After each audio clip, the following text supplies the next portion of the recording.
Hello dear listener and welcome to Sacred Slumber. Before we begin tonight's story, I'd love to know how your day has been. Whether it was filled with joy or challenges, you're exactly where you need to be right now. What time is it where you are in the world? Are you settling down for the evening, or perhaps finding a quiet moment in the middle of your day?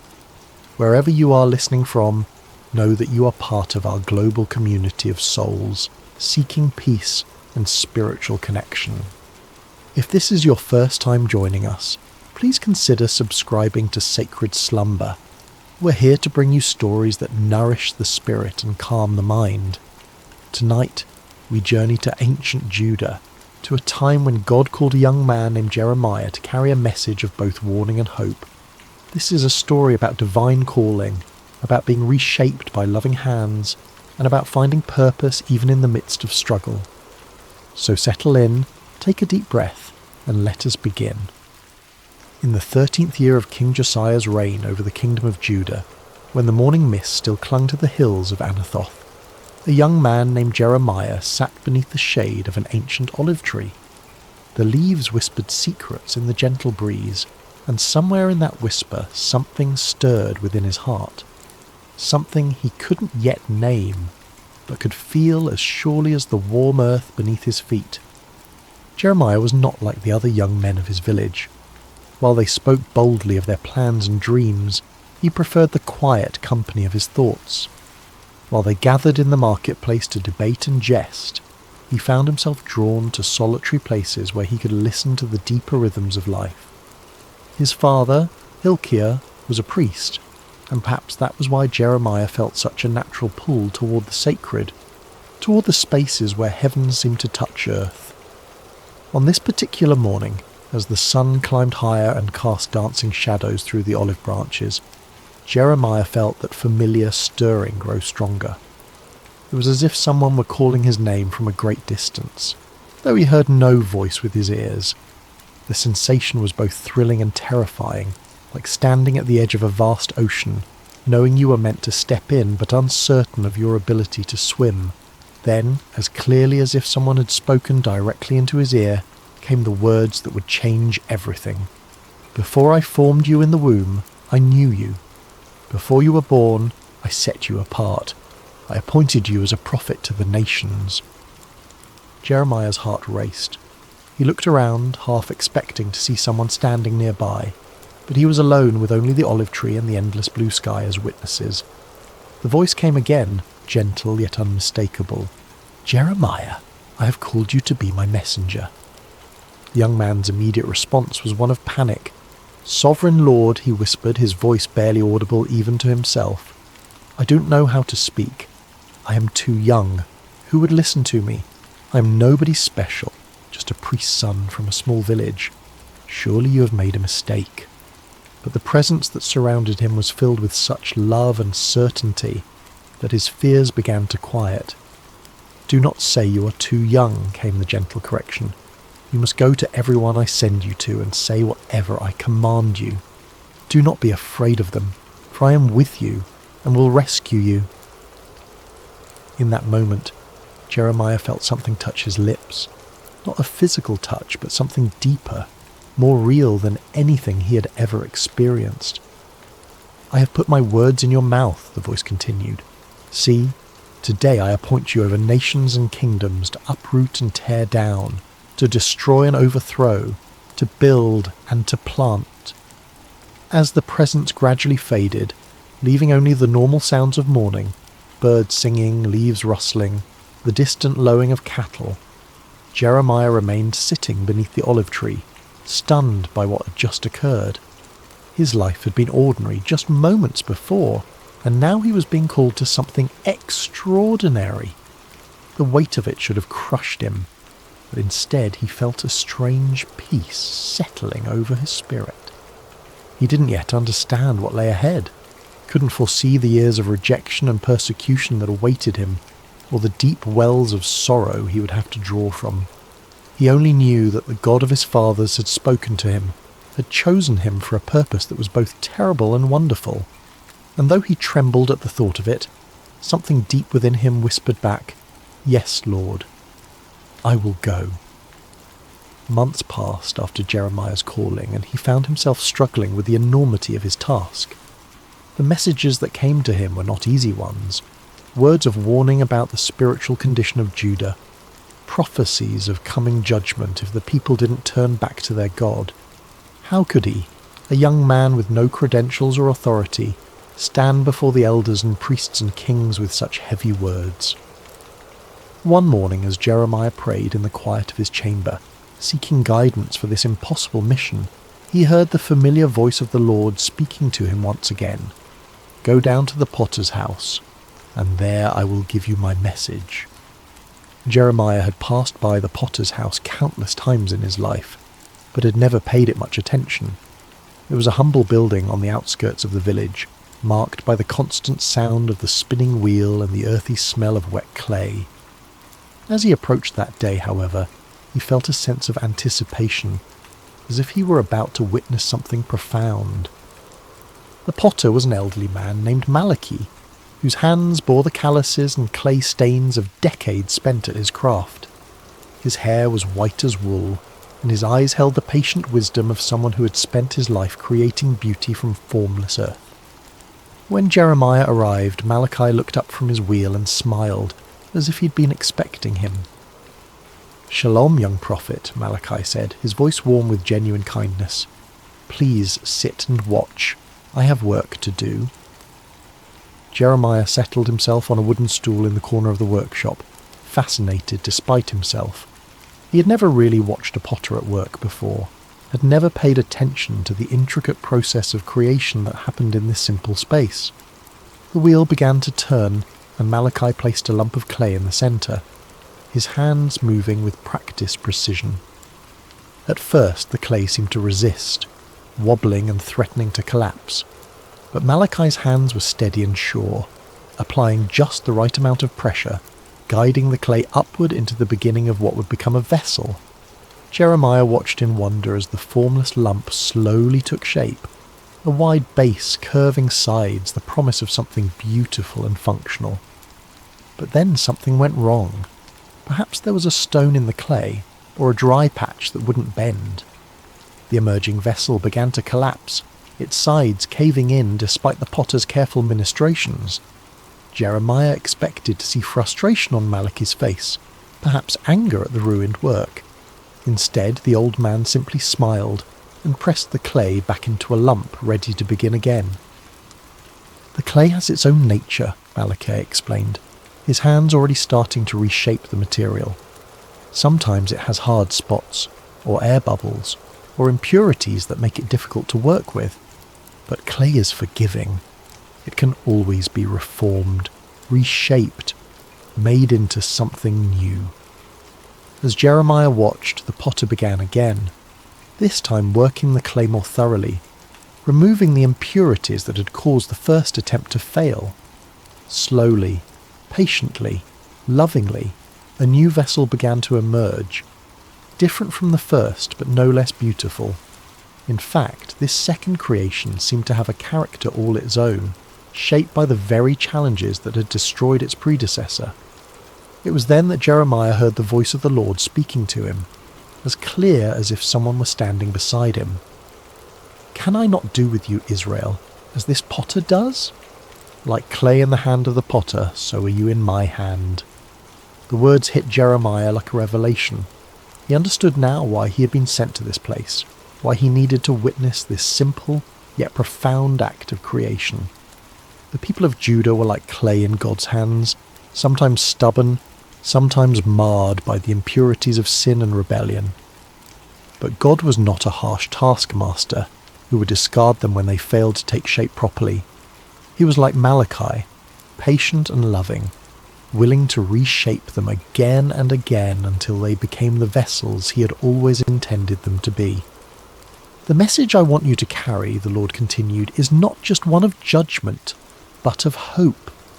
Yes, I must sometimes tear down what is corrupt and broken, but I tear down in order to build up again, in order to create something better and more beautiful than before." Jeremiah felt tears welling up in his eyes as he watched the potter's hands continue their gentle work. Here was a picture of God's character that he had never fully grasped before. Not the angry judge he had sometimes imagined, but the patient artist who sees potential in every lump of clay, who never gives up on his creation, who can bring beauty from the most unlikely materials. "Thank you," he whispered to Malachi as he prepared to leave. The old potter looked up from his work and smiled. "The clay thanks the potter by yielding to his hands," Malachi replied. "Perhaps that is all any of us can do, yield to the hands that know how to shape us into something beautiful." As Jeremiah walked home through the narrow streets of his village, he felt a new understanding of his calling beginning to take root in his heart. He was not just a bearer of bad news, but a messenger of hope. The God who had called him was not a destroyer but a creator, not a tyrant but a loving craftsman who would never abandon his work. The words came to him then, the message he would carry to the people of Judah. "If at any time I announce that a nation or kingdom is to be uprooted, torn down and destroyed, and if that nation I warned repents of its evil, then I will relent and not inflict on it the disaster I had planned.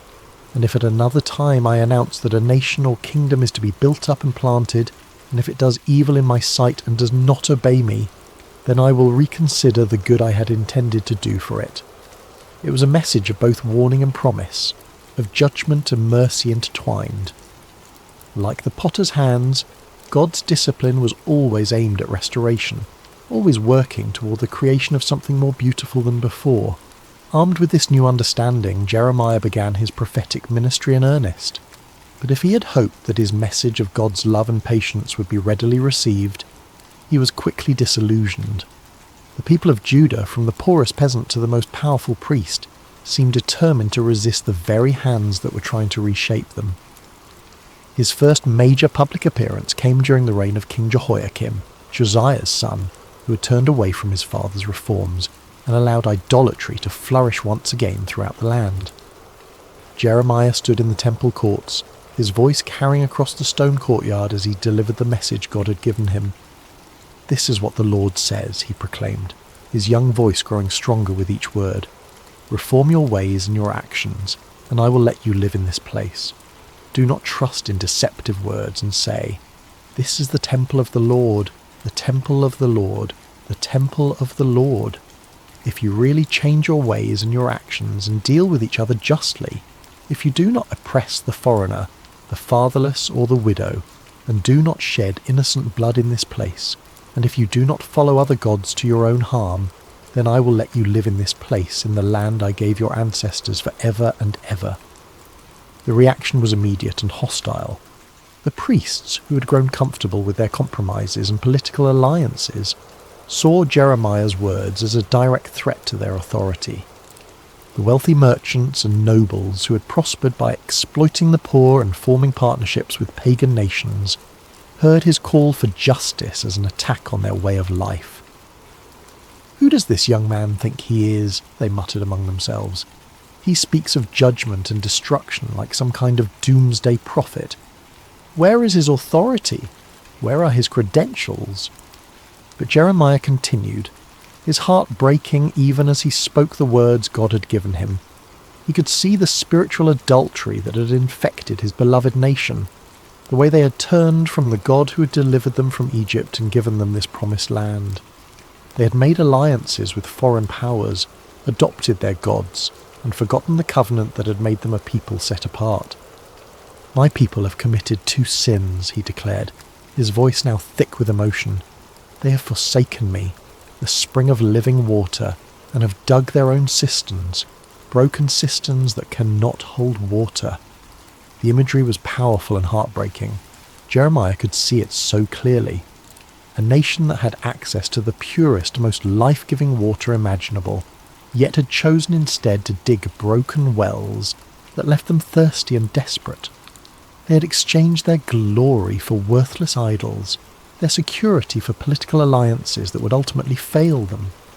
As the weeks and months passed, Jeremiah's message remained consistent, but the opposition grew fiercer. He was mocked in the streets, his words dismissed as the ravings of a madman. Children threw stones at him, and adults crossed to the other side of the road to avoid his presence. The loneliness was crushing, but what hurt most was seeing the people he loved rushing toward destruction, their ears closed to the voice of the one who wanted to save them. One particularly dark day, after being physically threatened by a group of priests who wanted to silence him permanently, Jeremiah found himself wondering if he had misunderstood his calling. Perhaps God hadn't really spoken to him at all. Perhaps he was just a deluded young man with an overactive imagination and a tendency toward melancholy. But then he remembered the potter's house, the gentle hands shaping and reshaping the clay, and he understood something profound about the nature of love. True love doesn't just tell people what they want to hear, it tells them what they need to hear, even when that truth is painful. The potter sometimes had to apply pressure to the clay, had to work out the impurities and air bubbles, and this process wasn't always comfortable for the clay, but it was necessary for the clay to become what it was meant to be. "I am not their enemy," Jeremiah whispered to himself as he walked through the quiet streets late one evening. "I am their friend. I am speaking these hard words because I love them, because God loves them, because we can't bear to see them destroy themselves." The revelation gave him strength to continue, even as the opposition intensified. He began to write down his prophecies, creating a record of God's words that could be preserved even if his voice was silenced. He wrote of the coming judgment, but also of the hope that lay beyond it, the promise of a new covenant, a time when God would write his law on their hearts rather than on tablets of stone. "The days are coming," he wrote, his hand moving quickly across the parchment, "when I will make a new covenant with the people of Israel and with the people of Judah. It will not be like the covenant I made with their ancestors when I took them by the hand to lead them out of Egypt, because they broke my covenant, though I was a husband to them. This is the covenant I will make with the people of Israel after that time. I will put my law in their minds and write it on their hearts. I will be their God, and they will be my people." Even in the midst of his loneliness and rejection, Jeremiah held on to this vision of hope. The potter was still at work, still shaping, still creating something beautiful from the clay of human hearts. The process might be painful, but the end result would be worth it all. There came a time when the weight of his calling became almost too much for Jeremiah to bear. The constant rejection, the threats, the loneliness of being God's messenger to a people who didn't want to hear from God. It all pressed down on him like a physical burden. He had been faithful to his calling for years now, and what did he have to show for it? A nation that seemed more rebellious than ever, leaders who actively opposed him, and a heart that felt like it might break from the strain. The breaking point came when Pashur, the priest who was chief officer in the temple, had Jeremiah beaten and put in stocks overnight for prophesying that Jerusalem would be destroyed. The humiliation was complete, displayed like a common criminal in front of the very people he was trying to save. When he was released the next morning, bruised and aching, Jeremiah's first instinct was to flee. He made his way to his favourite spot of solitude, a small grove of trees outside the city where he often went to pray. There, surrounded by the peaceful sounds of nature, he poured out his heart to God in words that were both complaint and lament. "You deceived me, Lord, and I was deceived," he cried out, his voice raw with emotion. "You overpowered me and prevailed. I am ridiculed all day long. Everyone mocks me. Whenever I speak, I cry out proclaiming violence and destruction. So the word of the Lord has brought me insult and reproach all day long." The words felt almost blasphemous as they left his lips, but they were honest words, torn from the depths of his soul. He'd given everything to this calling. His youth, his dreams of a normal life, his relationships with family and friends. And for what? To be treated as a pariah, a madman, a troublemaker. In that moment of deepest despair, Jeremiah made a decision that felt like the only sane choice left to him. He would be silent. No more prophecies, no more warnings, no more attempts to turn the hearts of a stubborn people back to their God. He would find a quiet corner of the world and live out his days in peace, letting others worry about the spiritual condition of the nation. The resolve felt good at first, like setting down a burden that had been crushing him. For several days, he said nothing about the visions that continued to come to him, ignored the urgings in his spirit to speak out against the injustices he witnessed. He tried to live like a normal person, to find satisfaction in simple pleasures and everyday concerns. But something strange began to happen. The more he tried to suppress the words God had given him, the more they seemed to burn within him. It was as if a fire had been kindled in his bones, a flame that grew hotter the more he tried to smother it. The visions wouldn't stop coming. The burden for his people wouldn't lift, and the words of God seemed to be blazing inside him like a furnace. But if I say, I will not mention his word or speak any more in his name, he found himself whispering, his word is in my heart like a fire shut up in my bones.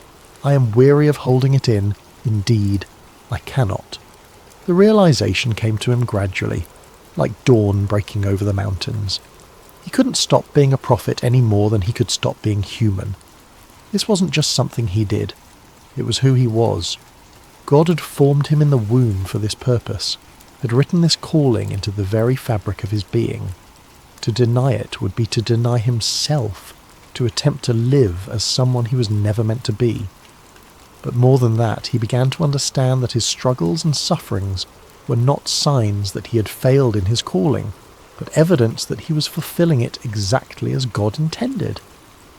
The potter sometimes had to apply intense heat to the clay to make it strong and durable. The fire in his bones wasn't a punishment. It was the very thing that qualified him to speak for God. The Lord is with me like a mighty warrior, he declared, his voice growing stronger with each word. So my persecutors will stumble and not prevail. They will fail and be thoroughly disgraced. Their dishonour will never be forgotten. The change in perspective was revolutionary. Instead of seeing his sufferings as evidence of God's abandonment, Jeremiah began to understand them as proof of God's presence. The fire in his bones wasn't consuming him. It was refining him, purifying him, making him into the kind of vessel that could carry God's words to a broken world. He thought again of the potter's house, of the way Malachi had worked the clay with such patience and skill. Sometimes the potter had to put the vessel into the fire to make it strong, to burn away the impurities and set the shape permanently. The heat wasn't cruelty, it was love, the kind of love that was willing to do whatever it took to create something beautiful and lasting. I will speak, Jeremiah said aloud, his voice carrying across the quiet grove. I will speak because I must, because the words are like fire in my bones, because God has made me a prophet to the nations. I will speak not because it's easy, but because it's necessary. I will speak not because people want to hear, but because they need to hear. I will speak because the potter is still at work and I am his instrument. The fire in his bones had become not a burden, but a gift, not a curse, but a blessing. It was the very thing that enabled him to continue when everything else told him to quit, the divine energy that sustained him through rejection and persecution. He was not just a messenger, he was a burning message, a living embodiment of God's passionate love for his people. The years passed, and Jeremiah's prophecies began to unfold with heartbreaking accuracy. The Babylonian army, led by King Nebuchadnezzar, laid siege to Jerusalem just as God had warned through his prophet. The city that had been called the joy of the whole earth was now surrounded by enemy forces, its people trapped within walls that had once seemed impregnable. During the siege, Jeremiah found himself in an impossible position. His prophecies of judgment were being fulfilled before everyone's eyes, but instead of vindicating him, this only increased the hostility toward him. The leaders of Jerusalem accused him of being a traitor, of collaborating with the enemy by undermining morale with his gloomy predictions. "You're deserting to the Babylonians," they shouted when he tried to leave the city on a simple errand. They arrested him, beat him, and threw him into a dungeon where he remained for many days, forgotten and alone. But even in that dark place, the word of the Lord continued to come to him, and strangely it was not a word of judgment, but of hope. "Call to me and I will answer you," came the familiar voice in the darkness. "I will tell you great and unsearchable things you do not know." The message that came to him there in the dungeon was one of the most beautiful and hopeful prophecies he had ever received. It spoke of a time when the city would be rebuilt, when the people would return from exile, when joy and celebration would once again fill the streets of Jerusalem.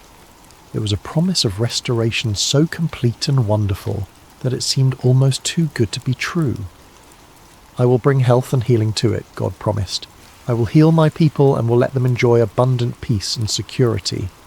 I will bring Judah and Israel back from captivity, and will rebuild them as they were before.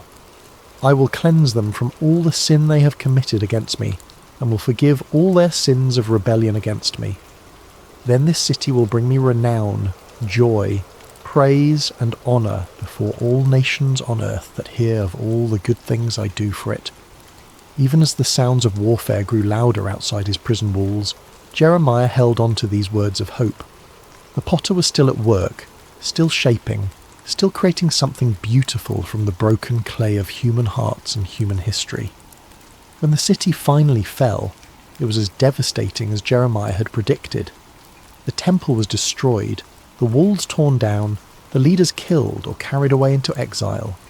The sight of Jerusalem in ruins was almost more than the prophet could bear. This was the city where God had chosen to dwell, the place where his people had worshipped for centuries. Now it lay in smoking rubble, its streets filled with the debris of a civilization that had forgotten its God. In the aftermath of the destruction, Jeremiah sat among the ruins and wept. The tears came not from a heart that said, "I told you so," but from one that was genuinely broken for the suffering of his people. He had warned them, yes, but he had never wanted to see them destroyed. He had hoped until the very end that they would turn back to God and avoid this terrible fate. It was then that he began to write what would become known as the Book of Lamentations, a collection of funeral songs for a dead city, poems of grief and mourning that captured the full depth of the tragedy that had befallen Jerusalem. But even in the midst of this profound sorrow, hope refused to be extinguished.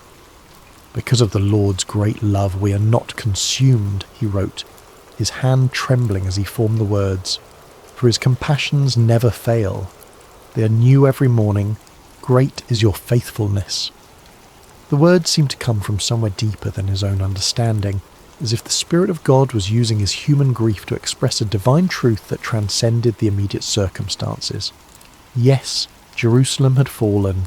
Yes, the people were scattered and the temple destroyed. But God's love had not failed. His faithfulness had not ended. His compassions were indeed new every morning, even in the darkest of times. "The Lord is good to those whose hope is in him," he continued, "to the one who seeks him. It is good to wait quietly for the salvation of the Lord."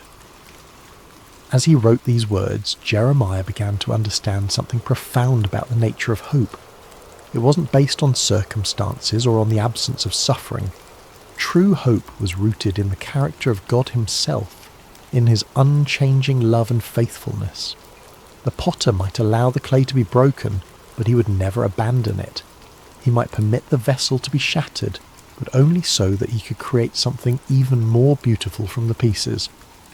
"For no one is cast off by the Lord forever," he wrote, his voice growing stronger with each word. "Though he brings grief, he will show compassion. So great is his unfailing love.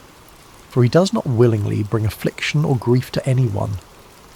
The ruins of Jerusalem became, in a strange way, a place of worship for Jeremiah. There among the broken stones and scattered debris, he found a closeness to God that he had never experienced before. The external symbols of faith were gone, but faith itself remained. The building had been destroyed, but the builder continued his work. People would come to him there, survivors of the siege who were struggling to make sense of what had happened. They would ask him why God had allowed such suffering, why the innocent had to pay for the sins of the guilty, why the city of God had been given over to pagan armies. "I cannot answer all your questions," Jeremiah would tell them gently, "but I can tell you what I've learned in my years of walking with the Lord. He is like a potter who shapes clay, and sometimes the shaping process is painful. But he never works without purpose. and he never abandons what he has begun. The vessel may be broken, but the potter's hands are still at work creating something new from the pieces. In the final years of his life, Jeremiah found himself in Egypt, carried there against his will by a group of Jewish refugees who feared remaining in the land of Judah. It was not where he had expected to end his days, far from the city he had loved and served for so many years. But even in this foreign land, he continued to speak the words God gave him, continued to comfort and challenge the people who had been scattered by the winds of history.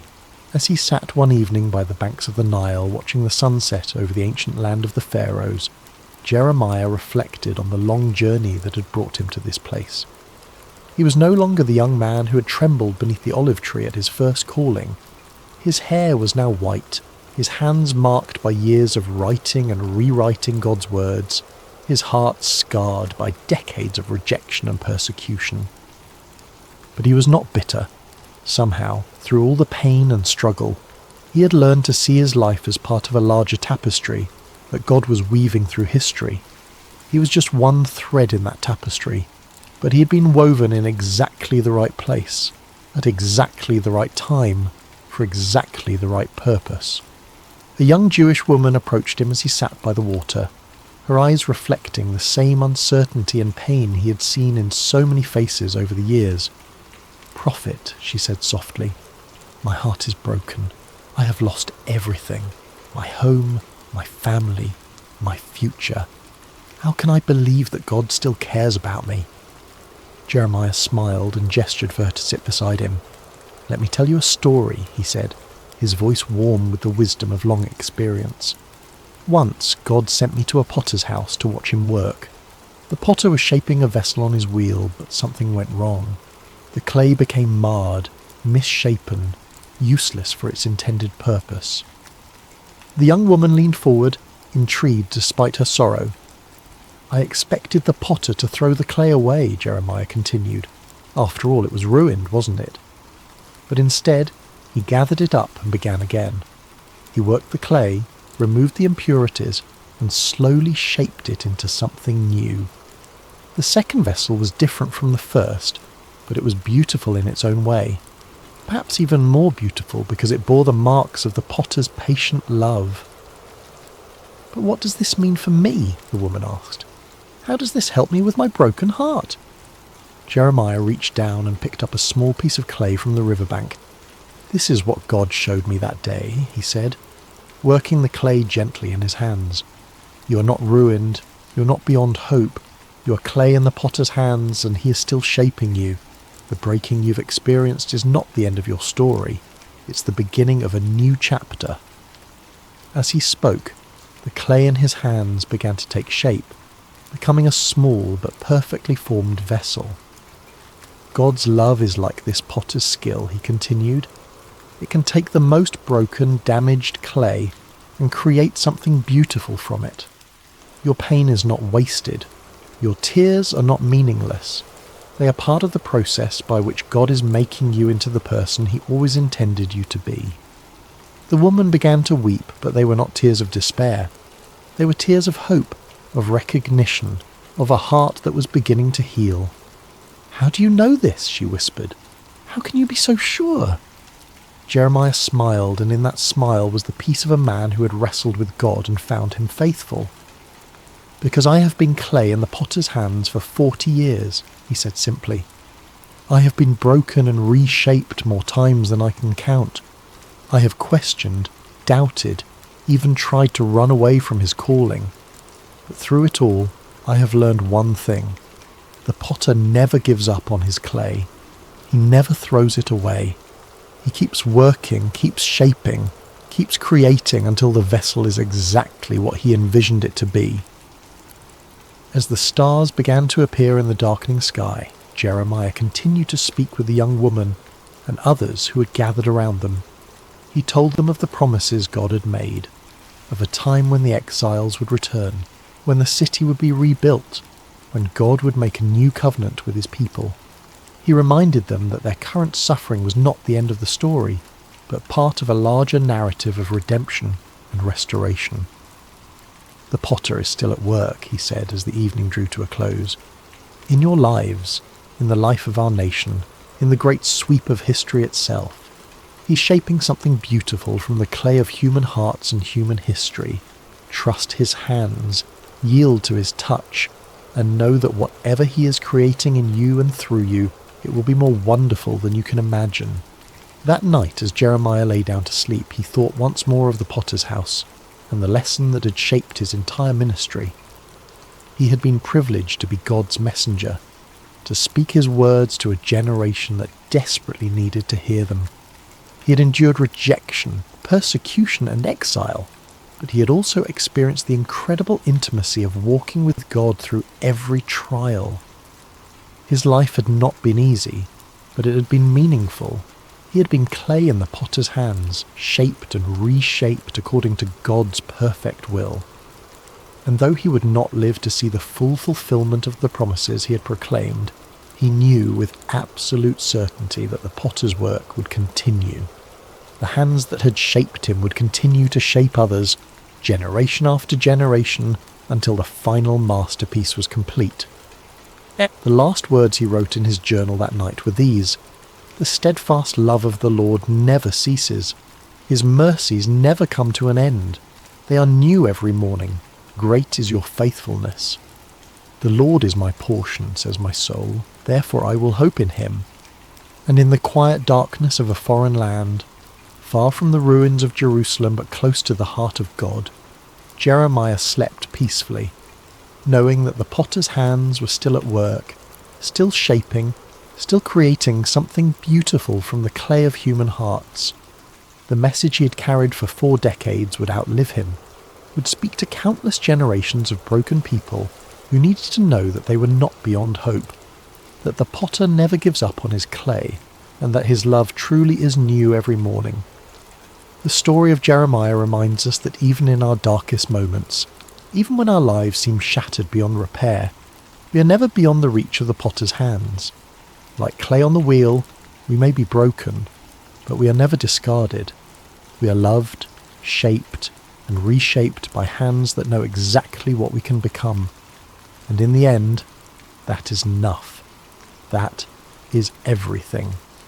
In the quietness of this story's end, may you find the peace that comes from knowing you too are clay in the potter's hands, being shaped with infinite love and patience into something beautiful beyond your wildest dreams. The potter is still at work, still shaping, still creating, and his love for you is new every morning. Hey there, peaceful soul. Before we begin tonight's gentle journey through Scripture, I'd love to know where in the world you're listening from right now, and what time it is in your corner of creation. Please leave a comment below sharing this. It's always such a blessing to see how God's Word brings rest to hearts across every time zone. And if tonight's story brings you peace, please consider subscribing to Sacred Rest for more scripture-based sleep stories delivered with calm, unhurried care. Now take a deep breath and let's rest in God's presence. The Sea of Galilee rested in quiet splendour as the day's light began its gentle retreat toward the horizon. Golden rays stretched across the water's surface, dancing and shimmering as if heaven itself had scattered coins across the deep. It had been a full day, a day when crowds pressed in from every direction, hungry for wisdom, for healing, for a glimpse of this man who spoke as no one had spoken before. Jesus had been teaching since morning, his voice carrying across the gathered multitudes. He spoke of seeds falling on different soils, of tiny mustard seeds growing into sheltering trees, of hidden treasures and precious pearls. The kingdom of heaven, he said, was like these things, sometimes hidden, always valuable, growing in ways the human eye might miss. His words were simple yet profound, accessible yet mysterious, and the crowds hung on every syllable. But even the Son of God wrapped in human flesh grew weary. As the sun began its descent, Jesus looked out at his disciples with eyes that held both exhaustion and purpose. "Let us go over to the other side," he said simply. No fanfare accompanied these words, No dramatic declaration, just a quiet invitation to cross the sea. This is where our meditation begins tonight, with this small, seemingly unremarkable statement. Let us go over to the other side. 5 ordinary words that carried extraordinary meaning. For when Jesus says, "Let us go," he already knows what lies ahead. The storm that would soon rage was not a surprise to him. The fear that would grip his disciples' hearts was already known. The peace he would speak was already prepared. The disciples, eager to follow their teacher wherever he led, began to prepare the boat. Some of them were fishermen by trade: Peter, Andrew, James, and John. Their hands calloused and strong from years of casting nets and pulling oars. They knew this sea intimately, had crossed its waters countless times. This evening crossing seemed unremarkable to them, simply another journey in their extraordinary adventure with this remarkable man. Other followers bid Jesus and the disciples farewell from the shore, perhaps still pondering the parables they had heard throughout the day. The kingdom of heaven is like. These words would linger in their hearts as they returned to their homes, planting seeds of truth that would grow in ways they couldn't yet imagine. As the boat pushed away from shore, Jesus settled into the stern. A small cushion was placed there, nothing luxurious, just a simple comfort for the teacher's rest. Several of the disciples took up the oars, their strong arms working in rhythmic unison to guide the vessel forward. Others perhaps sat quietly, watching the shoreline recede or gazing up at the vast canvas of sky that was beginning to transition from azure blue to deepening indigo. The evening air was cool against their skin, a welcome relief after the heat of the day. Birds wheeled overhead, their silhouettes dark against the warming colours of sunset. Fish occasionally broke the surface of the water, creating ripples that expanded outward in perfect circles.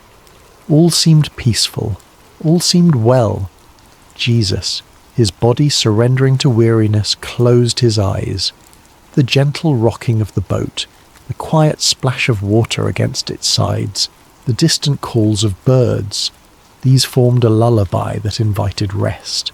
And so he slept, his head resting on the cushion, his breath falling into the deep, steady rhythm of slumber. The disciples continued their work, some rowing, others perhaps talking quietly among themselves about the day's events. What did the Master mean by this parable or that? How had he known what was in the heart of the Pharisee who had challenged him? Would they truly understand all these mysteries someday, as he had promised? As twilight deepened into dusk, stars began to appear overhead. First one, then dozens, then hundreds, until the sky above was spangled with light. On any other night, this might have been a moment of transcendent beauty, a reminder of God's promise to Abraham that his descendants would be as numerous as these very stars. But those with experience on these waters noticed something concerning.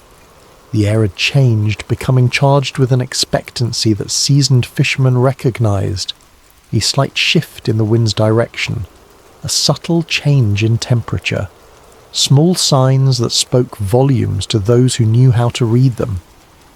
Peter exchanged glances with Andrew, then with James. No words were needed between men who had spent their lives on these waters. Something was coming. The sea, now growing restless beneath them, had secrets to tell. Yet Jesus slept on, his face peaceful in the gathering darkness. Did the disciples consider waking him then, when the first signs appeared? Did they debate among themselves whether to alert their teacher to the changing conditions? We don't know. Perhaps they chose to let him rest, confident in their own abilities to handle whatever came. Perhaps they thought the signs would come to nothing. As the boat continued its journey across the darkening waters, the shoreline they had left grew distant, a thin line of shadow against the night sky.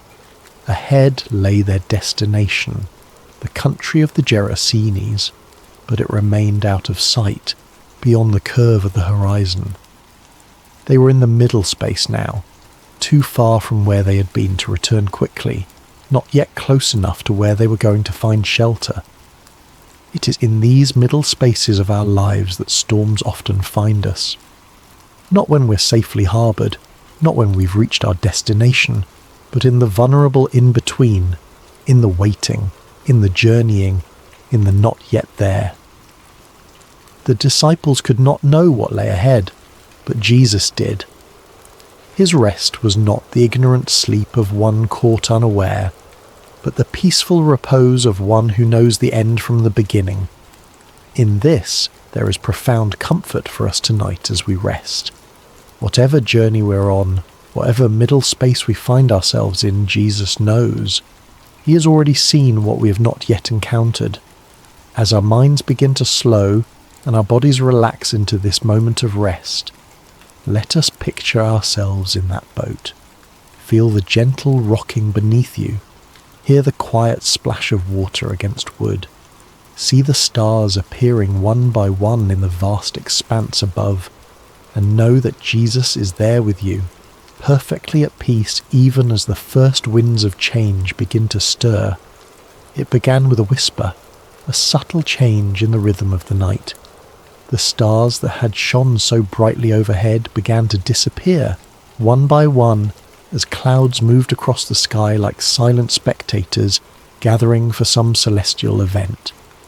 The gentle lapping of water against the sides of the boat grew more insistent, less soothing. The disciples, some of whom may have been drifting towards sleep themselves, grew more alert, their senses heightened by years of experience on these unpredictable waters. The Sea of Galilee, also known as Lake Gennesaret or the Sea of Tiberias, sits more than 600 feet below sea level, nestled in a basin surrounded by mountains. This unique geography creates a natural phenomenon well known to local fishermen. When cool air from the Mediterranean Sea, about 30 miles to the west, collides with the hot, humid air over the lake, sudden and violent storms can emerge with startling speed. This night would prove no exception to that natural law. One moment, the disciples were crossing in relative calm. The next, they found themselves battling a windstorm that seemed to descend upon them from nowhere. The Greek word used in Mark's Gospel to describe this storm is laelaps. Not a gentle rain shower or passing breeze, but a furious squall, a tempest of frightening power. The wind began to howl, no longer a whisper but a roar that filled their ears and made conversation nearly impossible. It seized the sail, straining the ropes that secured it, and threatening to tear the fabric from its moorings. Those disciples with seafaring experience would have worked quickly to secure what they could, their hands moving with practiced efficiency despite the growing chaos. Waves rose around them, no longer gentle undulations but angry mountains of water that lifted the boat high before dropping it with stomach-churning speed into the next trough. Water began to break over the sides, soaking the men to their skin and pooling at their feet. In the dim light of whatever lamps they might have had, or perhaps by now extinguished by wind and water, they could see the boat beginning to fill. For modern readers, it might be difficult to fully appreciate the terror of this moment. We who cross oceans in massive ships or fly above the clouds in airplanes may have experienced turbulence or rough seas, but few of us have truly feared for our lives while travelling. These men, however, even those who had spent their lives on the water, understood their mortality with stark clarity in this moment. The boat was filling with water faster than they could bail it out. The wind showed no signs of abating. The shore was nowhere in sight. In the ancient world where swimming was not a commonly taught skill, and where the depths of the sea represented chaos and death, their situation was dire indeed. And Jesus slept on, his head still resting on the cushion in the stern of the boat. This image of Christ sleeping peacefully while chaos rages is one of the most powerful in all of Scripture. There is something almost incongruous about it. something that both confounds and comforts. The disciples must have looked at him with bewilderment. How could anyone sleep through such a storm? Did he not feel the water soaking his garments? Did he not hear the howling wind, or feel the violent pitching of the vessel? Perhaps some of them remembered the words of Psalm 121. He who watches over you will not slumber. Indeed, he who watches over Israel will neither slumber nor sleep. Yet here was their teacher, their master, whom some had begun to believe might be the promised Messiah, deep in slumber while destruction seemed imminent. We might pause here in our meditation and consider times when God has seemed silent or sleeping in our own lives. Those dark nights when prayers appear to go unanswered. Those seasons of suffering when heaven itself seems shut tight. Those moments when we cry out, "Lord, don't you care?" For this was precisely the question that rose to the disciples' lips as fear gave way to desperation. Someone, we don't know who, moved to the stern where Jesus lay sleeping. Perhaps they shook his shoulder roughly, the protocol of respect forgotten in the face of survival's urgency. "Teacher," they cried, their voices barely audible above the storm's rage, "don't you care if we drown?" There is raw humanity in this question, the unfiltered cry of those who feel abandoned in their hour of greatest need. It's not a theologian's careful inquiry or a philosopher's pondering, but the gut-level response of frightened men who cannot understand why the one they've come to trust seems indifferent to their plight. Don't you care? How many times have these words formed in human hearts across the centuries? The parent kneeling by the bed of a suffering child, the widow standing by a fresh grave, the refugee fleeing violence with nothing but the clothes on their back, the addict fighting for sobriety and failing again. Lord, don't you care? It's worth noting that the disciples didn't question Jesus' ability to help. They questioned his concern, his heart. They believed he could do something. Why else wake him? But they wondered if he would. Did their plight move him? Did their fear matter to him?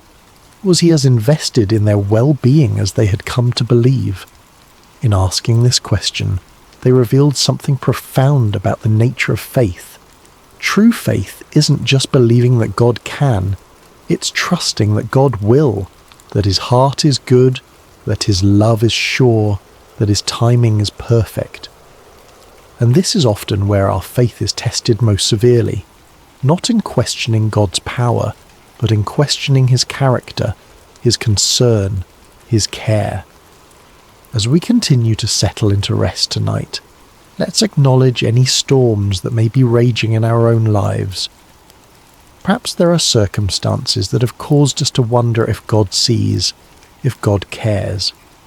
Like the disciples, we may have experienced moments of feeling alone in the tempest, questioning whether our prayers are heard.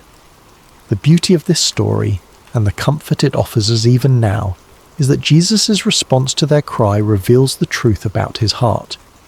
But before we explore that response, let's sit for a moment with the reality of the storm itself. Feel the wind's force, hear its howl, see the waves crashing over the sides of the boat, experience the fear, the confusion, the desperate cry for help, and know that in the midst of it all, Jesus is present, not distant, not removed, but right there in the boat with them, with us. Whatever storm we face, we do not face it alone. The Lord of all creation has chosen to journey with us, to be present with us in every turbulent moment and every threatening circumstance. As our breathing deepens and our bodies grow heavier with approaching sleep, let us find comfort in this reality. The presence of Jesus in our boat does not exempt us from storms, but it changes everything about how we experience them. He's here even when he appears to be sleeping. He hears even when he seems silent. And he will respond in his perfect time with his perfect power. Now, as we picture the disciples crowding around Jesus, As we hear their cry of "Don't you care if we drown?" let us watch and see what happens next, for the storm is about to meet its match. The chaos is about to encounter its creator. The winds and waves are about to recognize the voice of the one who called them into being. Jesus woke to the violent pitching of the boat, to the spray of water across his face, to the desperate cries of his disciples. "Teacher, don't you care if we drown?" Their question hung in the air between them, nearly lost in the howling of the wind, yet impossibly loud in its implication. Did he care? Could they truly doubt this? He who had healed the sick, restored sight to the blind, cleansed the lepers, did they think his compassion extended only to strangers and not to those closest to him? He who had called them by name, who had shared meals and long roads and countless conversations with them, did they imagine his heart was indifferent to their fear?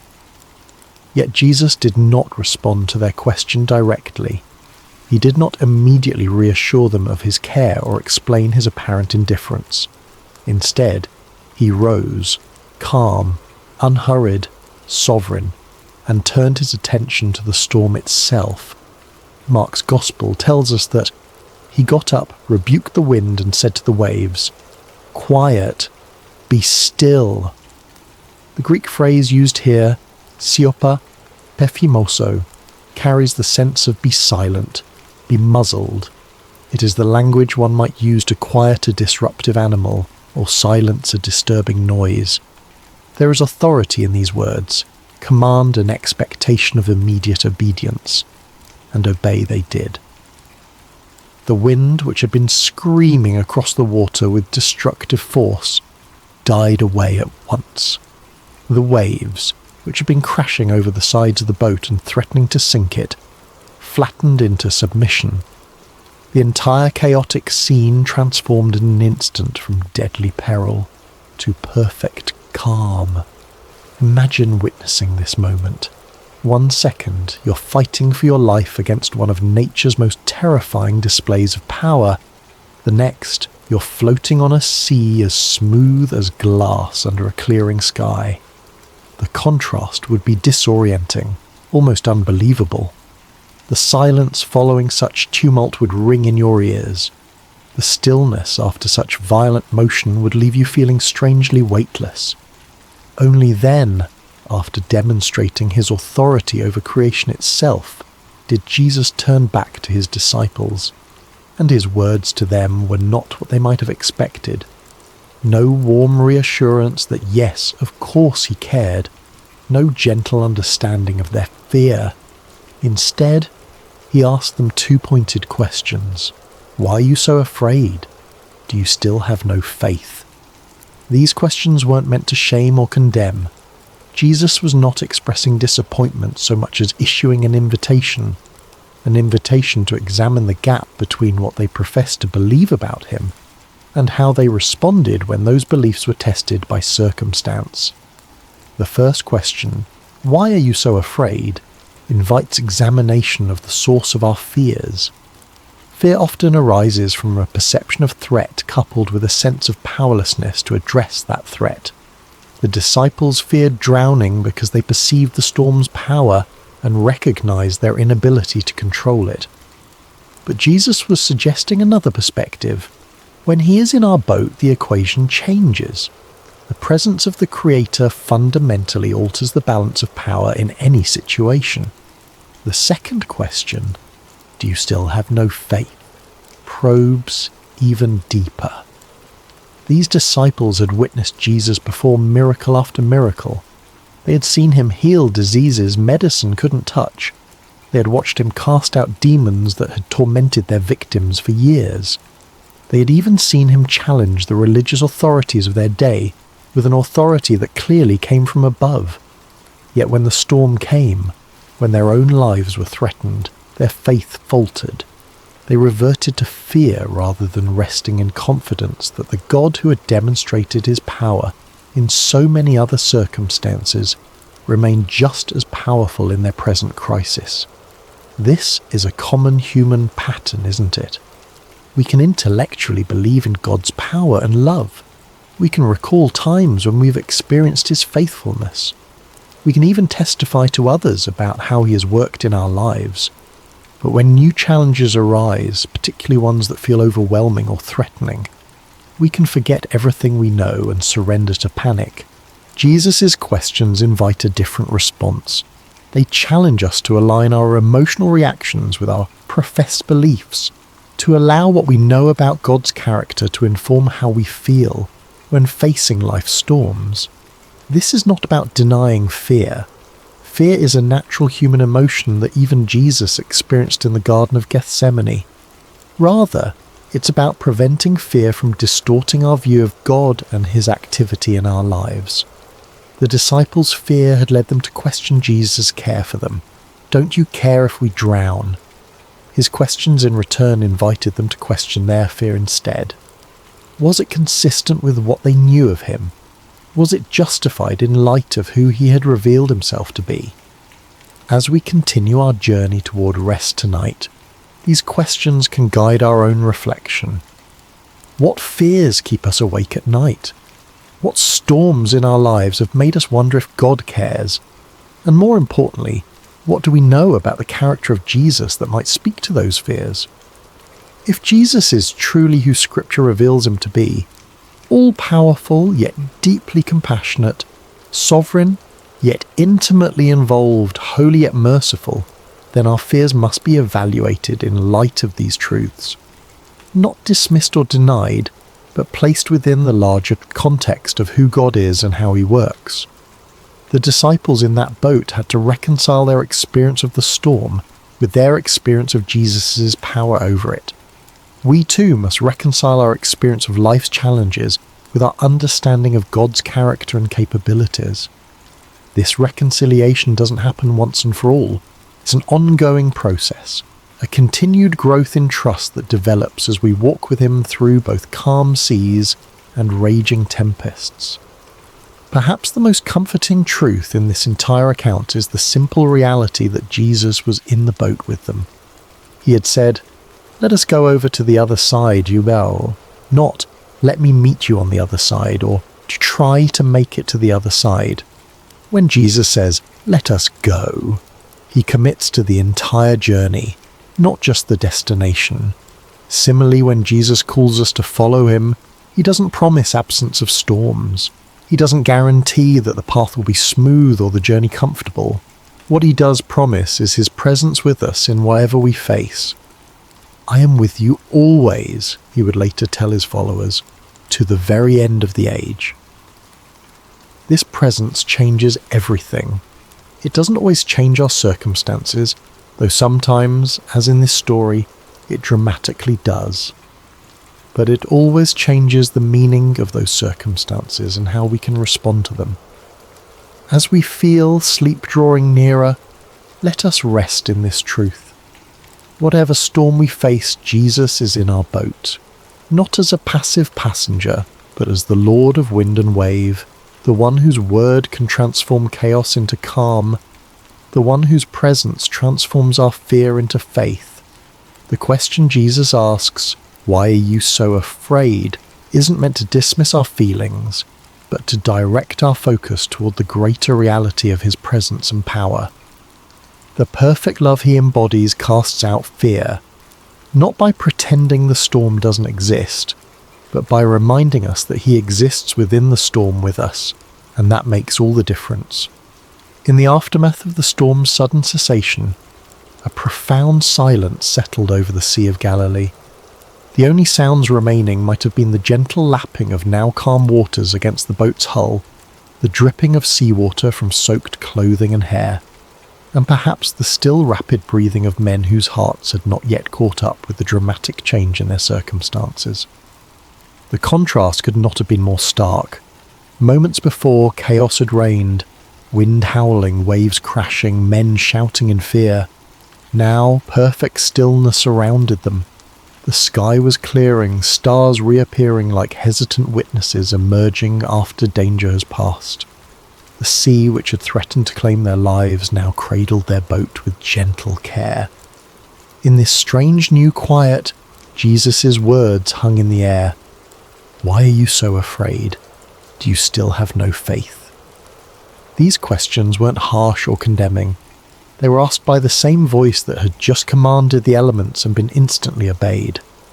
They were spoken by the same lips that had taught multitudes about the kingdom of heaven, that had pronounced forgiveness to the repentant, that had offered living water to the thirsty.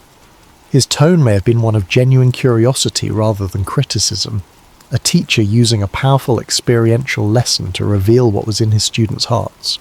The disciples' reaction to this moment is profoundly revealing. Mark tells us that they were terrified and asked each other, "Who is this? Even the wind and the waves obey him." This was a new kind of fear, not the desperate fear of drowning that had gripped them during the storm, but the reverent awe that comes from encountering something, someone, beyond human comprehension. Their question, "Who is this?" is perhaps the most important question any person can ask about Jesus.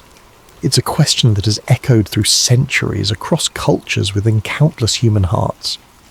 Who is this man who spoke with unparalleled authority, who healed with a touch, who forgave sins as if they were his to forgive, and who, as they had just witnessed, commanded the very elements of nature with a word? The disciples had already seen Jesus perform many miracles. They had watched him heal sickness, cast out demons, even restore withered limbs. But this display of power struck them differently, perhaps because it touched so directly on their own expertise. Peter, Andrew, James, John, these were fishermen who had spent their lives on this very sea. They knew its moods and dangers. They had weathered storms before through their own skill and experience. But they had never seen anyone simply speak to a storm and have it obey. Their question reveals something profound about spiritual growth. Revelation comes in layers. We don't grasp the full reality of who Jesus is all at once. Even those who walked with him physically, who ate with him and listened to his teaching daily, came to understand his identity gradually, through accumulated experiences and progressive revelation. This moment on the sea represented a significant shift in their understanding. The Jesus they thought they knew, teacher, healer, friend, suddenly revealed himself to be Lord of creation itself. The one who had been sleeping on a cushion moments before now stood before them as the one who held authority over the very forces of nature. Who is this? They asked each other. They were beginning to realize that the answer was far more profound, far more cosmic, far more divine than they had previously imagined. This question invites us into our own reflection tonight. Who is Jesus to us? Is he simply a wise teacher whose moral guidance we appreciate? A historical figure who founded a religion? A comforting presence when life gets difficult? Or is he the sovereign Lord of all creation, whose authority extends over every aspect of our existence, from the largest cosmic forces to the smallest details of our daily lives? Our answer to this question shapes everything about our faith journey. If Jesus is merely a good teacher, then his words are suggestions we can take or leave. If he is simply a historical religious figure, then his relevance to our modern lives may be limited.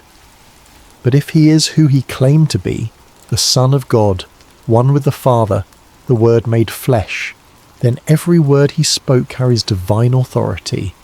Every promise he made is utterly trustworthy, and every command he gave deserves our complete obedience. The disciples in that boat were confronting this reality in a visceral, immediate way. The Jesus they thought they knew had just done something only God could do. The Psalms describe God as the one who stilled the roaring of the seas, the roaring of their waves. Psalm 65:7, and the one who stilled the storm to a whisper, the waves of the sea were hushed. Psalm 107:29.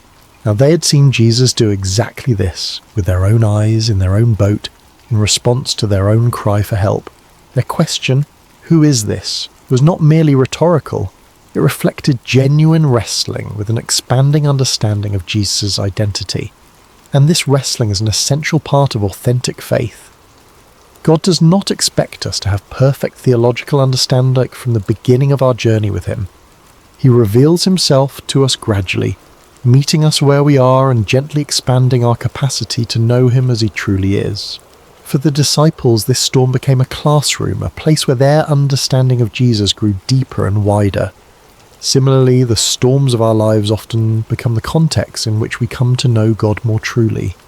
It's relatively easy to affirm God's goodness when life is calm and comfortable. It's when the winds howl and the waves threaten that our true understanding of his character is both revealed and refined. As we continue our journey towards sleep tonight, let's allow this holy question to linger in our minds. Who is this Jesus? Not as an abstract theological inquiry, but as a personal exploration of relationship. Who is he to me? What have I seen him do in my life? How has my understanding of him grown through seasons of both calm and storm? The beauty of this story is that it invites us to know Jesus more fully, not just as a distant miracle worker, but as the one who journeys with us through every circumstance of life. He is in our boat. He may sometimes appear to be sleeping, but he is never absent, never unaware, never unconcerned. And when he speaks, whether to rebuke a storm or to question our fear, his words carry the authority of the one who created all things and holds all things together. The wind and waves recognize his voice, because they came into being through that same voice. All things were created through him and for him, Paul would later write to the Colossians. He is before all things, and in him all things hold together. Colossians 1:16-15. This is the Jesus who accompanies us through every storm. This is the one who has promised never to leave us or forsake us. This is the Lord who may ask us, as he asked his first disciples, "Why are you so afraid?" Not to shame us for our fear, but to invite us into deeper trust based on deeper knowledge of who he truly is. As our bodies grow heavier with approaching sleep, as our thoughts begin to slow and quiet, let us rest in this profound truth. The one who commands the wind and waves is with us. And if even the storm obeys his voice, how much more can we trust him with the circumstances of our lives, with the fears that sometimes keep us awake, with the future that remains unknown to us but is fully known to him. In this trust we find not just theological truth but practical peace, the kind of peace that allows us to rest even when circumstances remain uncertain. Jesus didn't promise his disciples a storm-free journey. He promised them his presence through whatever storms might come. He offers us the same today. Who is this? The disciples asked. The answer to that question continues to unfold for all who choose to journey with him, not in abstract propositions, but in lived experience, in daily walking with the one whose authority extends over every realm and whose love reaches into every heart that opens to receive him. As the boat continued its journey across the now peaceful sea, the disciples must have fallen into a contemplative silence. The question they had asked each other, "Who is this? Even the wind and the waves obey him," would linger in their hearts and minds for days, weeks, perhaps even years to come. Each time they recalled this night, this storm, this miracle, their understanding of Jesus would deepen a little more. This is often how spiritual growth unfolds for us as well. Not primarily through intellectual study, though that has its place, but through lived experiences that reveal God's character and power in ways that transform our understanding. Head knowledge becomes heart knowledge when we see God act in response to our deepest needs and most desperate prayers.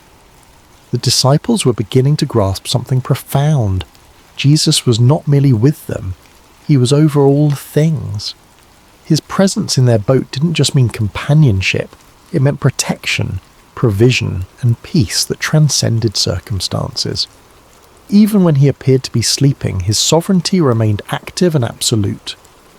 As the first light of dawn began to brighten the eastern sky, they could see their destination approaching, the region of the Gerasenes on the opposite shore of the lake. Jesus had said, "Let us go over to the other side." and despite all that had transpired during the night, they were indeed arriving exactly where he had intended to take them. This small detail carries significant comfort. When Jesus sets a destination, he ensures arrival. The storm, powerful as it was, had not prevented the fulfillment of his stated purpose. It had threatened, certainly.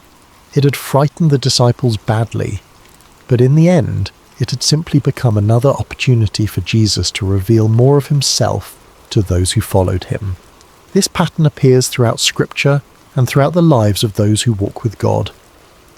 What appears to be a detour or a disaster often becomes the very context in which God manifests his glory most clearly. The storm on the sea, the fiery furnace, the lion's den, the prison cell. In Scripture, these became stages for divine revelation, not obstacles to divine purpose. As we prepare to drift into sleep tonight, there is profound rest available in this reality. Whatever storms we face, they do not take Jesus by surprise. Whatever fears arise within us, they do not diminish his power. Whatever threatens to overwhelm us, it cannot overrule his sovereign declaration over our lives. If Jesus has said to us, in any area of our lives, "Let us go to the other side," then we can rest assured that no storm, internal or external, can prevent us from reaching the destination he has established. The journey may include unexpected turbulence. We may experience moments of genuine fear, but the presence of Jesus in our boat, in our lives, our circumstances, our hearts, guarantees safe passage. This doesn't mean we won't get wet, doesn't mean the journey will always feel comfortable or proceed according to our preferred timeline. The disciples in that boat experienced genuine terror before they witnessed miraculous calm. They got soaked to the skin. They may have lost cargo overboard. The boat likely required bailing out and repairs afterward, but they made it to the other side because Jesus had declared that this would be so, and in the process, they came to know him more deeply than they had before. The storm became not an obstacle to their progress, but a vehicle for their spiritual growth. As we reflect on this story one final time tonight, let's consider 3 enduring comforts it offers to all who journey with Jesus. First, Jesus is present in every storm. He may not manifest his power immediately or in the ways we expect, but he's never absent from our struggles. The psalmist wrote, "God is our refuge and strength, an ever-present help in trouble. Therefore we will not fear, though the earth give way and the mountains fall into the heart of the sea, though its waters roar and foam, and the mountains quake with their surging." Psalm 46, 1 and 3. This presence is not just comforting, it is transformative. It changes how we experience our circumstances, even when it doesn't immediately change the circumstances themselves. Second, Jesus' timing is perfect. He allowed the storm to rage for a time before calming it, not because he was indifferent to the disciples' fear, but because the experience would deepen their understanding and strengthen their faith. Similarly, when he seems silent or inactive in our lives, it is never due to indifference. His timing takes into account purposes and perspectives that extend far beyond our immediate comfort, encompassing our long-term growth and God's eternal glory. Third, Jesus' authority is absolute. When he spoke to the wind and waves, they had no choice but to obey. The same voice that said, "Let there be light" at creation, now said, "Be still" to the storm, with the same creative authority and the same immediate result. This ultimate authority means that nothing we face, no circumstance, no enemy, no fear, no failure, is beyond his power to redeem, restore, or transform according to his perfect will. These truths don't eliminate life's storms, but they fundamentally change how we experience them. They allow us to sleep, literally and figuratively, in the sovereignty of the one who has promised to bring us safely to the other side. As your body relaxes more deeply now, as your breathing slows and your thoughts begin to drift, imagine yourself in that boat after the storm has ceased. Feel the gentle rocking of the vessel on calm waters. See the stars reflected on the surface like scattered diamonds. Hear the quiet lapping of small waves against the wooden hull. And most importantly, know that Jesus is there with you, awake, aware, almighty. The night is passing. Dawn approaches. The shore draws nearer with each moment. And the one who commanded the storm with a word continues to hold you in the palm of his hand, guiding your vessel to exactly where he intends it to go. In this assurance there is deep peace. In this knowledge there is perfect rest. In this presence there is complete safety. Whether we find ourselves currently in the midst of a raging storm, in the calm that follows, or in the ordinary moments between dramatic events, the truth remains. Jesus is with us. Jesus is for us, and Jesus will bring us safely to the other side. So breathe deeply now. Release the tension you may be holding in your shoulders, your jaw, your hands, your mind. Allow your body to grow heavy with approaching sleep. Hello, dear soul, and welcome to tonight's sacred story. Before we begin, I'd love to gently invite you to share. Where in the world are you listening from tonight? And what time is it as you begin to rest? It's always beautiful to see how far this quiet circle of peace and God's word stretches around the world. And if you find peace and comfort tonight in this gentle story, please consider subscribing to Sacred Rest, where you can drift into sleep surrounded by scripture, stillness, and the tender presence of God. Now, take a slow, calming breath and settle in. Tonight, we walk through golden fields of faith as we enter the book of Ruth. In the gentle hills of Judah, beneath a sky that once poured abundance upon the land, the town of Bethlehem, whose name itself means house of bread, had become a place of emptiness. The fields lay parched, the grain stores depleted, and hunger walked freely through the streets that once overflowed with harvest songs. In one small home, a woman named Naomi whispered prayers as she packed what little remained of her family's possessions. Her husband Elimelech stood at the threshold, his eyes fixed on the horizon, toward the land of Moab where rumours of plenty had reached their desperate ears. Their 2 sons, Mahlon and Chilion, young men with dreams still unformed, helped secure their meagre belongings for the journey ahead. Is this truly what Yahweh wishes for us? Naomi asked softly, her hands trembling slightly as she folded a well-worn shawl. To leave the land of our fathers? Elimelech's voice was gentle but firm. Sometimes faith means following the path of provision wherever it leads. We go to survive, beloved. We go to live. And so they set out, a small family among many who sought survival beyond their homeland's borders. The road stretched long before them, a winding path into uncertainty. With each step away from Bethlehem, Naomi felt the weight of leaving grow heavier, like gathering storm clouds behind them. Moab received them with fields less barren than those they had left. They built a simple life there, foreigners in a strange land that worshipped strange gods. They kept to themselves, honouring the Sabbath in quiet ways, speaking of Yahweh in evening whispers when the day's work was done. But sorrow knows no boundaries, respects no borders. It found them even there, across the Dead Sea from their homeland.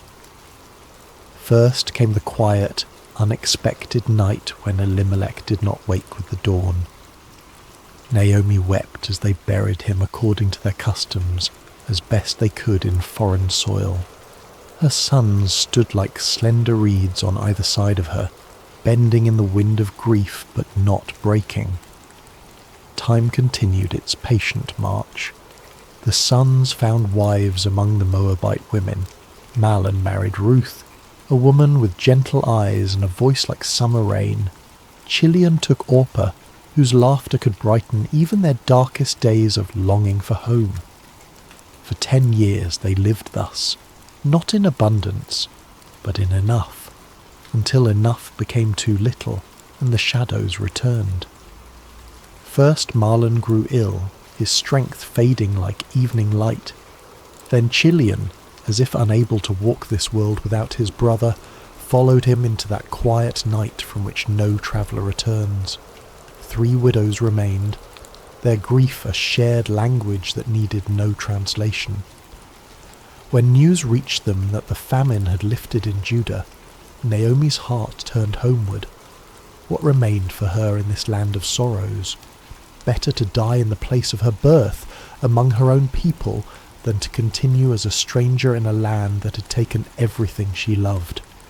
"Go back," she told her daughters-in-law, her voice thick with both love and sorrow. "Return to your mother's homes. May Yahweh deal kindly with you, as you have dealt with the dead and with me." She kissed them farewell, and the 3 women wept together, their tears mingling like rivers converging. Orpah's departure was a slow, reluctant walking away, her form growing smaller on the horizon, turning back once, twice, before finally disappearing around a bend in the road. But Ruth stayed. When Naomi urged her again to follow Orpah's path, Ruth's embrace tightened, her voice steady despite her tears. "Do not urge me to leave you," she whispered, the words flowing from somewhere deeper than thought. "Where you go, I will go. Where you stay, I will stay. Your people will be my people, and your God, my God. Where you die, I will die, and there I will be buried. May Yahweh deal with me, be it ever so severely, if even death separates you and me." Naomi, who had thought herself empty of all feeling save grief, felt something stir within her breast, small as a mustard seed, fragile as a sparrow's first flight. Not quite hope, but perhaps its distant cousin. And so they walked together, 2 widows on the road to Bethlehem, Naomi returning, Ruth arriving. The older woman's steps were heavy with memories, the younger's light with the strange freedom that comes from choosing one's path with complete clarity. They arrived as the barley harvest was beginning, the fields around Bethlehem rippling like a green sea in the gentle breeze. Women drawing water recognized Naomi despite the years and sorrows that had reshaped her face. "Can this be Naomi?" they asked, voices bright with surprise. "Do not call me Naomi," she replied, the name that meant pleasant now a bitter irony on her tongue. "Call me Mara, for the Almighty has made my life very bitter. I went away full, but Yahweh has brought me back empty." As the women of Bethlehem welcomed them with curious eyes and hesitant embraces, Ruth stood quietly by Naomi's side, her hand a steady presence on the older woman's arm. In this moment, on this threshold between past and future, neither could know what fields of possibility lay before them, what harvest Yahweh was already preparing, or how their names would one day be spoken with reverence across centuries yet unborn. They knew only this: the road behind them was empty, and the road ahead unknown, but they would walk it together, step by faithful step, beneath the watchful eyes of a God who sees even sparrows when they fall. The sun had barely lifted itself above the eastern hills when Ruth rose from her mat, careful not to disturb Naomi's rare peaceful sleep. The small house they had secured, more a room than a home, was cool in the early morning light, shadows still clinging to the corners like reluctant dreams. Ruth wrapped herself in a shawl, the fabric thin but serviceable, and tied back her hair with practiced movements. She had been a daughter of comfort in Moab. Now she was a gleaner in a foreign land. The transition might have broken someone with less resilience, but Ruth had discovered a quiet strength within herself, not the kind that roars or demands attention, but the kind that simply continues, putting one foot before the other when all other options have vanished. "I will go to the fields today," she had told Naomi the night before, Perhaps someone will allow me to glean behind their harvesters." Naomi had nodded, gratitude and sorrow mingling in her tired eyes. "Go, my daughter," she'd whispered. "May Yahweh guide your steps." Now, as Ruth stepped into the awakening streets of Bethlehem, she carried those words like a small flame against the uncertainty of the day ahead. The law of Moses provided for the poor, the widow, the foreigner. They were permitted to gather what the harvesters missed or deliberately left behind. It was not charity but dignity, the way of working for one's bread even when one owned no land. But Ruth was doubly vulnerable, both widow and foreigner. Which field would welcome her? Would the law's protection extend to a Moabite woman? These questions followed her like shadows as she made her way to the edges of town where the barley fields began their gentle roll toward the horizon. She paused at the boundary of the first field she encountered, watching as workers began to form lines, their sickles catching the morning light with brief flashes of brilliance. The field's owner was not present, but the foreman eyed her with suspicion. "Move along," he called, not unkindly but firmly. "We have enough local gleaners already." Ruth nodded and continued, her heart sinking slightly but her resolve undiminished. The second field brought similar results. By the time she reached the third, the sun had climbed higher, and her throat was dry with thirst and unspoken prayers. This field seemed different somehow. The workers moved with a relaxed efficiency, and there was conversation, even occasional laughter among them. Ruth hesitated, then approached the foreman, her eyes modestly lowered but her voice clear. "Please, sir," she said, "might I glean among the sheaves behind your harvesters? I will be careful not to disturb their work." The foreman studied her for a long moment, noting her foreign accent, the quality of her garments that spoke of better days now past. Something in her demeanour, a dignity that hardship had failed to diminish, made him nod slowly. "You may," he said. "Stay close to my servant girls, drink from our water jars when you thirst, and rest in the shade when the sun grows too fierce." Ruth's gratitude was a physical sensation, warm in her chest. "Thank you," she whispered. "You're most kind to a stranger." The work was harder than anything she'd done before, bending, searching, gathering the scattered stalks left behind. The sun climbed higher, its heat a heavy blanket across the fields. The other gleaners, mostly local widows and their children, kept their distance, though their curious glances sometimes found her. But Ruth worked steadily. Her determination measured in each stalk added to her growing bundle.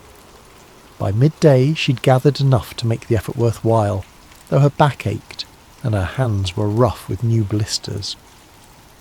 She was resting briefly in the shadow of a large sycamore at the field's edge when a commotion among the workers drew her attention.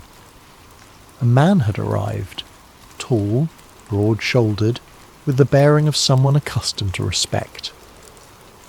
The foreman hurried to greet him, and the workers called out blessings. "The Lord be with you," the man responded, his voice carrying across the field. "The Lord bless you," they answered in unison. This, then, was the owner of the field where Ruth had found favour. She watched as he moved among his people, speaking to each, asking after families, offering words that brought smiles to weary faces. There was something different about him, a kindness that seemed as natural as breathing. When his circuit of the field brought him near where Ruth rested, he paused, his gaze falling on her with quiet curiosity. "Who is this young woman?" he asked his foreman. "She is the Moabite who came back with Naomi," the man replied. "She asked permission to glean behind the harvesters. She has worked steadily since morning, with only this brief rest." The owner, Boaz was his name, Ruth heard someone nearby whisper, approached her then. Instinctively she rose and bowed slightly, uncertain of the proper protocol but determined to show respect. "Listen, my daughter," he said, his voice gentle but firm. "Do not go to glean in another field. Stay here with my servant girls. Watch where they harvest and follow them. I have told the men not to touch you, and when you are thirsty, drink from the jars the men have filled." Ruth's surprise made her bold. She bowed lower, her voice barely audible even to herself. "Why have I found such favour in your eyes that you notice me, a foreigner?" Boaz's answer was unexpected in its thoughtfulness. "I have been told all that you have done for your mother-in-law since your husband's death, how you left your father and mother and your homeland to come to a people you did not know before. May Yahweh repay you for what you have done. May you be richly rewarded by the God of Israel, under whose wings you have come to take refuge." His words washed over Ruth like cool water on a parched day. For so long she'd been defined by what she had lost: husband, homeland, security. Now, for the first time, someone saw what she'd chosen, what she had given, what she had become. "You have put me at ease, my lord," she said, her voice steadier now. "You have spoken kindly to your servant, though I do not have the standing of one of your servant girls." When the meal break came, Boaz himself invited her to share bread with the harvesters. He handed her roasted grain, more than she could eat, and she saved some for Naomi. Throughout the afternoon, Ruth noticed that the harvesters seemed to be dropping more grain than seemed accidental. Once she caught the foreman's eye as he instructed a worker to deliberately leave a small bundle behind. He looked away quickly, but not before she glimpsed something like approval in his gaze. When evening came and Ruth gathered her gleaning, an effort of barley, far more than she had dared hope for, she felt something she had not expected to feel again. The quiet satisfaction of provision, of having enough for tomorrow. As she walked back toward Bethlehem, the setting sun painting the limestone buildings in shades of amber and rose, Ruth carried not just barley, but something weightier. The knowledge that in this strange new land, under the wings of a God she was still coming to know, she had been seen. Not as Naomi's burden, not as an unwelcome foreigner, but as someone worthy of kindness, and in the shadow of that kindness, small seeds of possibility had begun to stir in the soil of her heart. The soft glow of oil lamps pushed back the evening darkness as Ruth entered the small dwelling she shared with Naomi. Her mother-in-law sat in the dimness, her hands, once strong and capable, now resting idle in her lap, testament to a weariness that went beyond physical exhaustion. "Is that you, my daughter?" Naomi called, her voice brightening slightly. "It is," Ruth answered, setting down her bundle with a soft thud. The sound seemed to fill the small space with promise. Naomi leaned forward, her eyes widening as Ruth opened the cloth to reveal the day's gleaning, golden barley catching the lamplight like treasure. "Where did you glean today?" she asked, running her fingers through the grain with wonder. "Blessed be the one who took notice of you." Ruth began to prepare a portion of the grain for their evening meal as she recounted the day's events, the field, the unexpected kindness, the owner who had spoken to her with respect rather than suspicion. "The man's name was Boaz," she finished, watching as something flickered across Naomi's face. Recognition, then a sudden animation that had been absent for so long. "Boaz!" Naomi exclaimed, her voice stronger than Ruth had heard it in months. "That man is a relative of ours, one of our guardian redeemers." "Guardian redeemer?" Ruth echoed, unfamiliar with the term. Naomi's eyes held a spark now, like embers rekindling. "In our laws, in our customs, a guardian redeemer is a relative who has the responsibility to protect the interests of the needy members of the extended family, to redeem property that has been sold in times of hardship, to continue the family line." Her voice trailed off, her thoughts clearly racing ahead of her words. "The Lord has not stopped showing his kindness," Naomi whispered, almost to herself. "That man is one of our closest relatives." As they ate their simple meal of roasted grain and water, Ruth noticed that Naomi ate with more appetite than she had shown since their return to Bethlehem. Occasionally, the older woman would pause, her head tilted slightly as if listening to distant music only she could hear. The barley harvest continued, and Ruth returned to Boaz's fields each day. True to his word, she was protected, provided for, included in the shared meals. Some of the local women began to speak to her, their initial wariness giving way to cautious friendship. Ruth learned their names, heard stories of their children, shared in the communal rhythm of the harvest. When the barley harvest gave way to wheat, she remained in Boaz's fields, her presence now familiar, her diligence respected. Each evening she returned to Naomi with her gleanings. Each morning she rose before dawn to begin again. As the wheat harvest neared its end, Naomi called Ruth to sit beside her one evening. The older woman's face was thoughtful, her voice quiet but determined. "My daughter," she began, "should I not seek rest for you, that it may be well with you? Is not Boaz our relative, with whose young women you have been working? See, he's winnowing barley tonight at the threshing floor." Ruth listened carefully as Naomi outlined a plan, bold, unconventional, but rooted in custom and law. She was to bathe, anoint herself with fragrant oil, put on her best garment, and go to the threshing floor where Boaz would be sleeping to guard the harvest. After he had eaten and drunk and lain down, she was to uncover his feet and lie down there, a symbolic gesture, a quiet request for protection. "All that you say I will do," Ruth promised, though her heart fluttered with uncertainty. She trusted Naomi's wisdom, trusted that this was not a plan born of desperation but of genuine care and cultural understanding. That night, the stars seemed to hang lower in the sky as Ruth made her way to the threshing floor. The celebration of harvest's end was winding down. Men who had worked hard now rested deeply, their forms dark shapes against the pale circle of the threshing floor. She moved quietly, carefully, finding Boaz where he slept at the edge of a heap of grain. With trembling hands she uncovered his feet and lay down, her heart pounding so loudly she feared it might wake him before the right moment. The night air was cool, the ground hard beneath her, but Ruth remained still, waiting.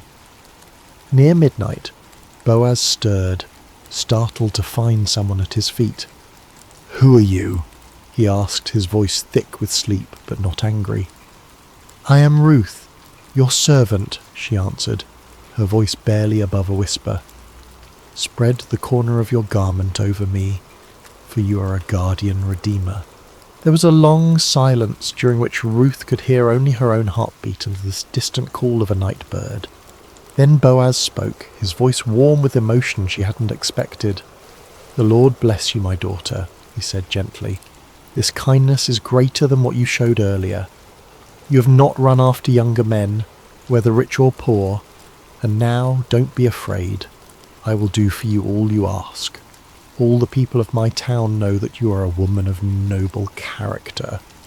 His words washed over her like a blessing, affirming not just her request but her person, her character, her choices, her worth. "It is true that I am a guardian redeemer," he continued, his voice thoughtful, "but there is a guardian redeemer more closely related than I. Stay here for the night, and in the morning, if he wants to redeem you, good, let him redeem you. But if he is not willing, as surely as the Lord lives, I will redeem you. Now, lie here until morning." Ruth lay at his feet until dawn began to paint the eastern sky with the first pale colours of day. Before it was light enough for people to recognize each other, Boaz gently woke her. "Let it not be known that a woman came to the threshing floor," he said, practical and protective. Then he measured out 6 measures of barley, a generous gift, a promise of more to come, and placed it in her shawl. "Don't go back to your mother-in-law empty-handed," he explained. When Ruth returned and recounted the night's events, Naomi's eyes shone with a mixture of tenderness and satisfaction. "Wait, my daughter, she counselled, until you find out what happens, for the man will not rest until the matter is settled today. And as the morning light filled their small home, Ruth felt a strange peace settle over her. Not the peace of certainty, for much remained unresolved, but the peace that comes from having taken a step in faith, from having placed one's future in hands both human and divine. Outside, the streets of Bethlehem were coming to life. Somewhere in the town, Boaz was already moving toward the city gate, where matters of law and redemption were settled. Whatever the day would bring, Ruth knew that she had been seen, heard and valued, not despite her foreignness, her widowhood, her poverty, but somehow mysteriously, because of the person these circumstances had revealed her to be. And in that knowledge, she found a quiet strength to wait, to hope, to trust in the unfolding of a story that suddenly seemed larger than her own life. A story written in fields of barley and wheat, in promises spoken in the darkness, in the steadfast love of a God who sees the sparrow fall and counts the hairs on every head. The morning light spilled across Bethlehem like honey warm and golden. Boaz had risen early, his mind filled with purpose, his heart with a mixture of hope and determination. He made his way to the town gate, the place where elders gathered, where business was conducted, where justice was administered in full view of the community. He had barely settled himself when the guardian redeemer he had mentioned to Ruth approached. "Come over here, my friend," Boaz called, motioning to a seat beside him.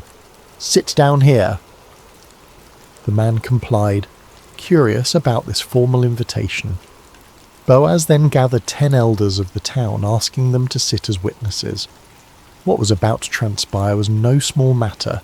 It concerned inheritance, redemption, the continuation of a family line that had nearly been extinguished. "Naomi, who has returned from Moab," Boaz began carefully, "is selling the piece of land that belonged to our relative Elimelech. I thought I should bring the matter to your attention and suggest that you buy it in the presence of these seated here and in the presence of the elders of my people." The relative's eyes brightened with interest. Land was wealth, security, legacy. "I will redeem it," he said promptly. But Boaz was not finished. His next words were measured, precise, laying out the full implications of redemption. "On the day you buy the land from Naomi, you also acquire Ruth the Moabite, the dead man's widow, in order to maintain the name of the dead with his property." The relative's expression shifted. To redeem the land was one thing, a sound investment, but to marry Ruth meant dividing his own inheritance, complicating his family line. His enthusiasm visibly cooled. "Then I cannot redeem it," he said. "Because I might endanger my own estate. You redeem it yourself. I cannot do it." To formalize the transaction, the man removed his sandal, an ancient custom signifying the transfer of redemption rights. "Buy it yourself," he said, handing the sandal to Boaz. Boaz turned to the elders and all the people gathered at the gate. "Today you are witnesses," he declared, his voice carrying across the morning stillness, "that I have bought from Naomi all the property of Elimelech, Kilion, and Mahlon.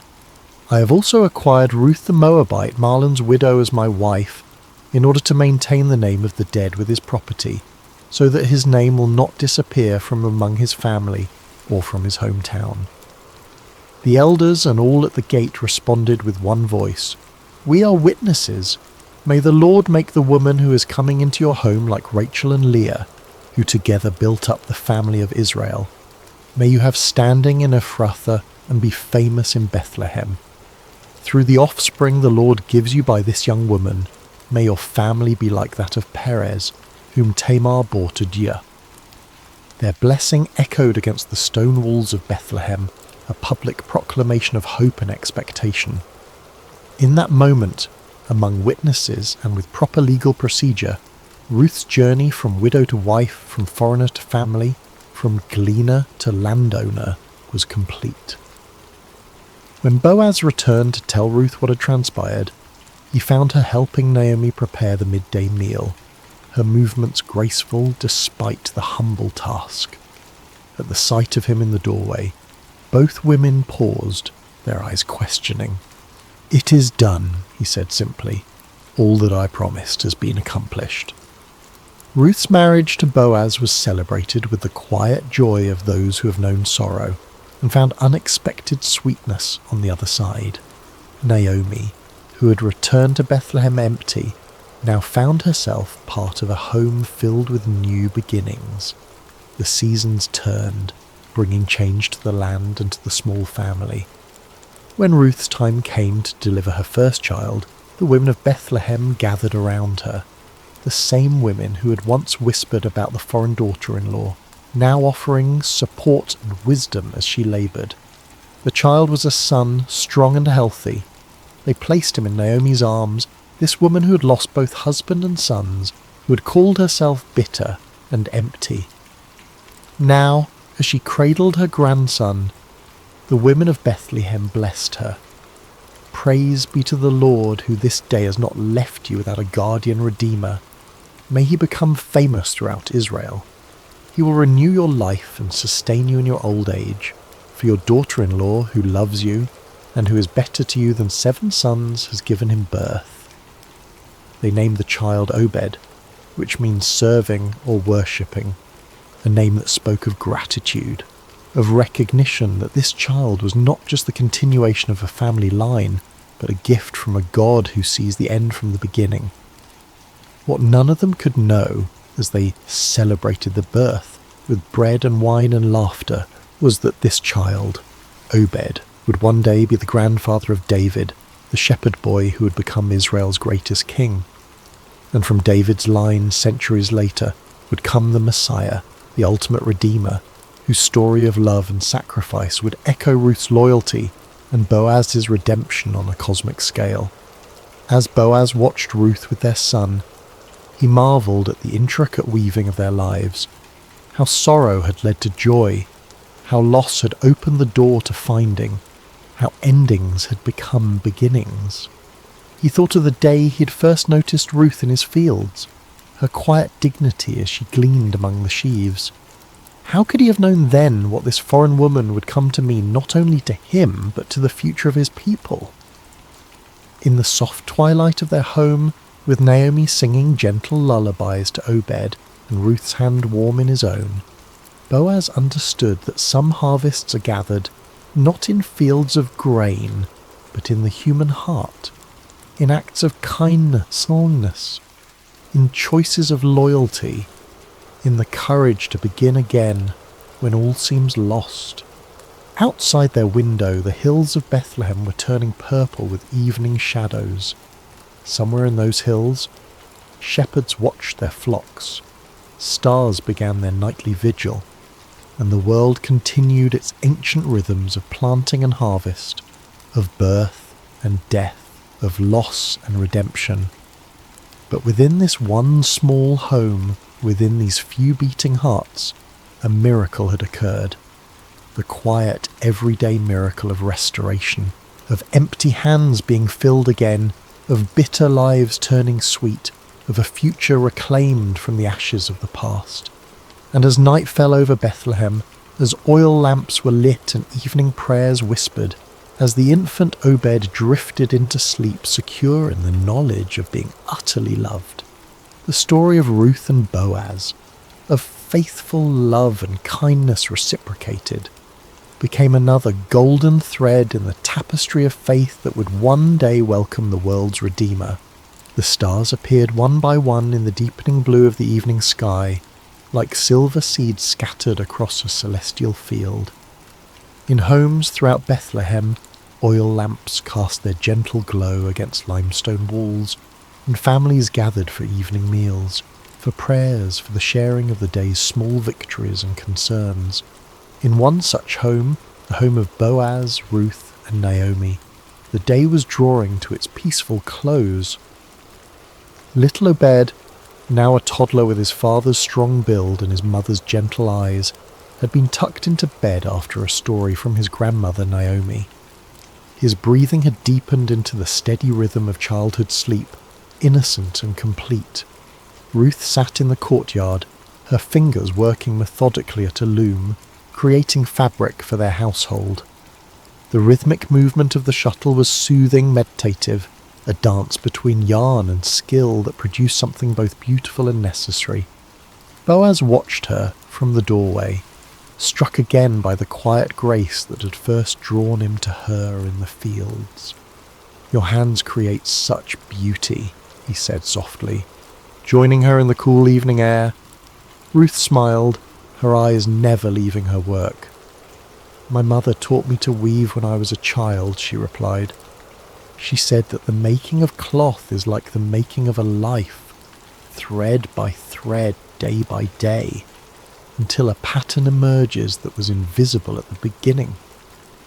Naomi appeared in the doorway, carrying a small cup of wine. "The child sleeps," she announced, her voice warm with contentment. "He asked again for the story of how his mother came from a distant land." "And did you tell him?" Boaz asked, making room for Naomi on the bench beside him. "I did," Naomi nodded, taking a small sip of wine. "I told him how Ruth chose love over safety, how she gleaned in the fields, how you noticed her and showed kindness." "He likes that part," Ruth added with a smile, "the part where his father was the hero." Boaz shook his head gently. "If there is a hero in our story, beloved, it is not I.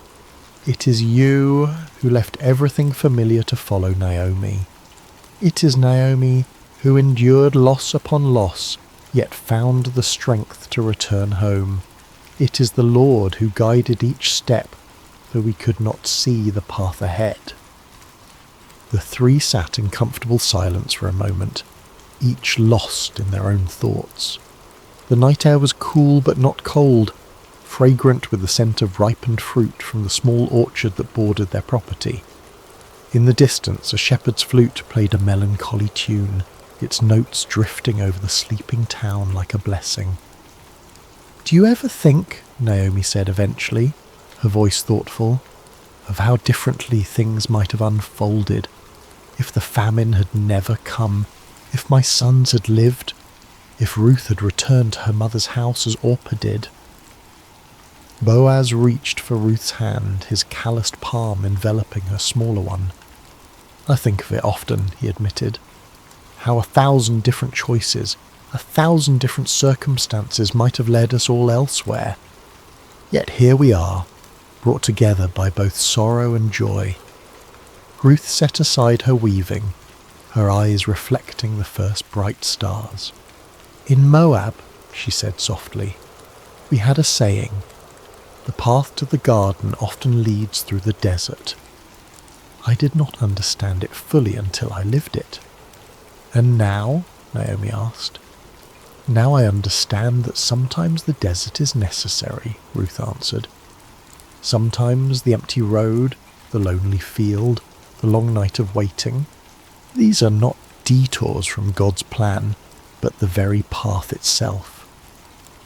Boaz nodded, his face solemn in the gathering darkness. "When I was a younger man," he said, "I often questioned why the Lord had not blessed me with a wife, with children. I watched my friends build families while I built barns and storehouses. I wondered if I had somehow missed the fullness of life." He looked at Ruth, his eyes soft with wonder even after these years together. "Now I see that I was waiting for you, though I did not know it. That each harvest I oversaw, each field I planted, was preparation for the day when a Moabite widow would come to glean among my sheaves." Naomi's laugh was gentle, without bitterness. "And I, who accused the Lord of emptying my hands, look what he has filled them with." She gestured toward the house where Obed slept, toward the small but thriving household that had grown around her. Sometimes emptiness is just the space God is creating for something new. As they sat together in the deepening twilight, a sense of reverent gratitude settled over them. Not the loud exuberance of those who have never known loss, but the deeper, quieter joy of those who have walked through shadows and found light waiting on the other side. The tale of their lives, this unexpected family, formed from fragments of broken dreams, would be told and retold through generations. Not because it was extraordinary in its outward circumstances, but because it revealed an extraordinary truth, that in the hands of a loving God nothing is wasted. Not grief, not loyalty, not kindness, not love freely given with no expectation of return. In the quiet darkness of Bethlehem, as the household of Boaz and Ruth prepared for sleep, they could not know how their story would echo through time, how the great-grandson of their son would be anointed king of Israel, how from their lineage would come the promised Messiah. They knew only this, that the God who had led them through famine and loss, through foreign fields and threshing floors, through legal proceedings and new beginnings. Hello friends, and welcome to Sacred Slumber.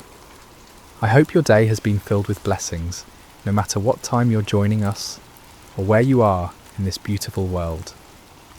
Before we begin tonight's journey into the remarkable story of Gideon, I want to invite you to subscribe to Sacred Slumber so you never miss these powerful biblical narratives that can transform your heart and strengthen your faith. Now let's settle in as we explore one of the most extraordinary accounts of courage, faith and divine intervention in all of Scripture. The sun hung low over the hills of Israel, casting long shadows across a land that had once flowed with milk and honey. But those days seemed like distant memories now. The once prosperous nation had fallen into chaos, its people scattered and hiding like frightened animals. For 7 long years, the Midianites had swept down upon Israel like locusts, devouring everything in their path. Picture, if you will, the terror that gripped every village and farmstead. Families would wake each morning not knowing if this would be the day the raiders would come. Fathers would venture out to check their crops, only to find them trampled and stolen. Children would be hushed to silence at the first sound of hoofbeats on the horizon. The very air seemed thick with fear and desperation. The Midianites, along with their allies, the Amalekites, and other eastern peoples, had turned the conquest of Israel into an annual ritual. Like a plague of locusts, they would arrive at harvest time, their camels beyond counting, stretching across the landscape as far as the eye could see. They would strip the land bare, taking not only the grain and livestock, but also crushing the spirits of God's chosen people. Farmers had abandoned their fields, choosing instead to hide in mountain caves and underground chambers. The marketplaces that once bustled with commerce now stood empty and silent. What should have been a time of celebration and thanksgiving for the harvest had become a season of dread and starvation. Israel's cities, once proud and strong, had crumbled into mere shadows of their former glory. The walls that should have protected the people lay in ruins, and the gates that once welcomed travellers now hung broken on their hinges. It was as if the very blessing of God had departed from the land, leaving behind only sorrow and defeat. In this atmosphere of despair, mothers would gather their children close and whisper the old stories of how God had delivered their ancestors from Egypt, how he had parted the Red Sea and given them victory over mighty enemies. But those stories seemed like fairy tales now, beautiful but impossible dreams from a time when God still cared about his people. The elders of Israel shook their heads in bewilderment. Where was the God of Abraham, Isaac and Jacob? Where was the mighty deliverer who had once fought for them? Had he forgotten his covenant? Had he abandoned them to their enemies forever? It was into this world of darkness and desperation that our story begins, in the small town of Ophrah, where a young man named Gideon was about to discover that God had not forgotten his people, after all. But Gideon, like so many others, had lost hope.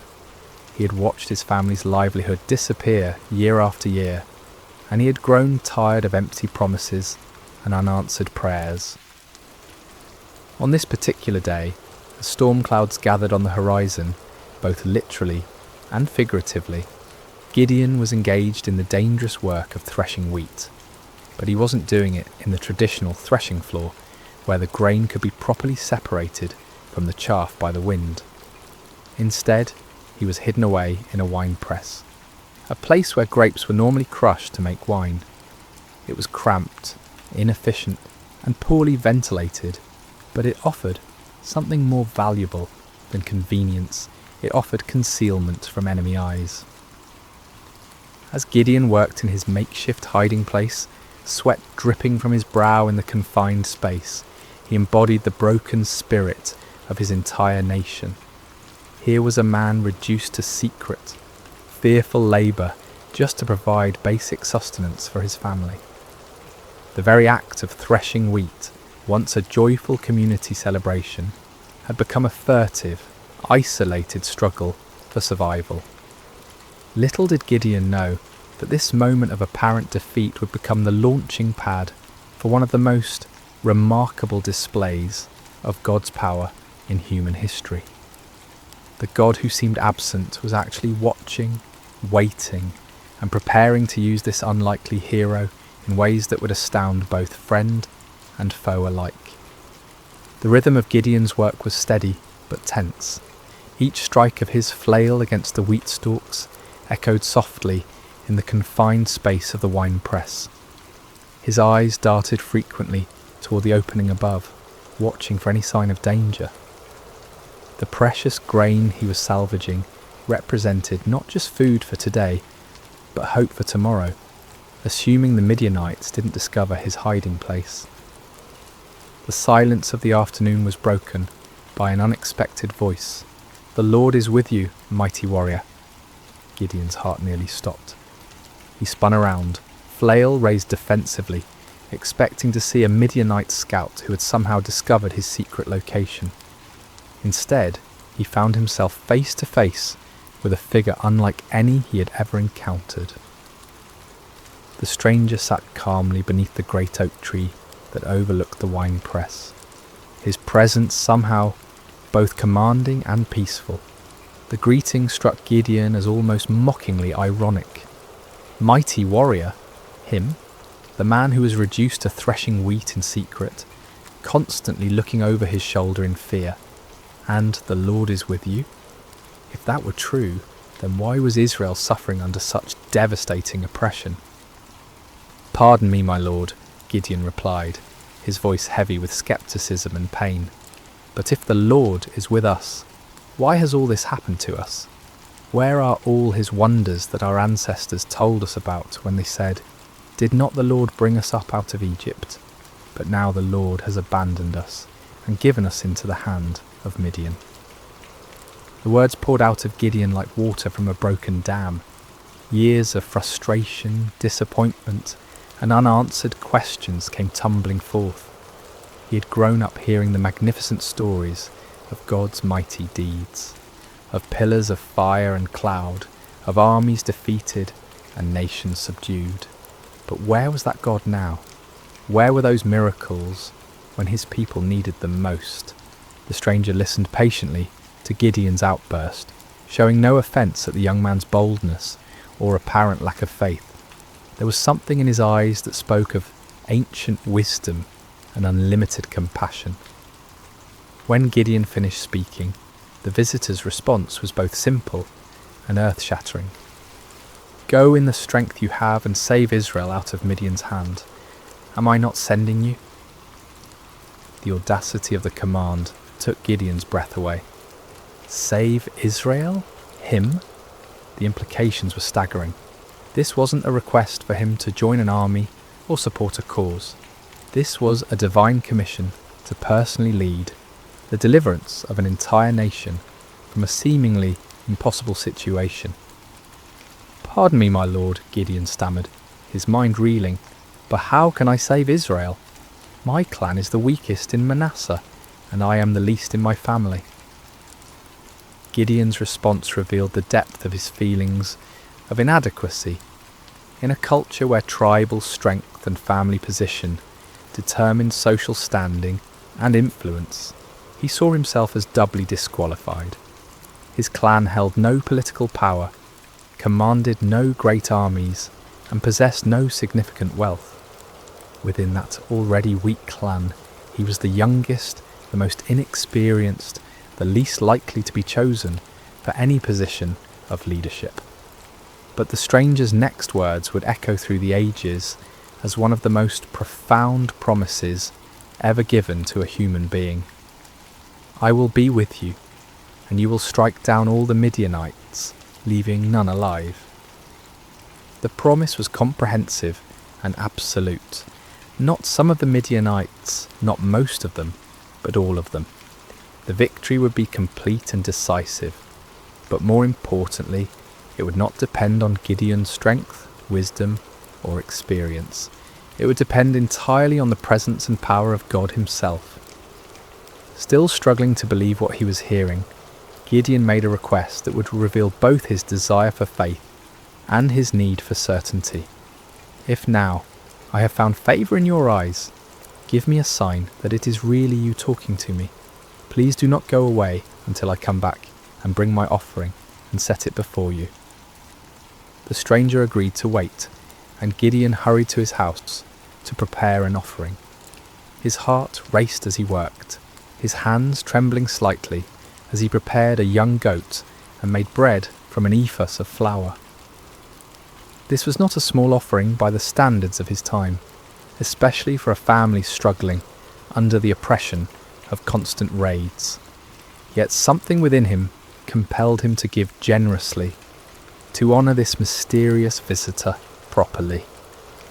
When Gideon returned with the prepared food, the stranger instructed him to place the meat and unleavened bread on a rock and pour out the broth. Gideon obeyed, though he couldn't understand the purpose of these strange instructions. What happened next would leave no doubt about the supernatural nature of his visitor.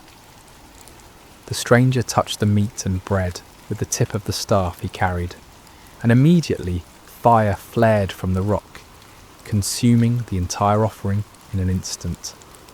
The flames burned with an intensity and heat that no ordinary fire could match, leaving nothing behind but the memory of their brilliance. In that same moment, the stranger vanished from sight, disappearing as suddenly and mysteriously as he had appeared. Terror gripped Gideon's heart as the full realization of what had just occurred crashed over him like a mighty wave. This had been no ordinary man, no mere messenger or prophet. This had been the angel of the Lord, a manifestation of God himself. In that moment of understanding, Gideon was overwhelmed not with joy, but with mortal fear. "Alas, sovereign Lord," he cried out in anguish, "I have seen the angel of the Lord face to face." In the ancient world, it was believed that no human could see God and live. The very encounter that should have filled him with confidence instead filled him with terror. Had his boldness in questioning and testing the Lord sealed his doom? Would he die for having stood in the presence of the Almighty? But even in his moment of greatest fear, God's grace reached out to comfort him. The voice of the Lord came to him again, gentle and reassuring. "Peace, do not be afraid, you are not going to die." With his own hands, Gideon built an altar on that spot and called it "The Lord is Peace." The place where he had threshed wheat in fear and desperation had become holy ground, the site of a divine encounter that would change not only his life, but the destiny of an entire nation. As night fell over Ophrah, Gideon stood beside his new altar, his mind swirling with the magnitude of what had occurred. The God of his ancestors had not abandoned Israel after all. He had been working, planning, preparing for this very moment, and somehow, incredibly, he had chosen Gideon to be his instrument of deliverance. Yet even as faith began to bloom in his heart, doubt lingered like shadows at the edges of his mind. The task before him seemed impossible, the odds insurmountable. How could he, one man from the weakest clan in Manasseh, possibly hope to defeat the countless multitudes of Midian and their allies? It was a question that would lead him to make one of the most famous requests for divine confirmation in all of Scripture. The days following Gideon's encounter with the angel of the Lord were filled with a mixture of excitement and anxiety. The divine commissioning had been clear and unmistakable, yet the human heart, prone to doubt and fear, struggled to fully embrace what seemed impossible. Gideon found himself caught between the supernatural certainty of his calling and the natural uncertainties of his circumstances. As he went about his daily tasks, Gideon's mind constantly returned to that moment when fire had consumed his offering and the angel had vanished from sight. Had it really happened? In the bright light of day, with the familiar sounds and sights of ordinary life surrounding him, the encounter almost seemed like a dream. Yet the altar he had built stood as a permanent reminder, its stones bearing witness to the reality of what had occurred. Word began to spread quietly through the region about Gideon's calling. Some believed and were filled with hope for the first time in years. Others were sceptical, wondering how this young man could possibly succeed where so many others had failed. Still others were fearful, worried that any attempt at resistance would only bring more severe retaliation from their oppressors. The weight of responsibility pressed heavily on Gideon's shoulders. He was being asked not just to risk his own life, but potentially to lead others to their deaths. What if he had misunderstood? What if his faith had somehow led him astray? The consequences of a mistake would be catastrophic, not just for him, but for all who would follow him. It was in this state of mind that Gideon made his famous request for divine confirmation. The fleece test, as it would come to be known, represented not a lack of faith, but rather a deep desire for certainty in the face of overwhelming responsibility. "If you will save Israel by my hand as you have promised," Gideon prayed earnestly, "look, I will place a wool fleece on the threshing floor. If there is dew only on the fleece, and all the ground is dry, then I will know that you will save Israel by my hand, as you said." The request was specific and measurable. In the normal course of nature, dew would form on all surfaces exposed to the night air. If God could reverse this natural process, causing moisture to collect only on the fleece, while leaving the surrounding ground completely dry, it would serve as an unmistakable sign of divine intervention. Gideon placed the fleece carefully on the threshing floor as evening approached. All through the night he must have awakened periodically, wondering what he would find in the morning. As dawn broke, he hurried to the spot where he had placed his test. What he discovered filled him with wonder and awe. The fleece was thoroughly saturated with dew, so much so that when he wrung it out, he was able to fill an entire bowl with water.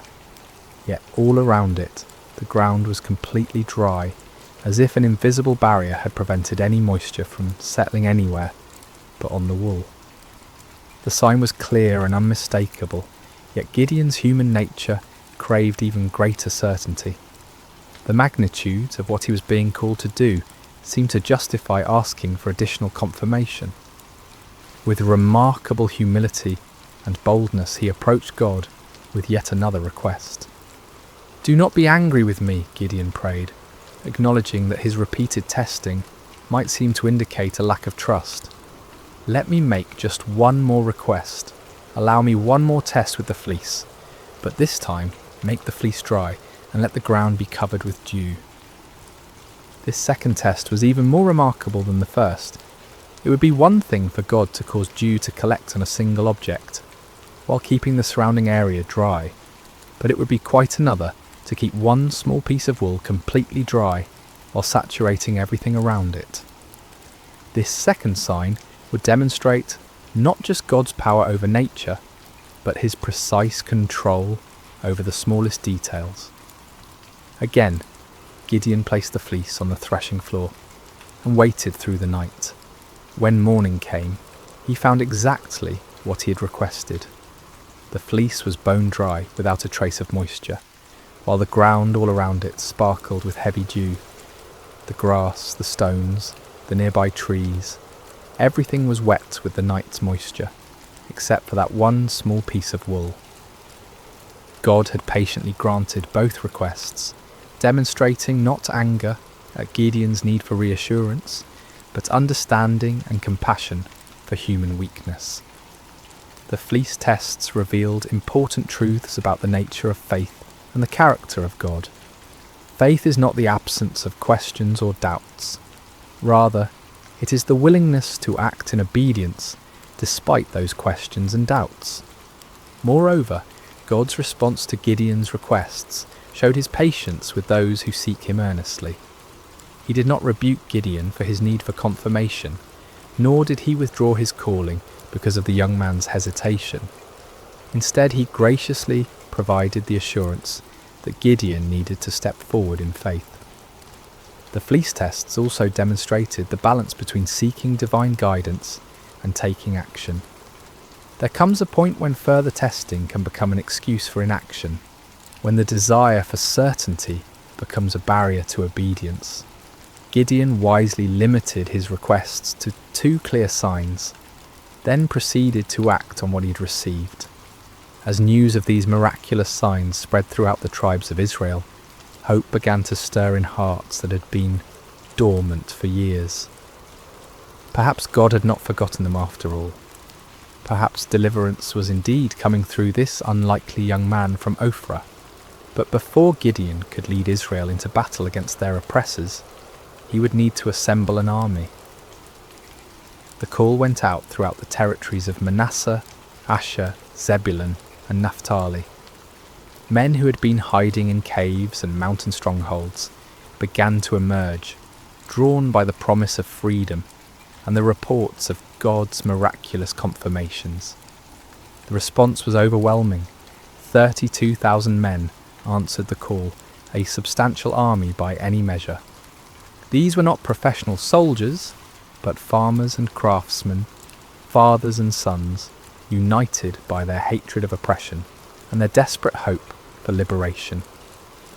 They came carrying whatever weapons they could find, swords that had been hidden from enemy raids, spears hastily fashioned from farming tools, bows that had been used for hunting game in the wilderness. As Gideon looked out over this vast assembly of volunteers, he might have felt a surge of confidence. Surely with 32,000 men, even amateur fighters, he could mount a credible challenge to the Midianite forces. The odds were still daunting, given that the enemy could field armies many times larger, but at least now they had a fighting chance. Yet God had other plans. The fleece tests had been preparation not just for Gideon's faith, but for an even greater demonstration of divine power. The true test was not whether Gideon could trust God with impossible signs, but whether he could trust God with an impossible strategy. What happened next would shock both Gideon and his army, challenging every human assumption about warfare and victory. God was about to demonstrate that his ways are not our ways, and that his power is made perfect, not in human strength, but in human weakness. The morning sun cast long shadows across the camp as 32,000 men prepared for what they believed would be their march to war. Weapons were sharpened, provisions were packed, and final prayers were offered. The air buzzed with nervous energy as farmers turned warriors contemplated the battle that lay ahead. Gideon moved among his troops, offering words of encouragement and trying to project the confidence that a leader must display. Yet privately, he was still awed by the magnitude of what was happening. Just weeks earlier, he had been hiding in a wine press, and now he stood at the head of the largest volunteer army Israel had assembled in generations. But as the army prepared to march toward the enemy encampment, God spoke to Gideon, with words that must have sent shockwaves through his entire being. "You have too many men. I cannot deliver Midian into their hands, or Israel would boast against me. Our own strength has saved us." Too many men? The statement seemed to defy all military logic. The Midianites and their allies numbered in the hundreds of thousands. Their camels alone described as being like locusts for multitude. How could 32,000 possibly be considered too many? Yet God's reasoning revealed a profound truth about the nature of divine deliverance. If Israel won the coming battle through conventional military means, they would inevitably credit their victory to their own strength, strategy, and courage. The victory needed to be so obviously supernatural that no one could mistake its source. God's glory was at stake, and that glory could not be shared with human pride. Following God's instructions, Gideon stood before his assembled army and made an announcement that must have stunned many of the volunteers. Anyone who trembles with fear may turn back and leave Mount Gilead. The offer was based on an ancient law found in Deuteronomy, which recognised that fearful soldiers could spread panic through the ranks and actually weaken an army's effectiveness. But in this case, the dismissal served a different purpose entirely. God was beginning the process of reducing the army to a size that would make his intervention unmistakable. The response to Gideon's announcement was immediate and devastating. 22,000 men took advantage of the opportunity to withdraw from what many probably saw as a suicide mission anyway. These were not cowards in the traditional sense. They were ordinary people facing an extraordinary situation, and they chose the safety of their families over the uncertainties of battle. As Gideon watched more than 2/3 of his army walk away, his heart must have sunk. 10,000 men remained, still a respectable force, but far fewer than what seemed necessary for the task ahead. Surely now they could proceed with God's blessing. But God was not finished with his reductions. "There are still too many men," came the divine word. "Take them down to the water, and I will thin them out for you there. If I say, 'This one shall go with you,' he shall go. But if I say, 'This one shall not go with you,' he shall not go." The instruction was puzzling and specific. Gideon was to observe how the men drank water and select his final army based on their drinking method. Of all the criteria that might be used to choose warriors, how they consumed water seemed among the least relevant to military prowess. At the water's edge, the 10,000 men revealed their character through their approach to drinking. The vast majority knelt down and put their faces directly to the water, drinking deeply and focusing entirely on satisfying their thirst. But a small group, only 300 men, demonstrated a different approach. They brought water to their mouths with their hands, lapping it like dogs while maintaining their vigilance and readiness. God's instruction was clear. "With the 300 men that lapped, I will save you and give the Midianites into your hands. Let all the others go home." The reduction was complete and shocking. From 32,000 to 300 represented a decrease of more than 99%. What had begun as a substantial army was now reduced to little more than a large company. The odds, already daunting, had become mathematically absurd. Yet the selection criteria revealed profound spiritual truths. The 300 men who were chosen had demonstrated alertness, self-discipline, and readiness, even in a moment of personal need. While drinking, they had maintained their awareness of their surroundings, prepared for action at a moment's notice. These qualities, while admirable in soldiers, were really symbols of spiritual preparedness and faithfulness. As the dismissed soldiers departed, taking most of the weapons and supplies with them, Gideon was left with 300 men who looked more like a ceremonial guard than a fighting force. The enemy they faced was described in terms that emphasized their overwhelming numbers. All the Midianites, the Amalekites, and the other eastern peoples had settled in the valley, thick as locusts. Their camels could no more be counted than the sand on the seashore. The disparity was so extreme that it moved beyond the realm of military strategy into the realm of the miraculous. No human commander would voluntarily reduce his forces to such a level when facing such overwhelming odds. Yet this was precisely God's point.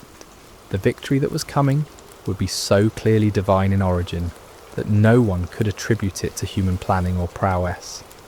For Gideon, this final reduction must have been the ultimate test of faith. Everything in his military thinking, everything in his natural instincts, everything in conventional wisdom screamed against such a strategy. Yet his experiences with the fleece had prepared him for this moment. He had learned to trust God's ways even when they contradicted human logic. The 300 men who remained showed remarkable faith as well. They could see the enemy forces spread across the valley below them. They knew the odds better than anyone, yet they chose to stay, to trust in the God who had called them through his servant Gideon. As night fell over the Israelite camp, the 300 men prepared for what would be the most unconventional battle in military history. They had no idea that they were about to participate in a victory that would be remembered and celebrated for thousands of years. A victory that would demonstrate God's power to use the weak to confound the mighty. The stage was set for a night that would change everything. The Midianites slept in their countless tents, confident in their overwhelming superiority. The 300 Israelites made their final preparations, trusting in a God who specialized in impossible victories. The hours before dawn are often the darkest, both literally and figuratively. As Gideon and his 300 men crouched in the hills overlooking the vast enemy encampment, the weight of their impossible mission pressed down upon them like a physical burden. The valley below was filled with the tents of their enemies, stretching as far as the eye could see in the starlight, a sea of canvas that housed an army larger than any they had ever faced. Despite the miraculous signs he had witnessed and the divine assurances he had received, Gideon still struggled with doubt. God, in his infinite understanding of human nature, provided one more confirmation before the battle commenced. "Get up, go down against the camp," the Lord instructed, "because I am going to give it into your hands. If you are afraid to attack, go down to the camp with your servant Purah and listen to what they are saying. Afterward, you will be encouraged to attack the camp." The offer revealed God's compassionate understanding of Gideon's anxiety. Rather than rebuking him for his continued fears, the Lord provided an opportunity for reassurance. Taking his servant Purah with him, Gideon crept down toward the perimeter of the enemy camp under cover of darkness. The Midianite camp was massive beyond imagination. Thousands upon thousands of tents housed warriors from multiple nations united in their conquest of Israel. The sounds of the sleeping army filled the night air, snoring soldiers, restless camels, the occasional challenge of sentries. The very scale of the enemy forces should have been overwhelming to any reasonable observer. As Gideon and Purah approached the outer edge of the camp, they overheard a conversation between two Midianite soldiers. One was telling his companion about a disturbing dream he had experienced. "I had a dream. A round loaf of barley bread came tumbling into the Midianite camp. It struck the tent with such force that the tent overturned and collapsed." The interpretation offered by his fellow soldier was even more remarkable. "This can be nothing other than the sword of Gideon, son of Joash, the Israelite. God has given the Midianites and the whole camp into his hands." The irony was profound. Here in the heart of the enemy camp, God was providing confirmation through the mouths of Israel's oppressors themselves. The barley bread in the dream was significant. Barley was considered the food of the poor, inferior to wheat. Yet in the dream, this humble loaf had the power to destroy the entire enemy position. The symbolism was clear. God would use the humble and despised to bring down the mighty and proud. That Gideon's name was already known to the enemy indicated that word of the gathering Israelite resistance had reached their ears. Rather than being encouraged by their overwhelming numerical superiority, some among the Midianites were apparently experiencing anxiety about this upstart Hebrew leader.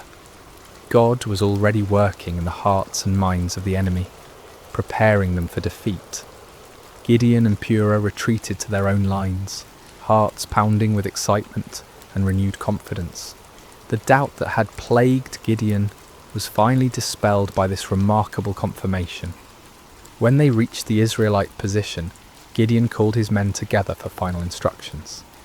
"Get up," he announced with newfound authority and confidence. "The Lord has given the Midianite camp into your hands." What followed was perhaps the most unusual battle plan in military history. Instead of swords and spears, Gideon distributed trumpets, empty clay jars, and torches to each of his 300 men. The weapons of conventional warfare were set aside in favour of items that seemed more suited to a religious ceremony than a military campaign. Gideon divided his small force into 3 companies of 100 men each. The strategy was simple, yet audacious.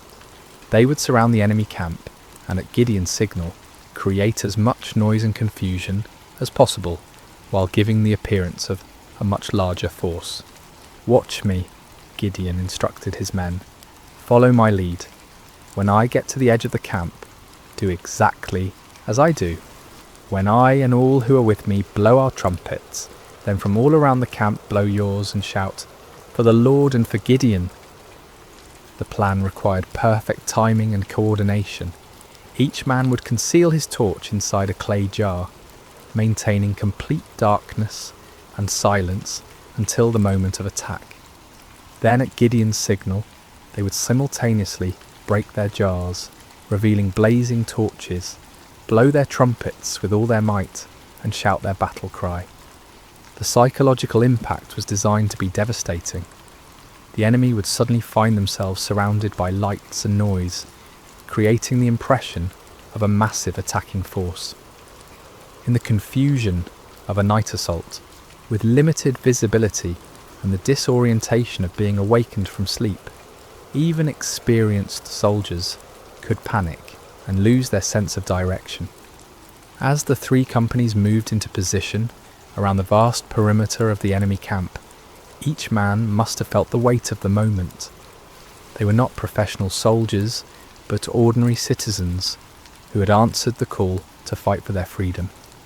Now they found themselves in the most critical moment of their lives, armed with the most unconventional weapons imaginable, trusting in a God who had promised victory through seemingly impossible means. The middle watch around midnight was traditionally the time when sentries were changed, and vigilance was often at its lowest point. It was at this precise moment that Gideon and his 100 men reached their assigned position on the edge of the camp. Across the valley, 200 other men waited in similar positions, every eye fixed on their leader for the signal that would begin the battle. Gideon raised his torch-filled jar high above his head, then brought it down sharply, smashing it against a rock. The clay shattered with a sound that seemed to echo across the silent valley, and immediately his torch blazed forth in the darkness. At the same instant, he lifted his trumpet to his lips and blew a long, piercing blast. "For the Lord and for Gideon," he shouted at the top of his lungs. The signal rippled around the camp as 300 jars smashed simultaneously. 300 torches burst into flame, and 300 trumpet hags sounded their defiant call. The battle cry of "For the Lord and for Gideon" echoed from every direction. creating the impression that the Midianite camp was completely surrounded by a massive army. The effect was instantaneous and devastating. Thousands of sleeping soldiers were jolted awake to find their camp surrounded by blazing lights and deafening noise. In the confusion and darkness, panic spread like wildfire through the ranks. Soldiers stumbled from their tents, grabbing whatever weapons they could find, unable to determine the size or direction of the attacking force. In their panic and confusion, the Midianites and their allies began attacking each other. Unable to distinguish friend from foe in the darkness, and hearing battle cries in their own languages from every direction, they assumed they had been betrayed by their allies. The coalition that had seemed so formidable began to tear itself apart. The 300 Israelites maintained their positions around the perimeter, continuing to blow their trumpets and hold their torches high, creating the illusion of a massive army that had the enemy completely surrounded. They watched in amazement as God fulfilled his promise in the most spectacular fashion imaginable. The panic spread throughout the entire camp like a plague. What had begun as confusion quickly escalated into a full-scale rout as the enemy forces fled in every direction, abandoning their weapons, supplies, and even their camels in their desperate attempt to escape what they perceived as certain destruction. The victory was complete and overwhelming, achieved not through superior numbers or military might, but through divine intervention, working through the obedience of 300 faithful men. The God who had called Gideon from his hiding place in the winepress had once again demonstrated that his power is made perfect in human weakness. As dawn broke over the valley, an astonishing sight greeted the 300 Israelites. Where the night before had stood the mighty encampment of Israel's oppressors, now lay only scattered debris and abandoned supplies. Tents stood empty, their guy ropes cut by fleeing soldiers. Weapons lay discarded where they had fallen from panicked hands. The camels that had been described as innumerable as locusts wandered aimlessly, their owners having fled into the wilderness. The ground itself told the story of the night's chaos. Bloodstains marked the spots where confused allies had struck down one another in the darkness. Personal belongings were strewn across the landscape as the fleeing army had abandoned everything that might slow their escape. The scene looked less like the aftermath of a battle and more like the remnants of a catastrophic natural disaster. Gideon and his men moved through the abandoned camp in wonder, scarcely believing what their eyes were witnessing. The victory was so complete, so overwhelming, that it seemed almost too good to be true, yet the evidence was undeniable. The army that had terrorized Israel for 7 years had been routed by 300 men armed with trumpets and torches. But God's deliverance was not yet complete. Even as the 300 marvelled at what had occurred in the valley, word of the miraculous victory was spreading throughout the hill country of Israel. Men who had dismissed Gideon's call to arms, who had remained hidden in their caves and strongholds, now emerged with renewed courage and determination. The tribes of Naphtali, Asher and Manasseh rallied to pursue the fleeing Midianites. What had begun with 300 faithful men now swelled into a national movement of liberation. The psychological impact of the victory was as important as the military result. The myth of Midianite invincibility had been shattered in a single night, and the spirit of resistance that had been dormant for so long now burst forth like a river breaking through a dam. Gideon sent messengers throughout the hill country of Ephraim with urgent instructions. Come down against the Midianites and seize the waters of the Jordan ahead of them as far as Beth Barah. This strategic move would cut off the enemy's escape routes and ensure that the victory would be complete. The Ephraimites responded with enthusiasm, capturing the fords of the Jordan and trapping many of the fleeing Midianites. In the pursuit that followed, they captured 2 of the Midianite leaders, Oreb and Zeb, whose names meant raven and wolf.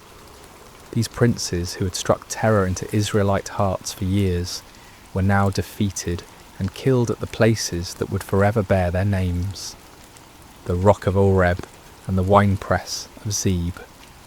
The pursuit continued beyond the Jordan as Gideon and his original 300, though exhausted, pressed on to capture the remaining Midianite kings, Zaba and Zalmunna. The victory was total and decisive.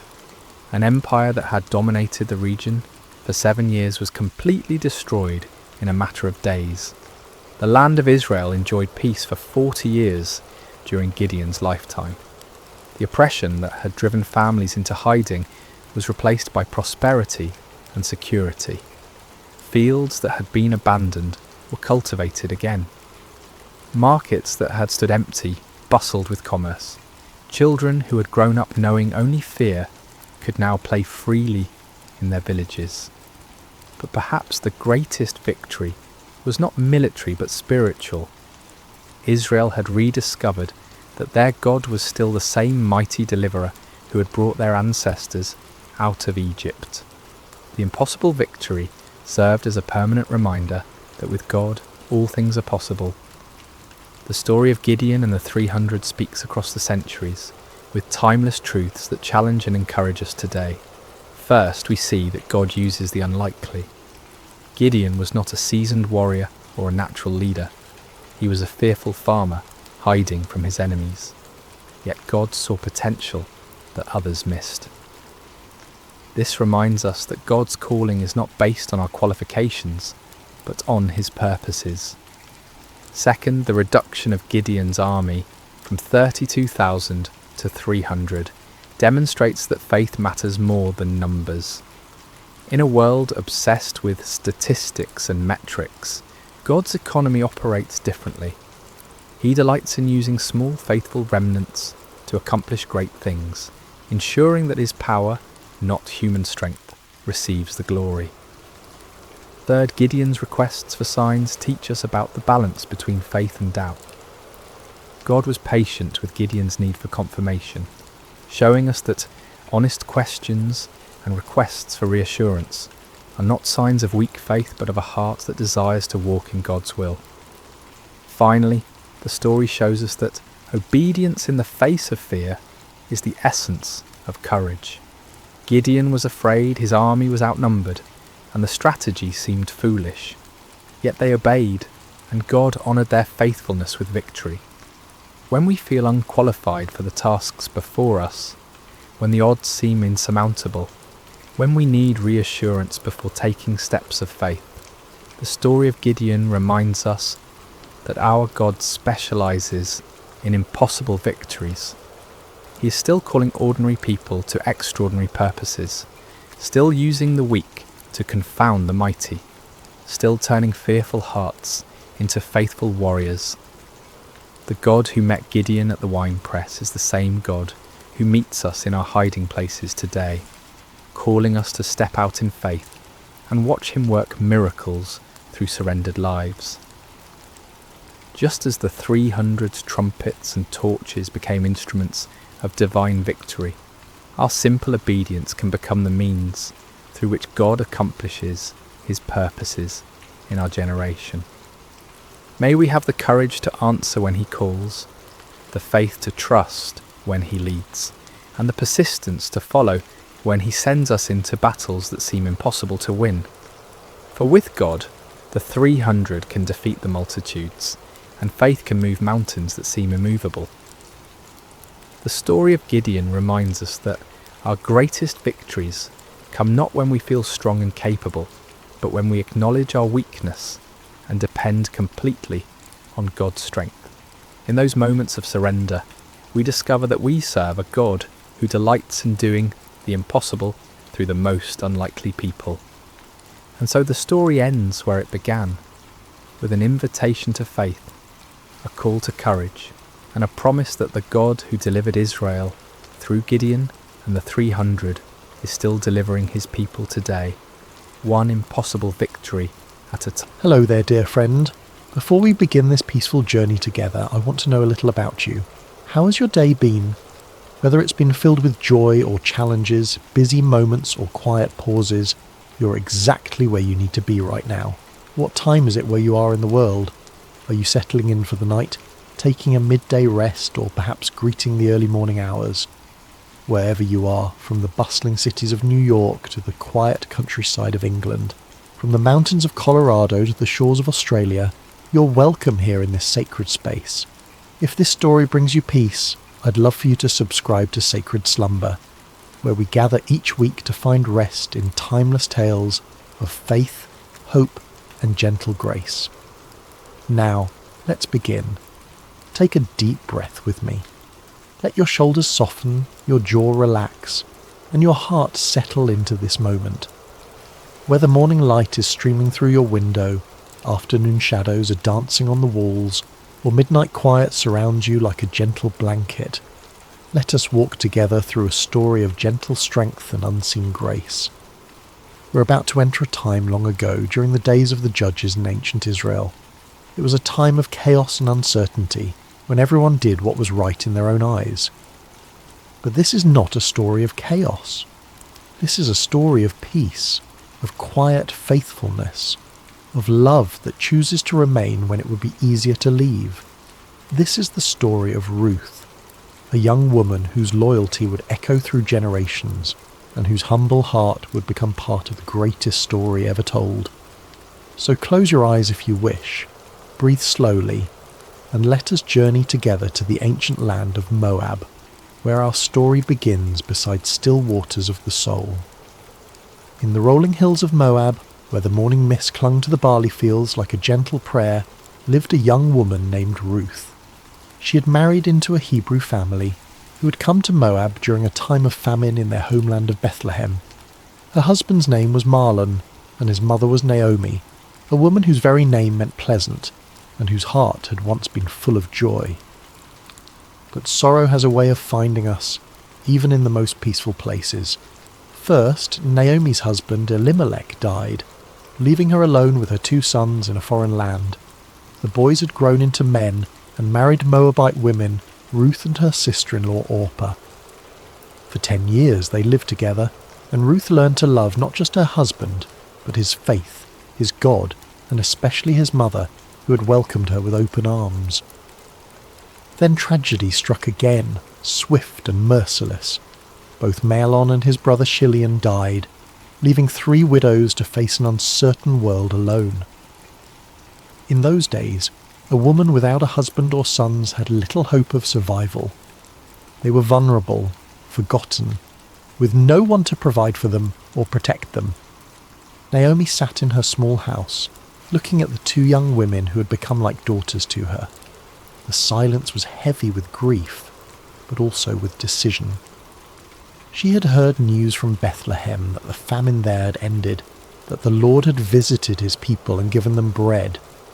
Her heart longed for home, for the familiar hills of Judah, for the place where she had known happiness before sorrow came calling. "My daughters," she said softly, her voice worn thin by weeping, "I must return to my people. But you are young. You have your whole lives ahead of you. Go back to your mothers' houses. May the Lord deal kindly with you, as you have dealt with the dead and with me." She kissed them both, and they wept together. How can you say goodbye to someone who's been your family, your comfort, your companion through the darkest days? Orpah, after much tears and embracing, finally agreed to return to her people and her gods. It was the practical choice, the safe choice, the choice that made sense to everyone around them. But Ruth clung to Naomi with a determination that surprised them all. When Naomi urged her again to follow her sister-in-law, Ruth spoke words that would echo through history, words that came from the deepest place in her heart. "Do not urge me to leave you or to return from following you. For where you go, I will go, and where you lodge, I will lodge. Your people shall be my people, and your God my God. Where you die, I will die, and there will I be buried. May the Lord do so to me, and more also if anything but death parts me from you." There was something in Ruth's voice that told Naomi this was not a decision made in the heat of emotion, but a choice carved in stone, written in the very fibre of her being. This young Moabite woman was choosing love over security, faithfulness over comfort, an unknown future over a predictable past. And so they began the long journey from Moab to Bethlehem, two women with nothing but the clothes on their backs and the strength of their love for each other. They walked through valleys where wildflowers nodded in the breeze, past streams that sang ancient songs, under skies that seemed to stretch endlessly toward hope. As they travelled, Ruth would gather berries and herbs along the way, always making sure Naomi had enough to eat. She would find the softest spot for them to rest each night, would share her cloak when the desert air grew cold. She had chosen this path, and she would walk it with grace and dignity, one step at a time. The journey took many days, and with each step toward Bethlehem, Ruth was walking further from everything she had ever known. She was leaving behind the gods of her childhood, the customs of her people, the language of her birth. She was choosing to become a stranger in a strange land, not because she had to, but because love had made the choice for her. When they finally crested the hill that overlooked Bethlehem, the city spread before them like a handful of pearls scattered on brown velvet. The sun was setting, painting the stone houses in shades of gold and amber. Smoke rose from evening fires, and the sound of children playing drifted up to them on the evening breeze. "Look," Naomi whispered, her voice thick with emotion. "There it is, home." But as they descended into the city, the women who had known Naomi in her happier days barely recognized her. "Is this Naomi?" they asked each other, seeing how sorrow had aged her, how loss had bent her shoulders and silvered her hair. "Do not call me Naomi," she told them, her voice steady but sad. "Call me Mara, for the Almighty has dealt very bitterly with me. I went out full, and the Lord has brought me home empty." But Ruth, standing quietly beside her, knew that Naomi was not truly empty. She had brought with her the love of this young woman, who had chosen to forsake all for the sake of faithfulness. And though neither of them knew it yet, they had arrived in Bethlehem at the beginning of barley harvest, when the fields were golden and ready, when provision was about to unfold in ways they could never have imagined. The story was just beginning, and the God who notices every sparrow that falls, who counts every tear that is shed, who remembers every act of kindness, was already preparing the next chapter of their lives. The morning air in Bethlehem was crisp and clean, carrying the scent of ripening grain and the promise of a new day. Ruth woke early, as she always did, listening to the gentle rhythm of Naomi's breathing beside her. They had found a small place to stay, but their provisions were nearly gone, and Ruth knew that something had to be done. She'd heard about the law of gleaning, a beautiful provision that the God of Israel had made for the poor and the stranger. After the reapers went through the fields harvesting the grain, the needy could follow behind and gather what was left. It was honest work, humble work, but it was work that could keep them alive. "Let me go to the fields," Ruth said gently to Naomi, "and glean among the ears of grain after him in whose sight I shall find favour." Naomi nodded, understanding the necessity but also the risk. Ruth was young and beautiful, and the fields could be dangerous places for a woman alone. But there was something in Ruth's quiet determination that spoke of inner strength, of a spirit that could not be easily broken. And so Ruth set out in the early morning light, joining the other gleaners who moved like shadows behind the harvest workers. She had wrapped her head modestly and carried a small basket, ready to spend the day bent over in the sun, gathering grain kernel by kernel. As it happened, she came to the field that belonged to Boaz, a man of great wealth and standing in Bethlehem. But more than that, though Ruth did not know it yet, Boaz was a relative of Naomi's late husband, a kinsman who had the right and responsibility to help family members in need. The phrase, "as it happened," seems simple enough, but sometimes the most profound movements of providence come disguised as coincidence. Ruth's feet carried her to that particular field not by accident, but by the gentle guidance of a God who was weaving a story larger than she could imagine.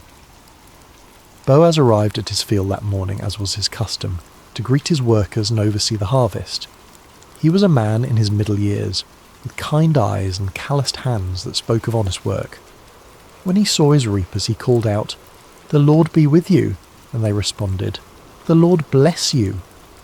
It was more than a greeting. It was a glimpse into the heart of a man who knew that all good things come from above. But his attention was caught by a young woman he had never seen before, working quietly at the edge of his field. She moved with grace and dignity, even in the humbling work of gleaning. There was something about her that drew his eye, not just her beauty, but the way she carried herself with quiet strength. "Whose young woman is this?" he asked his foreman. "She is the young Moabite woman who came back with Naomi from the country of Moab," the foreman replied. "She asked permission to glean and gather among the sheaves after the reapers, and she has been working steadily from early morning until now with only a brief rest."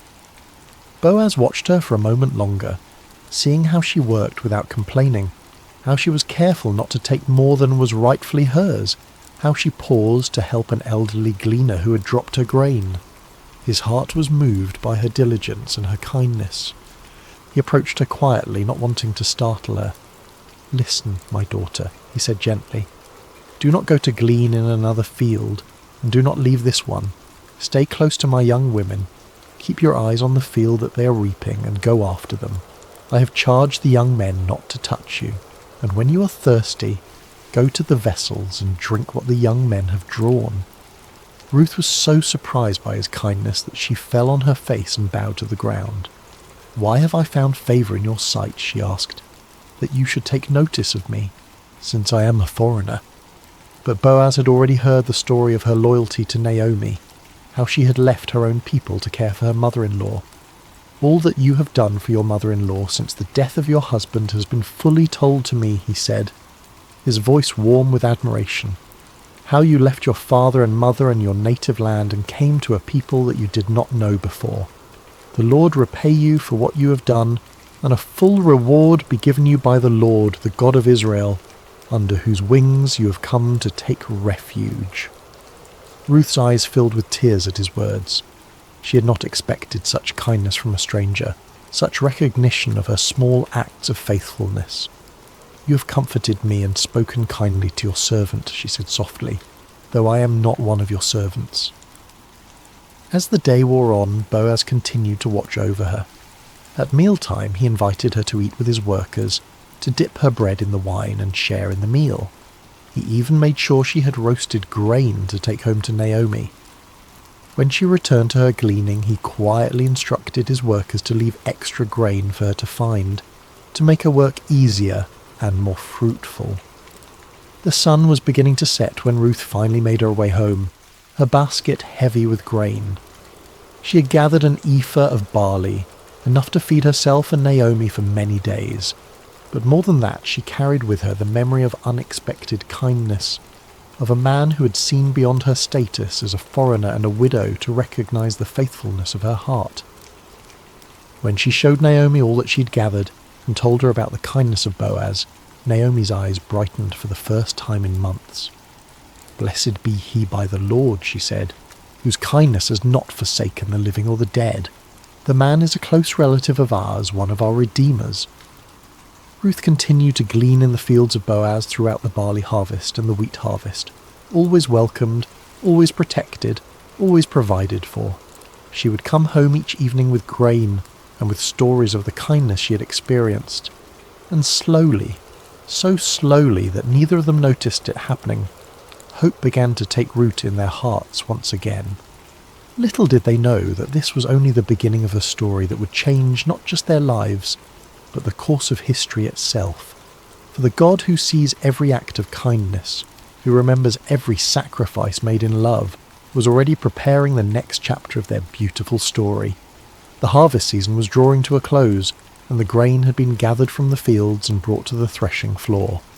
It was a time of celebration and completion, when the hard work of the harvest gave way to the satisfaction of provision secured. The air was filled with the sound of winnowing, As the grain was separated from the chaff in the evening breeze, Naomi had been watching the growing affection between Ruth and Boaz with the wisdom of a woman who had lived long enough to recognize the hand of God in everyday circumstances. She had seen how Boaz's eyes followed Ruth, how he spoke to her with special gentleness, how he made sure she was always provided for and protected. And she had seen how Ruth, despite her natural reserve, had begun to smile more often, how she spoke Boaz's name with a special warmth. One evening, as they sat together in their small dwelling, Naomi took Ruth's hands in hers. "My daughter," she said softly, "should I not seek rest for you, that it may be well with you? Is not Boaz our kinsman, with whose young women you were? See, he is winnowing barley tonight at the threshing floor." Ruth listened carefully as Naomi explained the custom of the kinsman redeemer, how a close relative had the right and responsibility to marry a widow to preserve the family line and inheritance. It was not just about marriage, but about redemption, about restoring what had been lost, about ensuring that the names of the dead were not forgotten. "Wash therefore and anoint yourself," Naomi continued, "and put on your cloak and go down to the threshing floor. But do not make yourself known to the man until he has finished eating and drinking. But when he lies down, observe the place where he lies. Then go and uncover his feet and lie down, and he will tell you what to do." It was a bold plan, one that required great courage and faith. Ruth would be placing herself in a vulnerable position, trusting in the character of a man she had come to respect and admire. But she had learned to trust Naomi's wisdom, and more than that, she had learned to trust the God who had been guiding her steps from the very beginning. "All that you say I will do," Ruth replied simply. As the sun set and the first stars appeared in the clear night sky, Ruth prepared herself carefully. She bathed and anointed herself with fragrant oil, then put on her best garment. But this was not about seduction or manipulation. This was about approaching a good man with dignity and respect, trusting in his honour and in the customs that governed their society. The threshing floor was a place of hard work and celebration, where the grain was separated from the chaff and the harvest was completed. By the time Ruth arrived, the work was done, and the men had eaten and drunk and told stories under the stars. The atmosphere was one of contentment and satisfaction, of work well done and provision secured. Ruth waited in the shadows, watching as Boaz finished his meal and settled down to sleep beside the heap of grain.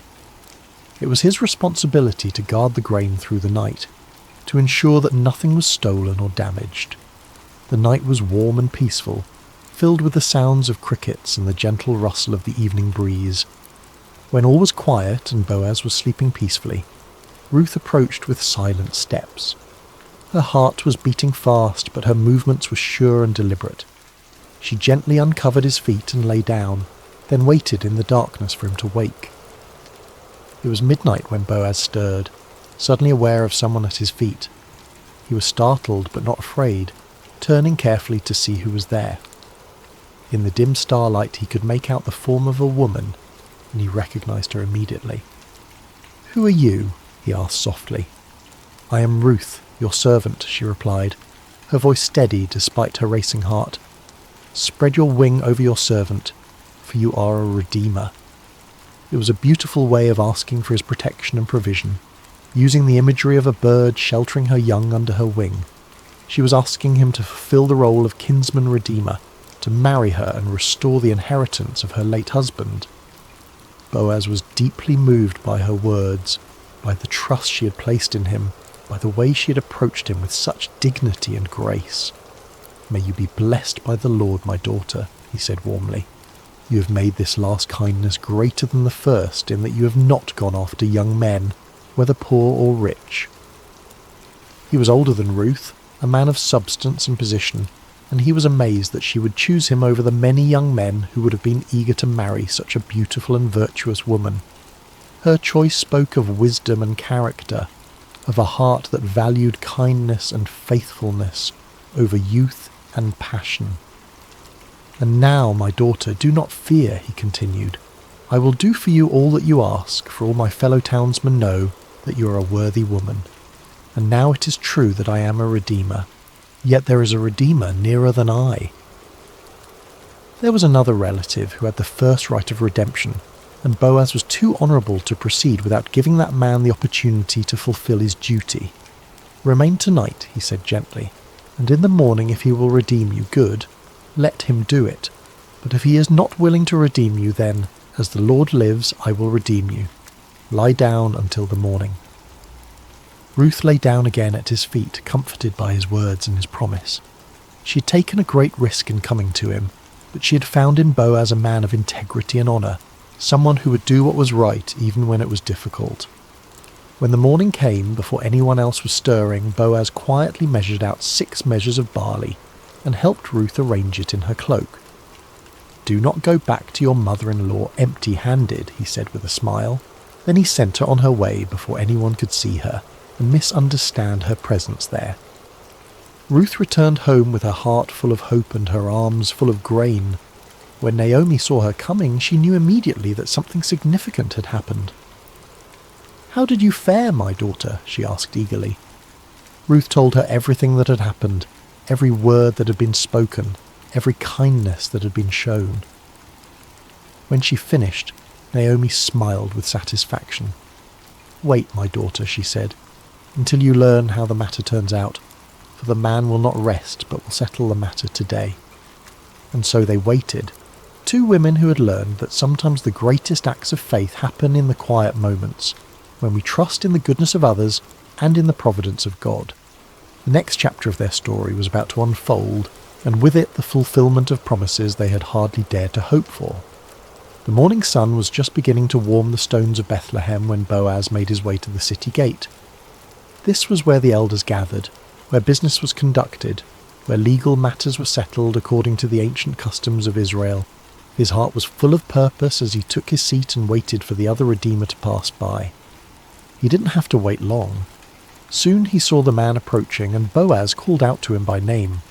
"Come over, friend, and sit down here." The man, curious about what business Boaz might have with him, came and sat down. Then Boaz gathered 10 of the city elders to serve as witnesses, for what he was about to do would affect not just 2 people, but entire family lines and inheritances.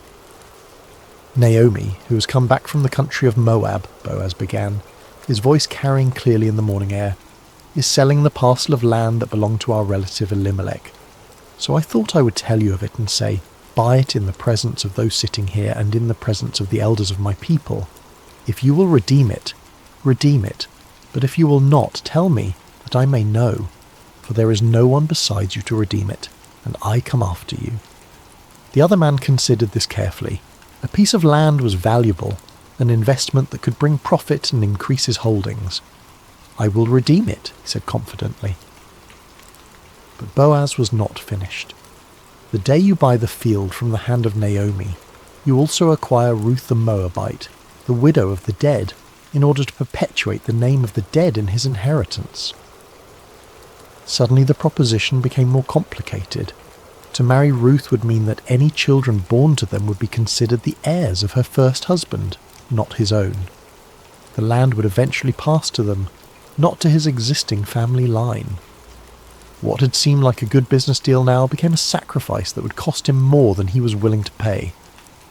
"I cannot redeem it for myself," he said, backing away from the commitment, "lest I impair my own inheritance. You take my right of redemption, for I cannot redeem it." It was exactly what Boaz had hoped to hear. According to the custom of the time, the man removed his sandal and gave it to Boaz as a sign that he was transferring his right of redemption. The sandal was a symbol of walking in someone else's place, of taking on their responsibilities and privileges. Boaz accepted the sandal and turned to address the elders and all the people who had gathered to witness this transaction. "You are witnesses this day that I have bought from the hand of Naomi all that belonged to Elimelech and all that belonged to Chilion and to Mahlon. Also Ruth the Moabite, the widow of Mahlon, I have acquired to be my wife, to perpetuate the name of the dead in his inheritance, that the name of the dead may not be cut off from among his brothers and from the gate of his native place. You are witnesses this day." The crowd erupted in celebration and blessing. "We are witnesses," they called out joyfully. "May the Lord make the woman who is coming into your house like Rachel and Leah, who together built up the house of Israel. May you act worthily in Ephrathah and be renowned in Bethlehem, and may your house be like the house of Perez, whom Tamar bore to Judah, because of the offspring that the Lord will give you by this young woman." It was a beautiful blessing, invoking the names of the great matriarchs of Israel and expressing the hope that Ruth would become equally honoured in the history of God's people, and how prophetic those words would prove to be. Meanwhile, Ruth and Naomi had been waiting at home, their hearts full of anticipation and hope. When the messenger came running to tell them what had happened at the gate, they could hardly believe their ears. The legal proceedings had gone exactly as they had hoped. Boaz had redeemed not just the land, but Ruth herself, and they were to be married. The wedding was a joyous occasion, celebrated by the entire community.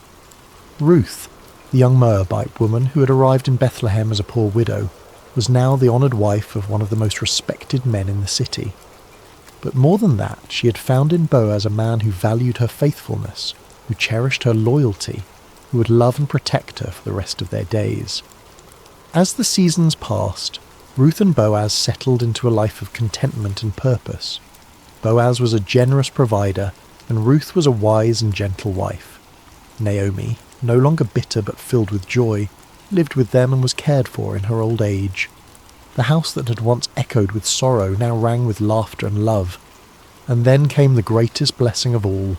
Ruth conceived and bore a son, a healthy, beautiful child who would be raised in the love and fear of the Lord. The women of the neighbourhood came to congratulate Naomi, saying, "Blessed be the Lord who has not left you this day without a redeemer, and may his name be renowned in Israel. He shall be to you a restorer of life and a nourisher of your old age. For your daughter-in-law who loves you, who is better to you than 7 sons, has given birth to him." They named the child Obed, which means servant or worshipper, and Naomi took him on her lap and became his nurse. The child brought healing to her broken heart, restoration to her empty life, and joy to her golden years. But the story doesn't end there. Little Obed grew up to become the father of Jesse, who became the father of David, the great king of Israel, and through David's line would come the Messiah, the Saviour of the world. Ruth, the foreign woman who had chosen loyalty over security, faith over fear, had become part of the most important family tree in all of human history. In the genealogy of Jesus Christ, recorded in the Gospel of Matthew, we find these words: Boaz the father of Obed by Ruth, and Obed the father of Jesse, and Jesse the father of David the king. A Moabite woman's name is written forever in the lineage of the Son of God, a testament to the truth that God's grace knows no boundaries, that his love extends to all who seek refuge under his wings. Ruth's story teaches us that faithfulness in small things leads to blessing in great things, that loyalty and love are never wasted, that God can take our deepest sorrows and weave them into his greatest joys. She reminds us that sometimes the most profound acts of faith happen not in grand gestures, but in quiet decisions to remain faithful, to keep loving, to keep trusting, even when we cannot see the end of the story. As we come to the end of Ruth's story, let us pause beside these still waters and reflect on the gentle truths that flow through this ancient tale. Like a quiet stream that shapes the landscape over time, Ruth's life teaches us lessons that can transform our own journey of faith. Ruth's story shows us the profound power of remaining faithful, even in seasons of pain and uncertainty. When Naomi urged her to return to her people and her gods, Ruth could have chosen the easier path, the path that made sense to everyone around her. Instead, she chose love. She chose to remain loyal to a woman who had shown her kindness, to a faith that had captured her heart, to a God she was still learning to trust. Her famous words, "Where you go, I will go, and where you lodge, I will lodge. Your people shall be my people, and your God my God," were not spoken in a moment of emotional impulse, but from a deep well of commitment that had been growing in her heart over years of walking with Naomi. In our own lives, we face moments when loyalty is tested, when it would be easier to walk away from relationships, commitments, or callings that have become difficult. Ruth's example reminds us that some of the most beautiful chapters of our lives are written in the ink of faithful love, even when that love costs us something precious. Have you ever chosen love when it would have been easier to walk away? Perhaps you stayed with a friend through a difficult season, remained committed to a calling when it became challenging, or continued to love someone even when they couldn't love you back in the same way. These quiet acts of loyalty are never wasted. They shape us into people of depth and character, and they often open doors to blessings we never could have imagined. One of the most beautiful aspects of Ruth's story is how rarely God's name is mentioned, yet his presence is evident in every chapter. The phrase, "as it happened," appears when Ruth comes to Boaz's field, but we understand that this was no accident. It was divine providence working through ordinary circumstances to bring about extraordinary results. God's guidance in Ruth's life came not through burning bushes or angelic visitations, but through the kindness of a stranger, the wisdom of a mother-in-law, and the legal proceedings at a city gate. He worked through the natural rhythms of harvest and gleaning, through cultural customs and family relationships, through the everyday decisions of people who were simply trying to do what was right. This reminds us that God's hand is often most visible in hindsight, in the moments when we look back and see how perfectly things came together, how doors opened at just the right time, how people entered our lives precisely when we needed them most. The God who numbers our days and knows our needs is constantly at work in the ordinary moments of our lives, weaving together circumstances and relationships for our good and his glory. Can you see moments in your own life where something just happened at the perfect time? Perhaps you met a lifelong friend in an unexpected place, discovered an opportunity through a chance conversation, or found help arriving just when you needed it most. These are not coincidences, but glimpses of a loving God who is intimately involved in the details of our lives. Ruth's story is ultimately about transformation, about how God can take our deepest losses and weave them into his greatest purposes. She began as a young widow in a foreign land, with no prospects and no security. She was an outsider, a foreigner, someone who by all human standards had little to offer the grand story of God's people. Yet her simple acts of faithfulness, her quiet loyalty, her willingness to work humbly in the fields, positioned her to become part of the royal lineage of David and ultimately of Jesus Christ. Her name is recorded forever in the genealogy of the Messiah, a testament to the truth that no one is too small, too foreign, or too broken to be used by God for his purposes. Ruth's transformation from widow to wife, from foreigner to family member, from poverty to provision, reminds us that our current circumstances do not define our future possibilities. The God who saw potential in a Moabite gleaner sees potential in each of us, regardless of our background, our mistakes, or our limitations. No matter where you come from, no matter what losses you have experienced, no matter how ordinary your life may seem, your story can become part of something bigger. Your faithfulness in small things, your acts of love and loyalty, your willingness to trust God even when you cannot see the whole picture. These are the threads that God uses to weave his magnificent tapestry of grace.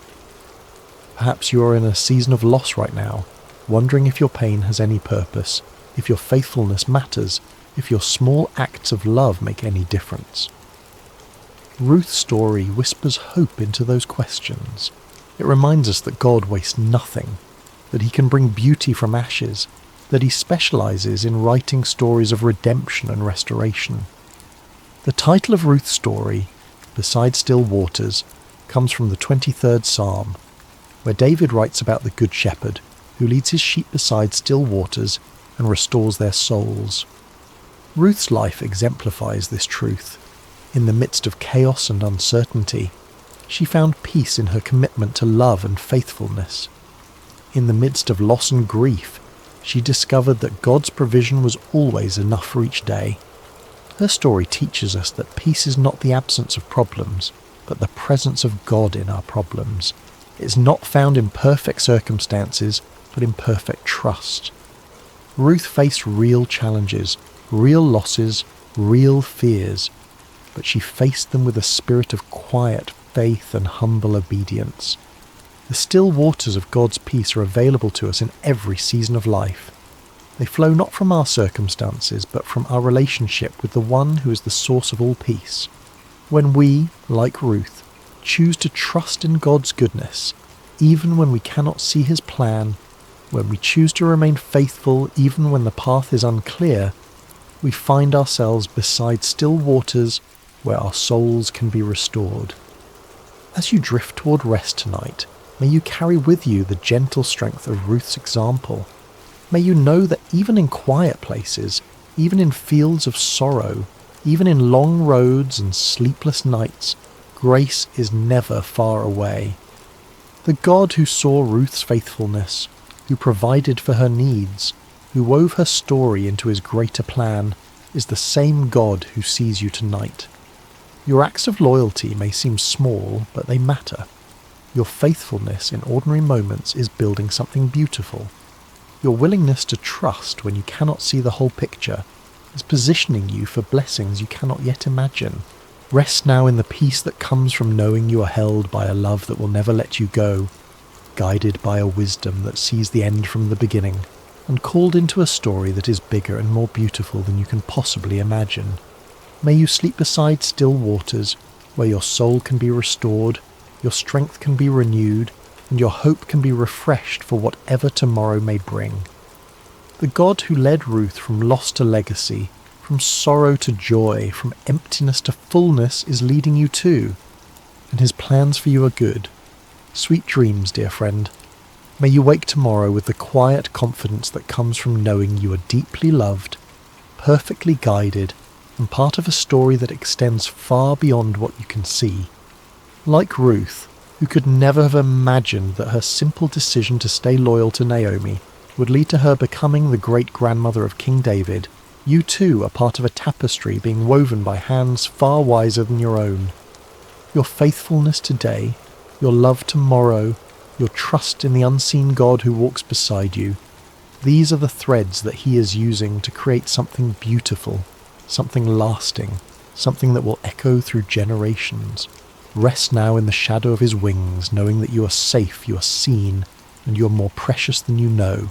The same God who led Ruth beside still waters is leading you too, and his love will never fail. Amen. Hello, dear listener, and welcome to Sacred Slumber. Before we begin tonight's story, I'd love to know how your day has been. Whatever time it is where you are in the world, whether you're settling in for the evening or finding a quiet moment during your day, you're exactly where you need to be.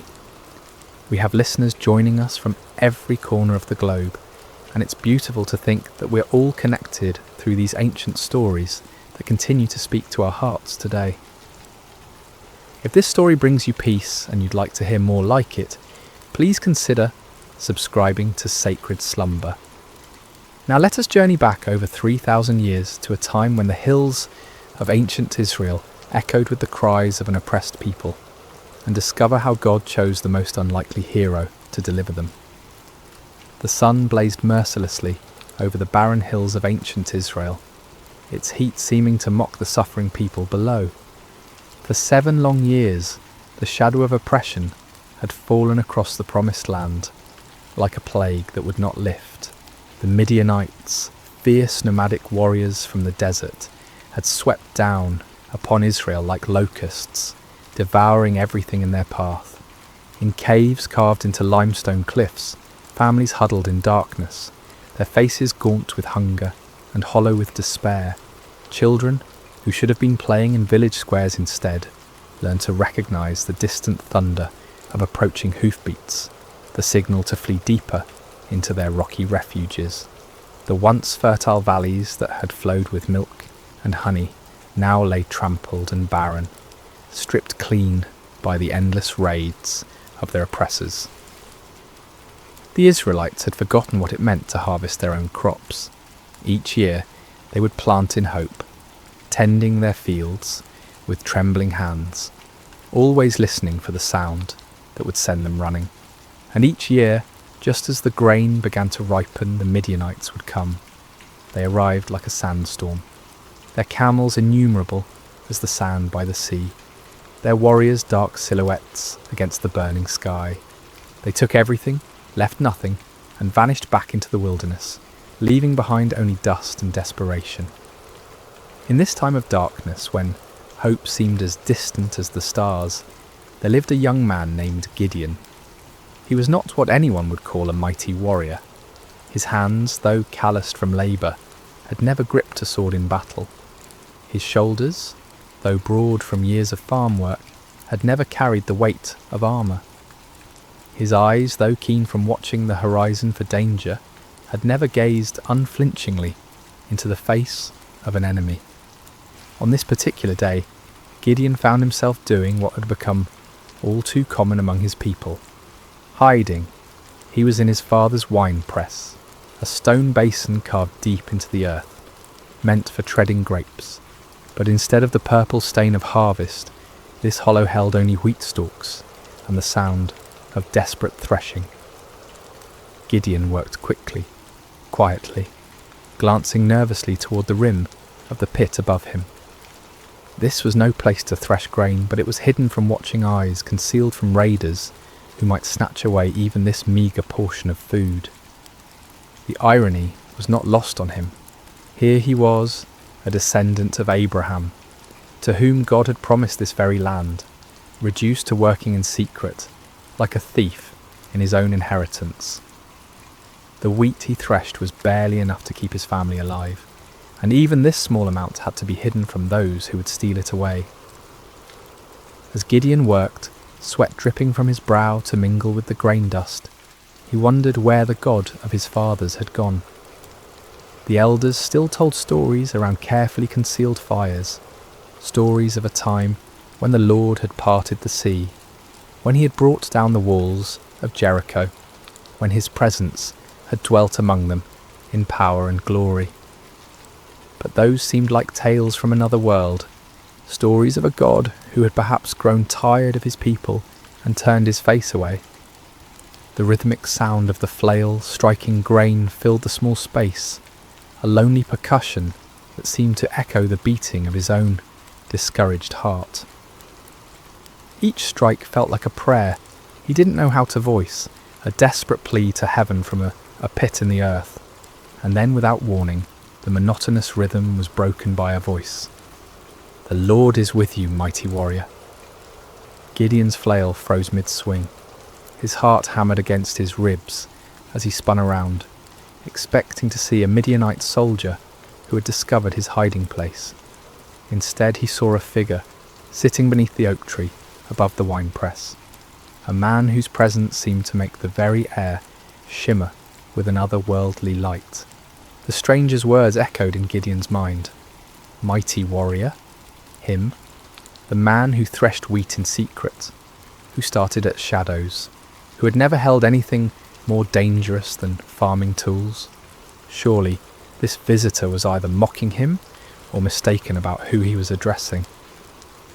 Gideon climbed slowly from the winepress, his legs unsteady, not from exertion, but from the strange presence of this visitor.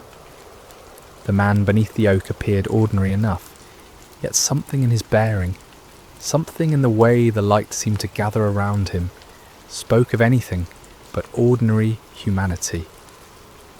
"Pardon me, my lord," Gideon said, his voice betraying his confusion and fear. "But if the Lord is with us, why has all this happened to us?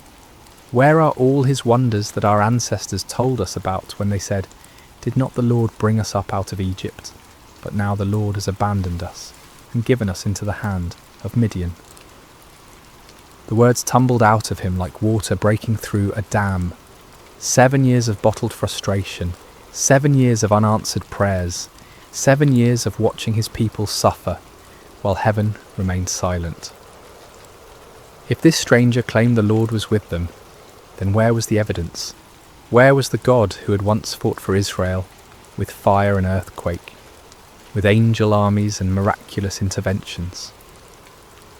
The figure beneath the oak tree regarded him with eyes that seemed to hold depths of understanding far beyond human measure. When he spoke, his voice carried an authority that made the ground beneath Gideon's feet feel somehow more solid, as if reality itself paid attention to his words. "Go in the strength you have and save Israel out of Midian's hand? Am I not sending you?" Gideon felt his knees nearly buckle. Save Israel? Him? The man who hid in wine presses, who jumped at the sound of the wind through the barley? This had to be some terrible mistake, some cosmic error in judgment. "Pardon me, my lord," he said again, his voice barely above a whisper, "but how can I save Israel? My clan is the weakest in Manasseh, and I am the least in my family." It was true. His family held no position of honour among the tribe. They owned no great flocks, commanded no respect in the councils of the elders. Gideon himself was the youngest son, the one who tended to mundane tasks while others made important decisions. He was nobody special, nobody who mattered, nobody whom anyone would follow into battle. But the mysterious visitor seemed unmoved by these protests. "I will be with you," he said simply, "and you will strike down all the Midianites, leaving none alive." The promise hung in the air between them, impossible and overwhelming. Gideon's mind reeled as he tried to comprehend what was being asked of him. But if this was truly a messenger from the Lord, if this was indeed the God of his fathers speaking to him, then surely he could ask for some sign, some proof that this wasn't merely the product of too much sun and too little food. "If now I have found favour in your eyes," Gideon said carefully, "give me a sign that it is really you who speaks with me. Please do not go away until I come back, and bring my offering and set it before you." The figure nodded gravely. "I will wait until you return." Gideon hurried to his house, his heart pounding with a mixture of terror and desperate hope. He prepared what he could offer: a young goat, unleavened bread made from precious flour, broth to complete the meal. It was a significant sacrifice for a family that had so little, but if there was even the slightest chance that the God of Israel was truly speaking to him, no cost was too great. When he returned to the oak tree, the stranger was still there, patient as stone, eternal as the hills. Gideon set the meat on a rock, poured out the broth, and waited to see what would happen.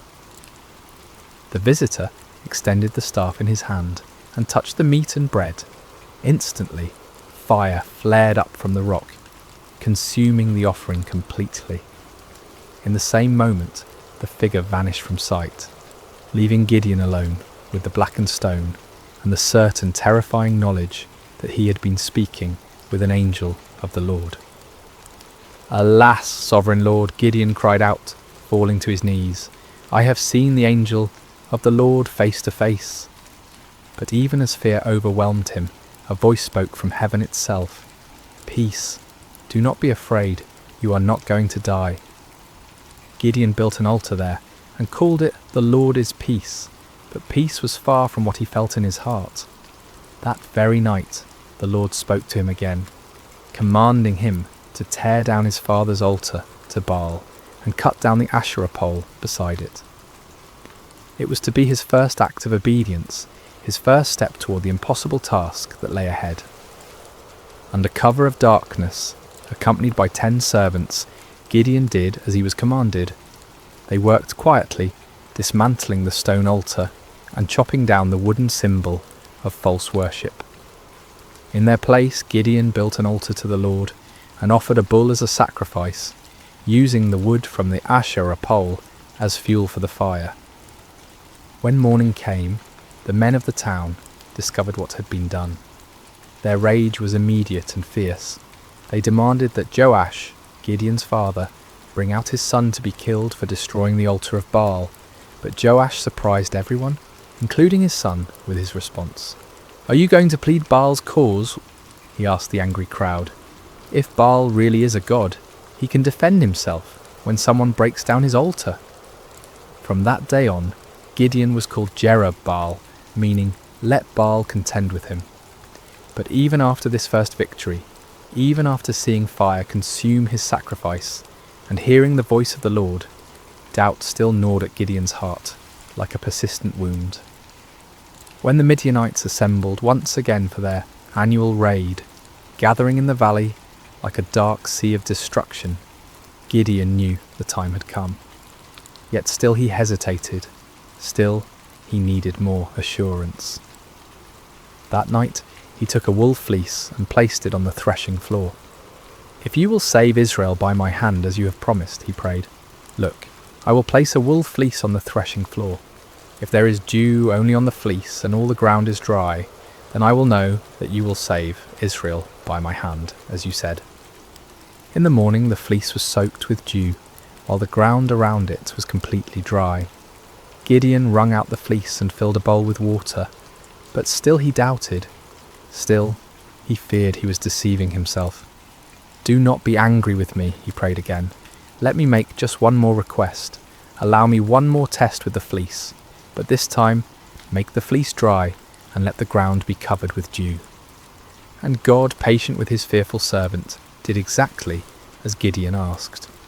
The next morning, the fleece was dry while dew covered all the ground around it. Finally, Gideon could doubt no longer. The signs were clear, the calling was certain. The God of Israel had indeed chosen him, the least and the weakest, to deliver his people from their oppressors. But as Gideon would soon discover, God's ways of winning battles were as unexpected as his choice of champions. Word spread quickly through the hill country of Israel. Gideon, son of Joash, had called for warriors to gather at the spring of Harod. The response was overwhelming. Men came from every tribe, every village, every cave where families had been hiding. They came carrying whatever weapons they could find. Old swords passed down from fathers, farming implements that could serve as spears, slings and stones gathered from riverbeds. 32,000 men answered the call. It was a significant force, larger than any army Israel had mustered in years. As Gideon looked out over the sea of faces, weathered by years of oppression, but now bright with hope, he felt a stirring of confidence. Perhaps this task wouldn't be as impossible as it had seemed. But even as he counted his forces, Gideon knew they were still vastly outnumbered. In the valley below, the Midianites and their allies spread across the landscape like a plague of locusts. Their camels were indeed as numerous as the sand on the seashore. Their warriors a dark tide that seemed to stretch to the horizon. Conservative estimates put their numbers at over 100,000 fighting men, but some said there were twice that many.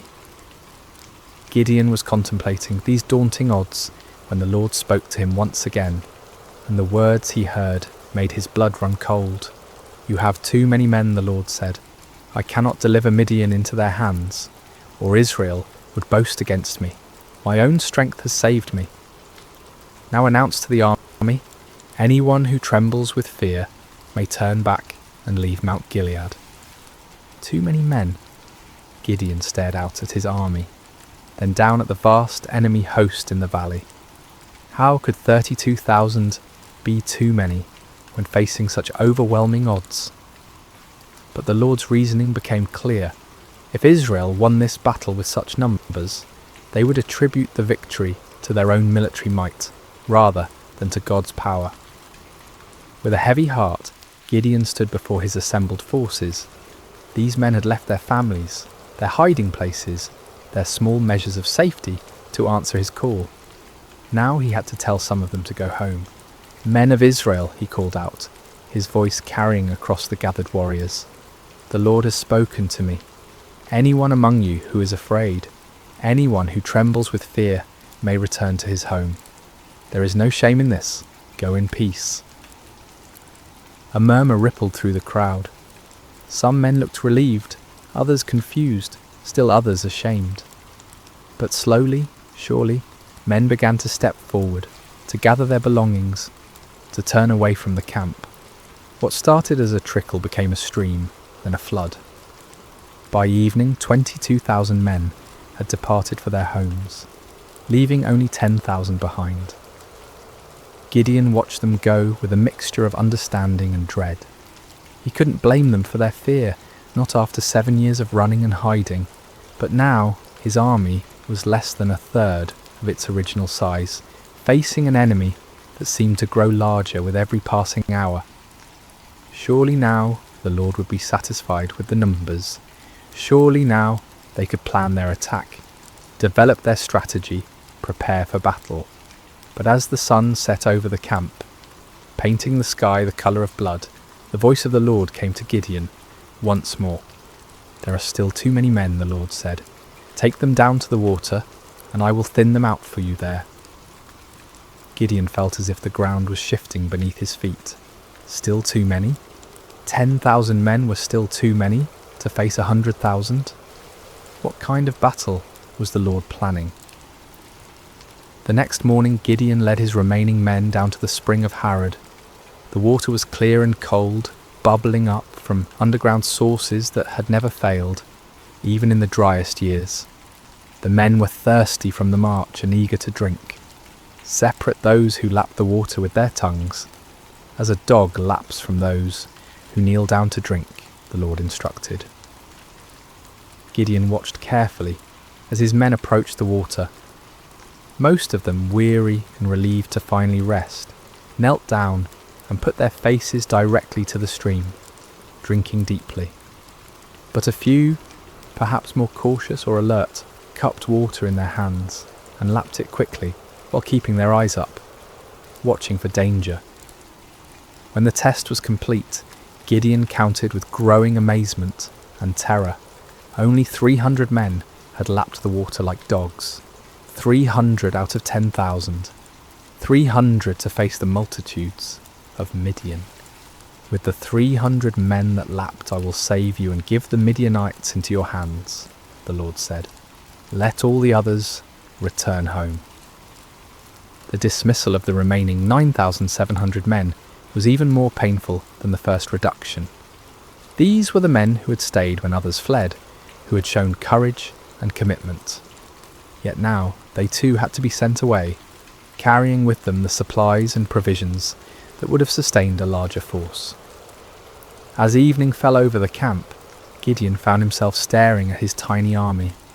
300 men sat around small fires, their faces illuminated by flickering flames. Some sharpened weapons, others mended gear, still others simply stared into the darkness where their enemies waited. They were farmers and shepherds, craftsmen and traders. None of them were professional soldiers. None of them had trained for this kind of warfare. Gideon walked among them, listening to their quiet conversations.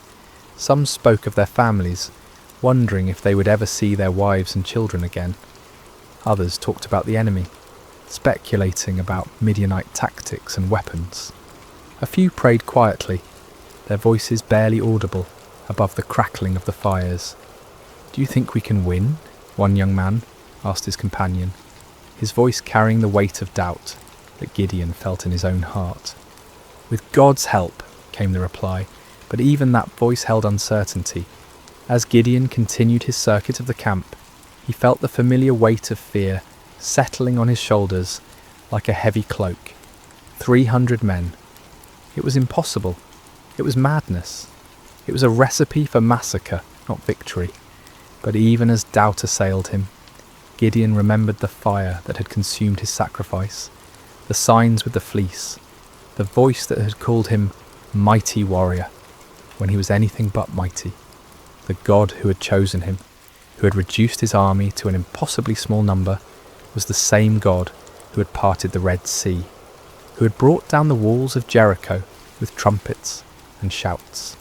Still, as he looked out toward the valley, where enemy campfires twinkled like stars fallen to earth, Gideon found himself struggling with the same fears that had driven him to test God with fleeces. The odds were beyond daunting. They were simply impossible. But perhaps, he thought with growing understanding, that was exactly the point. Sleep eluded Gideon that night. He tossed on his simple bedroll, listening to the sounds of his small army around him. Some of the men snored peacefully, displaying a faith or fatalism that he envied. Others, like himself, shifted restlessly, no doubt contemplating the impossibility of what lay ahead. As the night deepened, the Lord spoke to him once more. "Get up, go down against the camp, because I am going to give it into your hands. If you are afraid to attack, go down to the camp with your servant Purah and listen to what they are saying. Afterward, you will be encouraged to attack the camp." The Lord knew him well, Gideon realised. He was indeed afraid, terrified beyond measure. The offer to scout the enemy camp was exactly what his anxious heart needed. Taking his servant Purah, a young man who had served his family faithfully for years, Gideon crept away from the Israeli camp under cover of darkness. The descent into the valley was treacherous in the darkness. They picked their way carefully between rocks and thorny bushes, each step taking them closer to the vast enemy encampment. As they drew near, the sheer scale of the Midianite army became even more overwhelming. Their campfires stretched as far as the eye could see in every direction, creating a galaxy of light in the darkness of the valley floor. The smell hit them first, thousands of camels, horses and men, creating a pungent mixture that hung heavy in the still night air. Then came the sounds, snoring, quiet conversations, the shuffling of animals, the occasional clank of weapons or armour. It was like approaching a vast, slumbering beast that could wake at any moment and devour them. Gideon and Purah crept to the edge of the camp, staying low among the rocks and scrub brush that dotted the valley floor. The nearest tents were only a few dozen yards away, their dark silhouettes outlined against the glow of dying fires. Guards moved slowly through the camp, but their attention was focused inward, watching for disturbances among their own people rather than looking outward for threats. As they settled into their hiding place, Gideon heard voices from a nearby tent.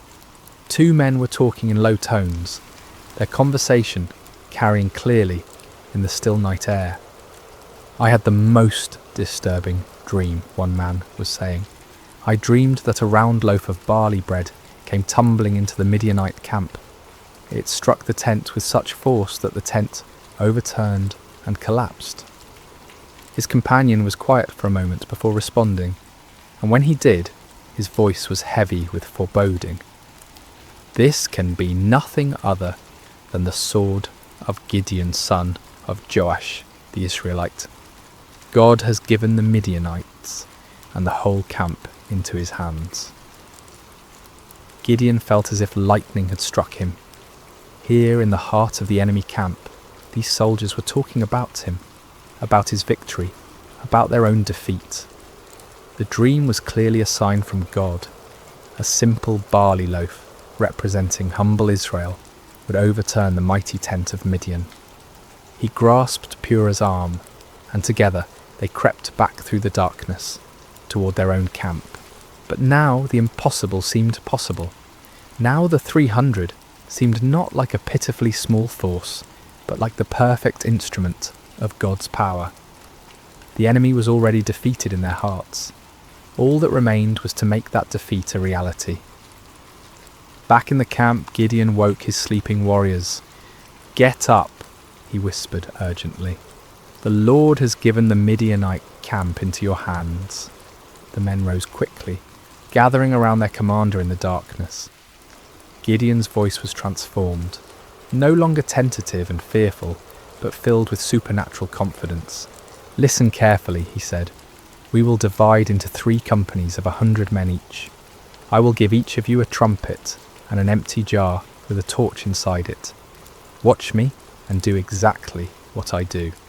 When I and all who are with me blow our trumpets, then you blow your trumpets all around the camp and shout, 'For the Lord and for Gideon.'" The plan was unlike anything any of them had ever heard of.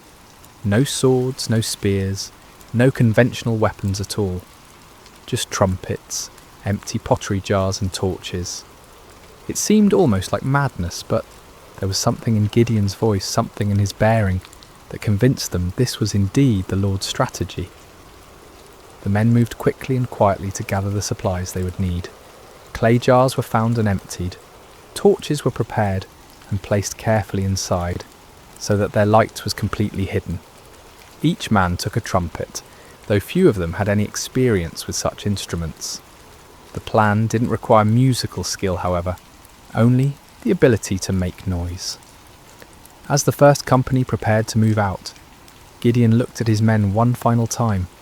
These farmers and shepherds, these ordinary men who had answered an extraordinary call, were about to attempt something that would be remembered for generations to come.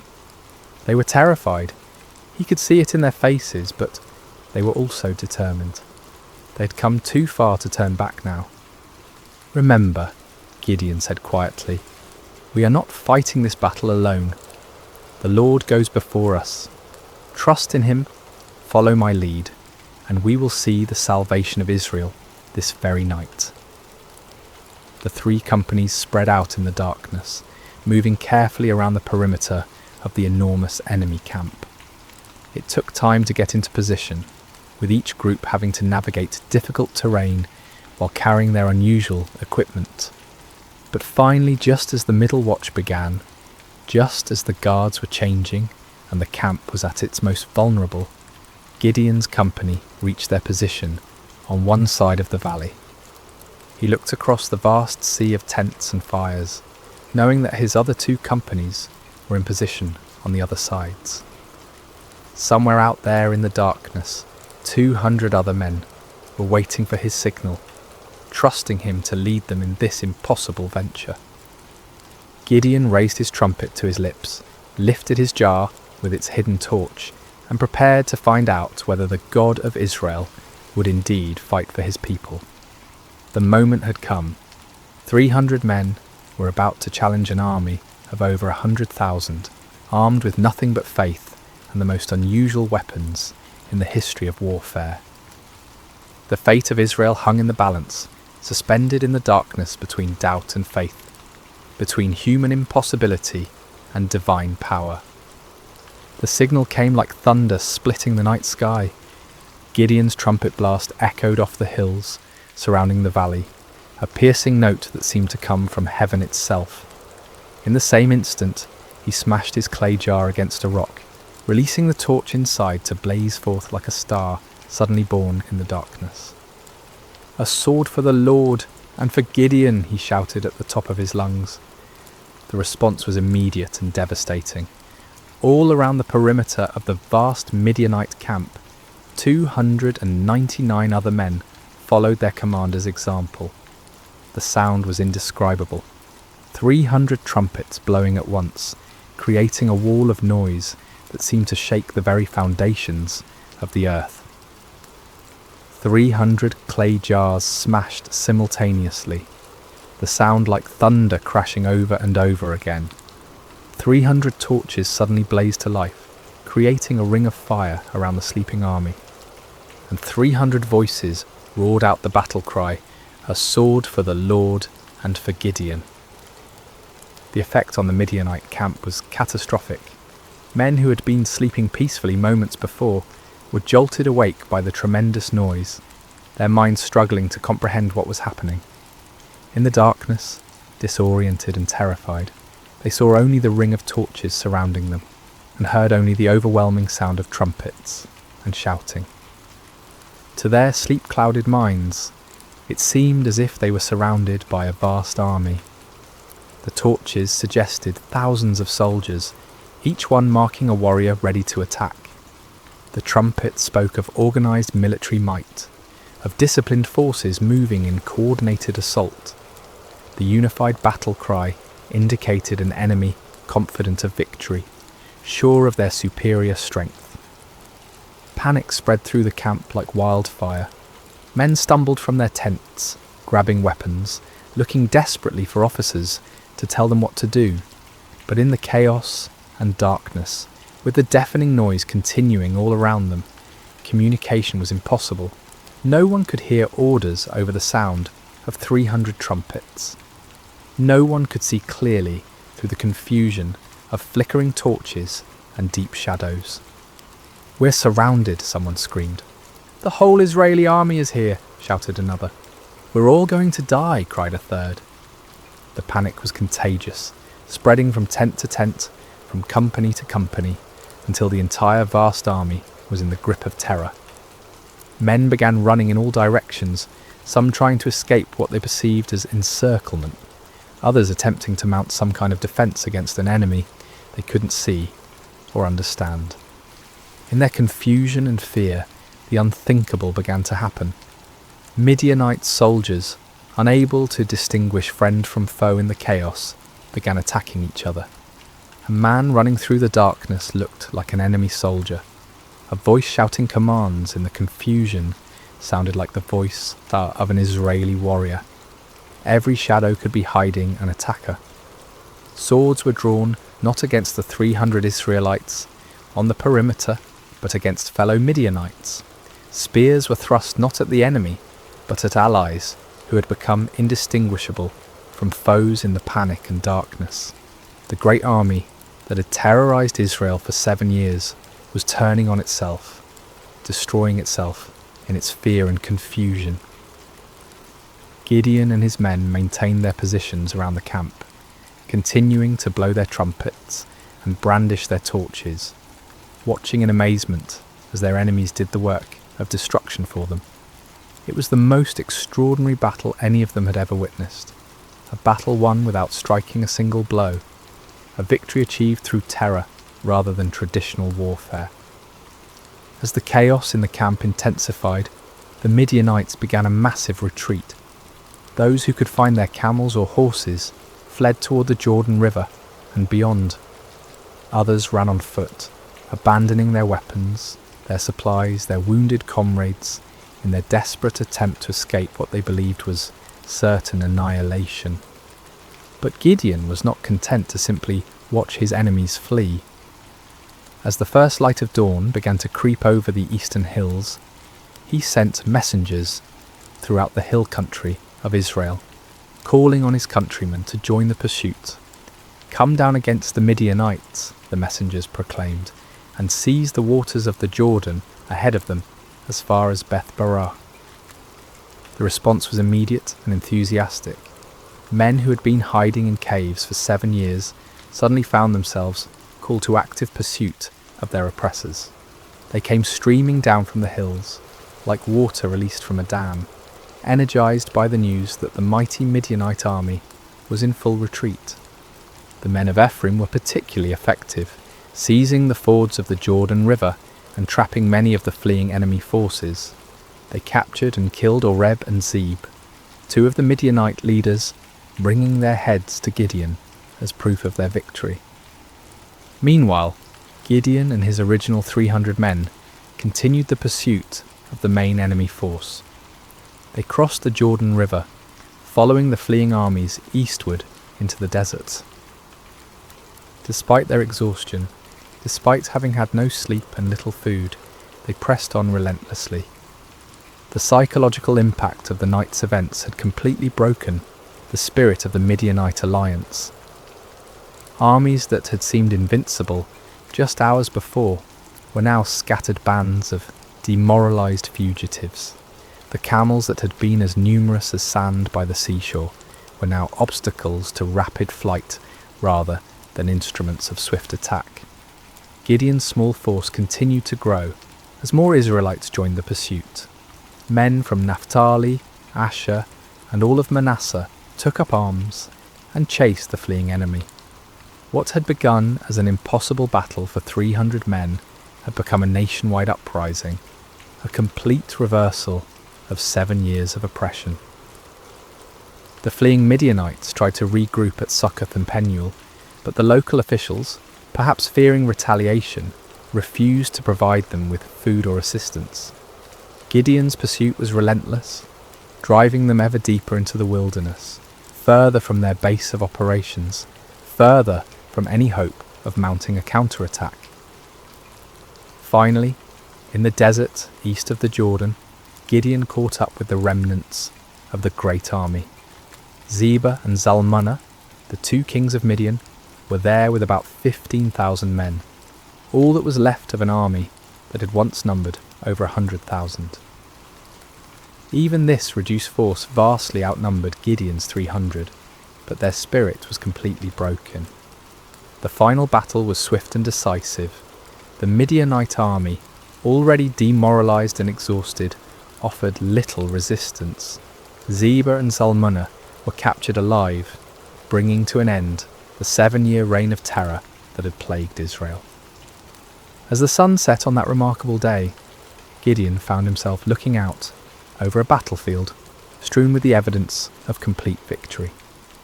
The mighty army that had seemed invincible just 24 hours earlier was destroyed. The kings who had terrorized his people were prisoners.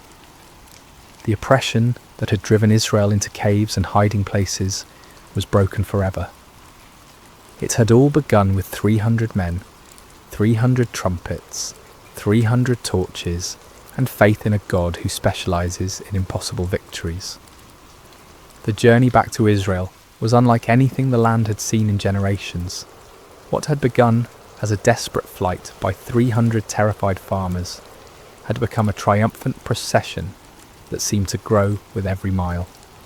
Men emerged from caves and hidden places, women came out of their refuges, children ran alongside the returning heroes. The roads that had been empty for 7 years, too dangerous for normal travel, were now filled with celebration. Gideon rode at the head of the procession, the captured kings Zebah and Zalmunna walking in chains behind him. The sight of these once mighty rulers, who had struck terror into Israelite hearts for so long, now humbled and defeated, was almost too wonderful to believe. People lined the roads just to see them, to confirm with their own eyes that the nightmare was truly over. As they passed through villages and towns that had been ghost settlements just days before, people poured out of their houses with tears of joy streaming down their faces. Children, who had never known anything but hiding and fear, looked with wonder at the defeated enemy kings. Elderly men and women who remembered the time before the oppression began whispered prayers of thanksgiving to the God who had delivered them. The celebration that erupted across Israel was spontaneous and overwhelming. In every settlement, people brought out whatever food they had hidden away and shared it freely. Wine that had been buried for safekeeping was uncorked and passed around. Songs that had been silenced for 7 years rang out again from hilltops and valleys. But perhaps the most remarkable aspect of the victory was how complete it had been.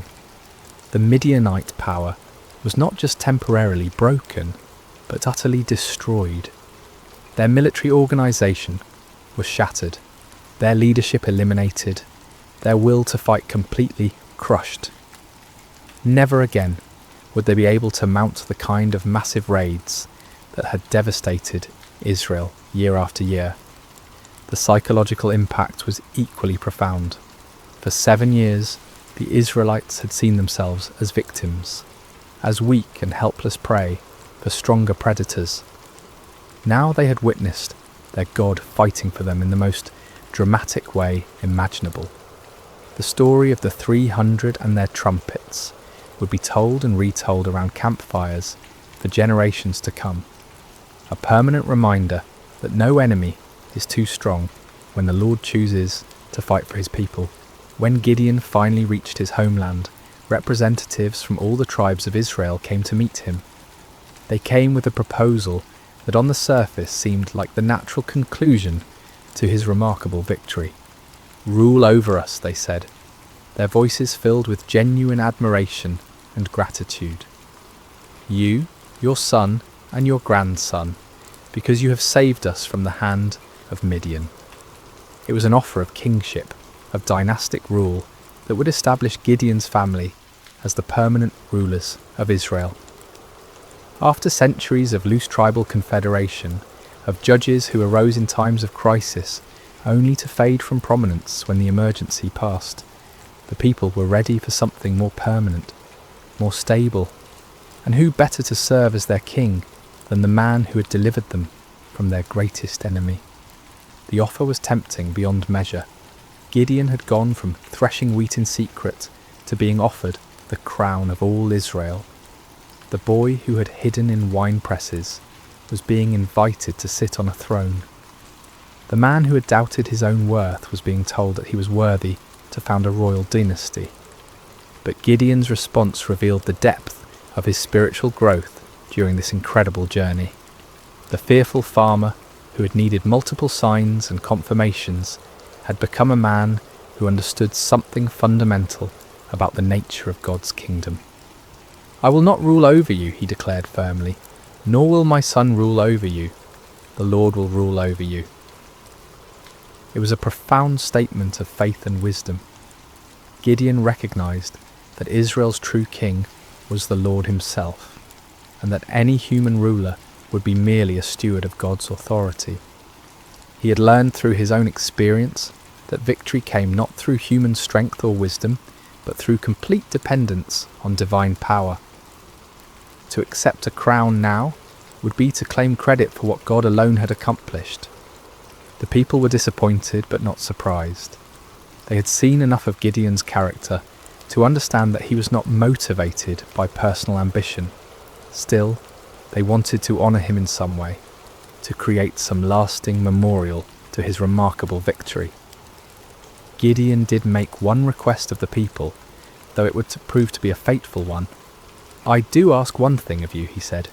"Each of you give me an earring from your share of the plunder." The Midianites, like many desert peoples, wore gold earrings, and the spoils of victory included a considerable amount of such jewellery. The Israelites were happy to comply with this modest request. They spread out a garment, and each man threw a gold earring onto it. When all the contributions were gathered, the weight of the gold was 1,700 shekels, an enormous fortune by the standards of the time. In addition to the earrings, there were ornaments, pendants, and purple garments worn by the Midianite kings, as well as chains from their camels' necks. With this gold, Gideon made an ephod, a ceremonial garment similar to what the high priest wore. His intentions may have been pure, perhaps wanting to create a memorial to God's victory or a way for the people to seek divine guidance. But the results were tragic. All Israel prostituted themselves by worshipping it there, and it became a snare to Gideon and his family. The very man who had torn down his father's altar to Baal, who had refused the crown because only God should rule Israel, inadvertently created an object that led his people back into idolatry. It was a sobering reminder of how easy it is for even the most faithful to stumble, how quickly victory can turn to spiritual defeat.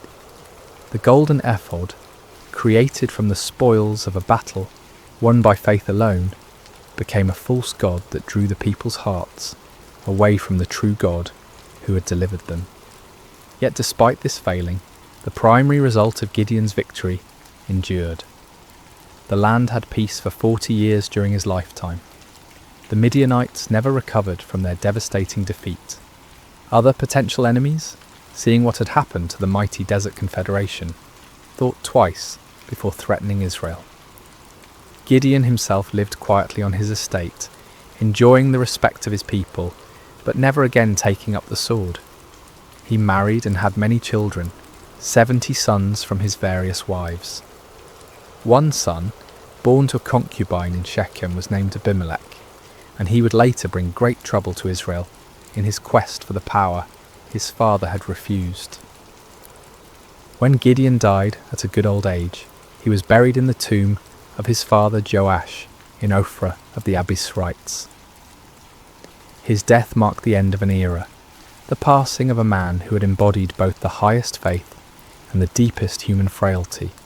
As we reach the end of this ancient story, told now across thousands of years and countless retellings, the lessons of Gideon's life continue to resonate with profound relevance.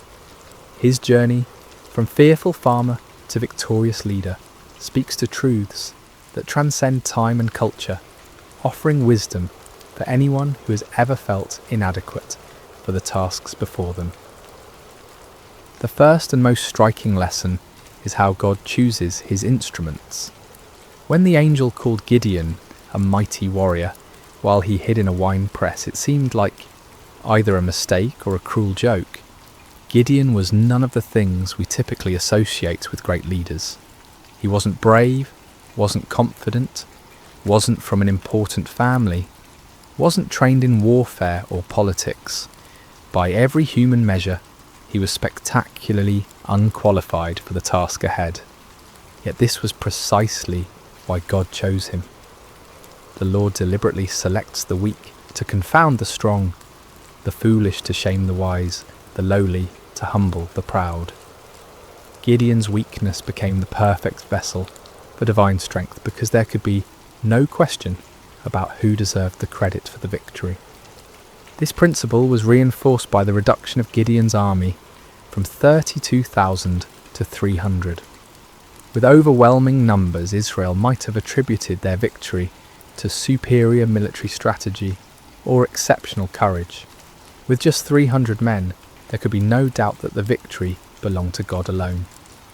The method of the victory itself drove this point home with unmistakable clarity. No swords were swung, no arrows were shot, no conventional battle was fought. Instead, the enemy was defeated by trumpets, torches, and shouting. It was a victory that made no sense according to human wisdom, but perfect sense according to divine strategy. Gideon's story also illustrates the patient grace of God toward human weakness.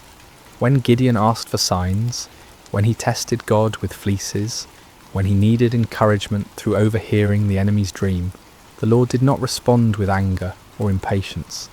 Instead, he provided exactly what his frightened servant needed to move forward in faith. This divine patience extends to our failures as well as our fears. Even when Gideon created the golden ephod that led Israel into idolatry, even when his victory was tainted by this spiritual stumble, God's larger purposes were not thwarted. The peace that came to Israel lasted for 40 years, and the story of Gideon's faith continued to inspire future generations. Yet Gideon's failure with the ephod serves as a sobering warning about the subtle nature of spiritual pride. The man who had refused a crown could still fall into the trap of creating an object that drew worship away from God. Victory can be more spiritually dangerous than defeat, success more corrupting than failure. Even those who have experienced God's power in extraordinary ways must remain vigilant against the pride that can grow from their very victories. The story also reveals the importance of recognizing God's sovereignty in our circumstances. When Gideon questioned why God had allowed the Midianite oppression, he was struggling with one of humanity's oldest questions: why does a good God permit suffering? The answer that emerges from his story is not a theological explanation, but a practical demonstration. God had not abandoned his people. He was preparing to deliver them in a way that would reveal his power and restore their faith. Sometimes what looks like divine absence is actually divine preparation. The 7 years of oppression created the conditions that made Israel ready to trust completely in God rather than in their own strength. Without that desperation, they might never have been willing to follow 300 men with trumpets against an army of over 100,000. Gideon's reluctance to accept the crown offers another crucial lesson about the nature of true leadership. The people wanted to make him king because he had saved them, but Gideon understood that salvation belongs to God alone. Human leaders are at their best when they serve as instruments of divine will rather than as objects of human worship. This principle applies far beyond political leadership. In families, in businesses, in communities, in churches, the most effective leaders are those who understand that their authority is delegated, that their successes come from sources beyond themselves, that their role is to point others toward truth rather than toward their own personalities or achievements. The transformation in Gideon's character throughout the story demonstrates the power of stepping out in faith despite fear. The man who ended the story was dramatically different from the one who began it, not because his circumstances had changed, but because he had learned to trust in something greater than his circumstances. He discovered what countless others have learned: that God's strength is made perfect in human weakness, that his power is most clearly displayed when human power is obviously inadequate, that the greatest victories often come in ways that make no earthly sense. For modern listeners, Gideon's story speaks to anyone who has ever felt overwhelmed by the challenges they face. Whether dealing with personal struggles, family crises, professional obstacles, or community problems, the principles that guided Gideon remain relevant. True solutions often come not through human wisdom or strength, but through surrender to divine wisdom and dependence on divine strength. The story encourages us to look beyond the odds, beyond our qualifications, beyond conventional approaches, to find the unexpected ways that God might work. It reminds us that He specialises in impossible situations, that He delights in using unlikely people, that He often works in ways that confound human expectations. At the same time, Gideon's story warns us about the ongoing nature of spiritual vigilance. Victory is not a destination, but a stepping stone. Success is not an end, but a beginning. Even those who have experienced God's power in remarkable ways must continue to guard their hearts against pride, idolatry, and spiritual complacency. The golden ephod that became a snare to Gideon serves as a perpetual reminder that our greatest spiritual dangers often arise not from our failures, but from our successes, not from our weaknesses, but from our strengths, not from what we lack, but from what we have achieved.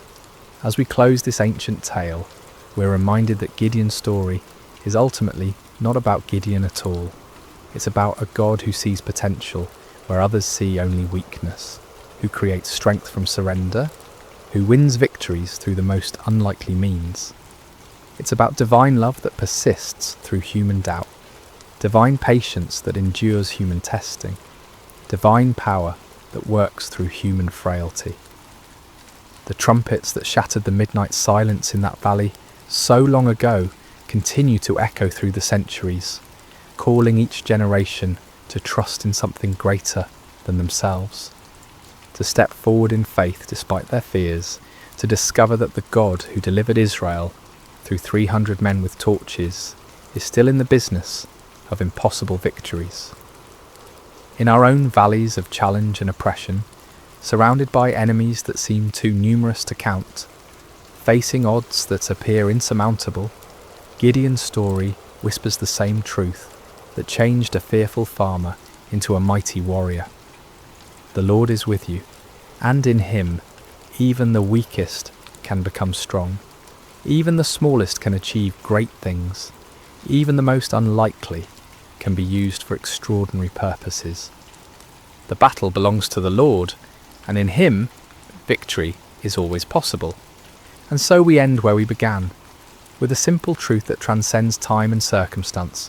When God chooses to fight for His people, no enemy can stand, no odds are too great, and no victory is impossible.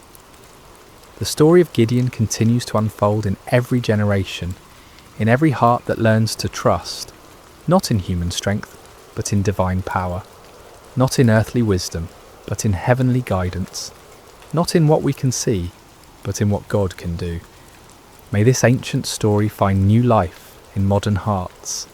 May its lessons take root in contemporary soil, and may its timeless truths continue to inspire faith, courage, and hope in all who hear it. For the God who called Gideon from his hiding place continues to call ordinary people to extraordinary purposes, continues to choose the weak to confound the strong, and continues to win impossible victories through the most unlikely means. The story of Gideon is, in the end, the story of all who learn to trust in something greater than themselves. It is the story of divine love that never gives up, divine power that never fails, and divine grace that transforms fearful hiding into mighty victory. This has been the story of Gideon and the battle against Midian, shared with you tonight through sacred slumber. May it bring you peace, may it strengthen your faith, and may it remind you that no challenge is too great when faced with divine help. Sleep well, dear listener, and may your dreams be filled with the trumpets of victory and the light of hope.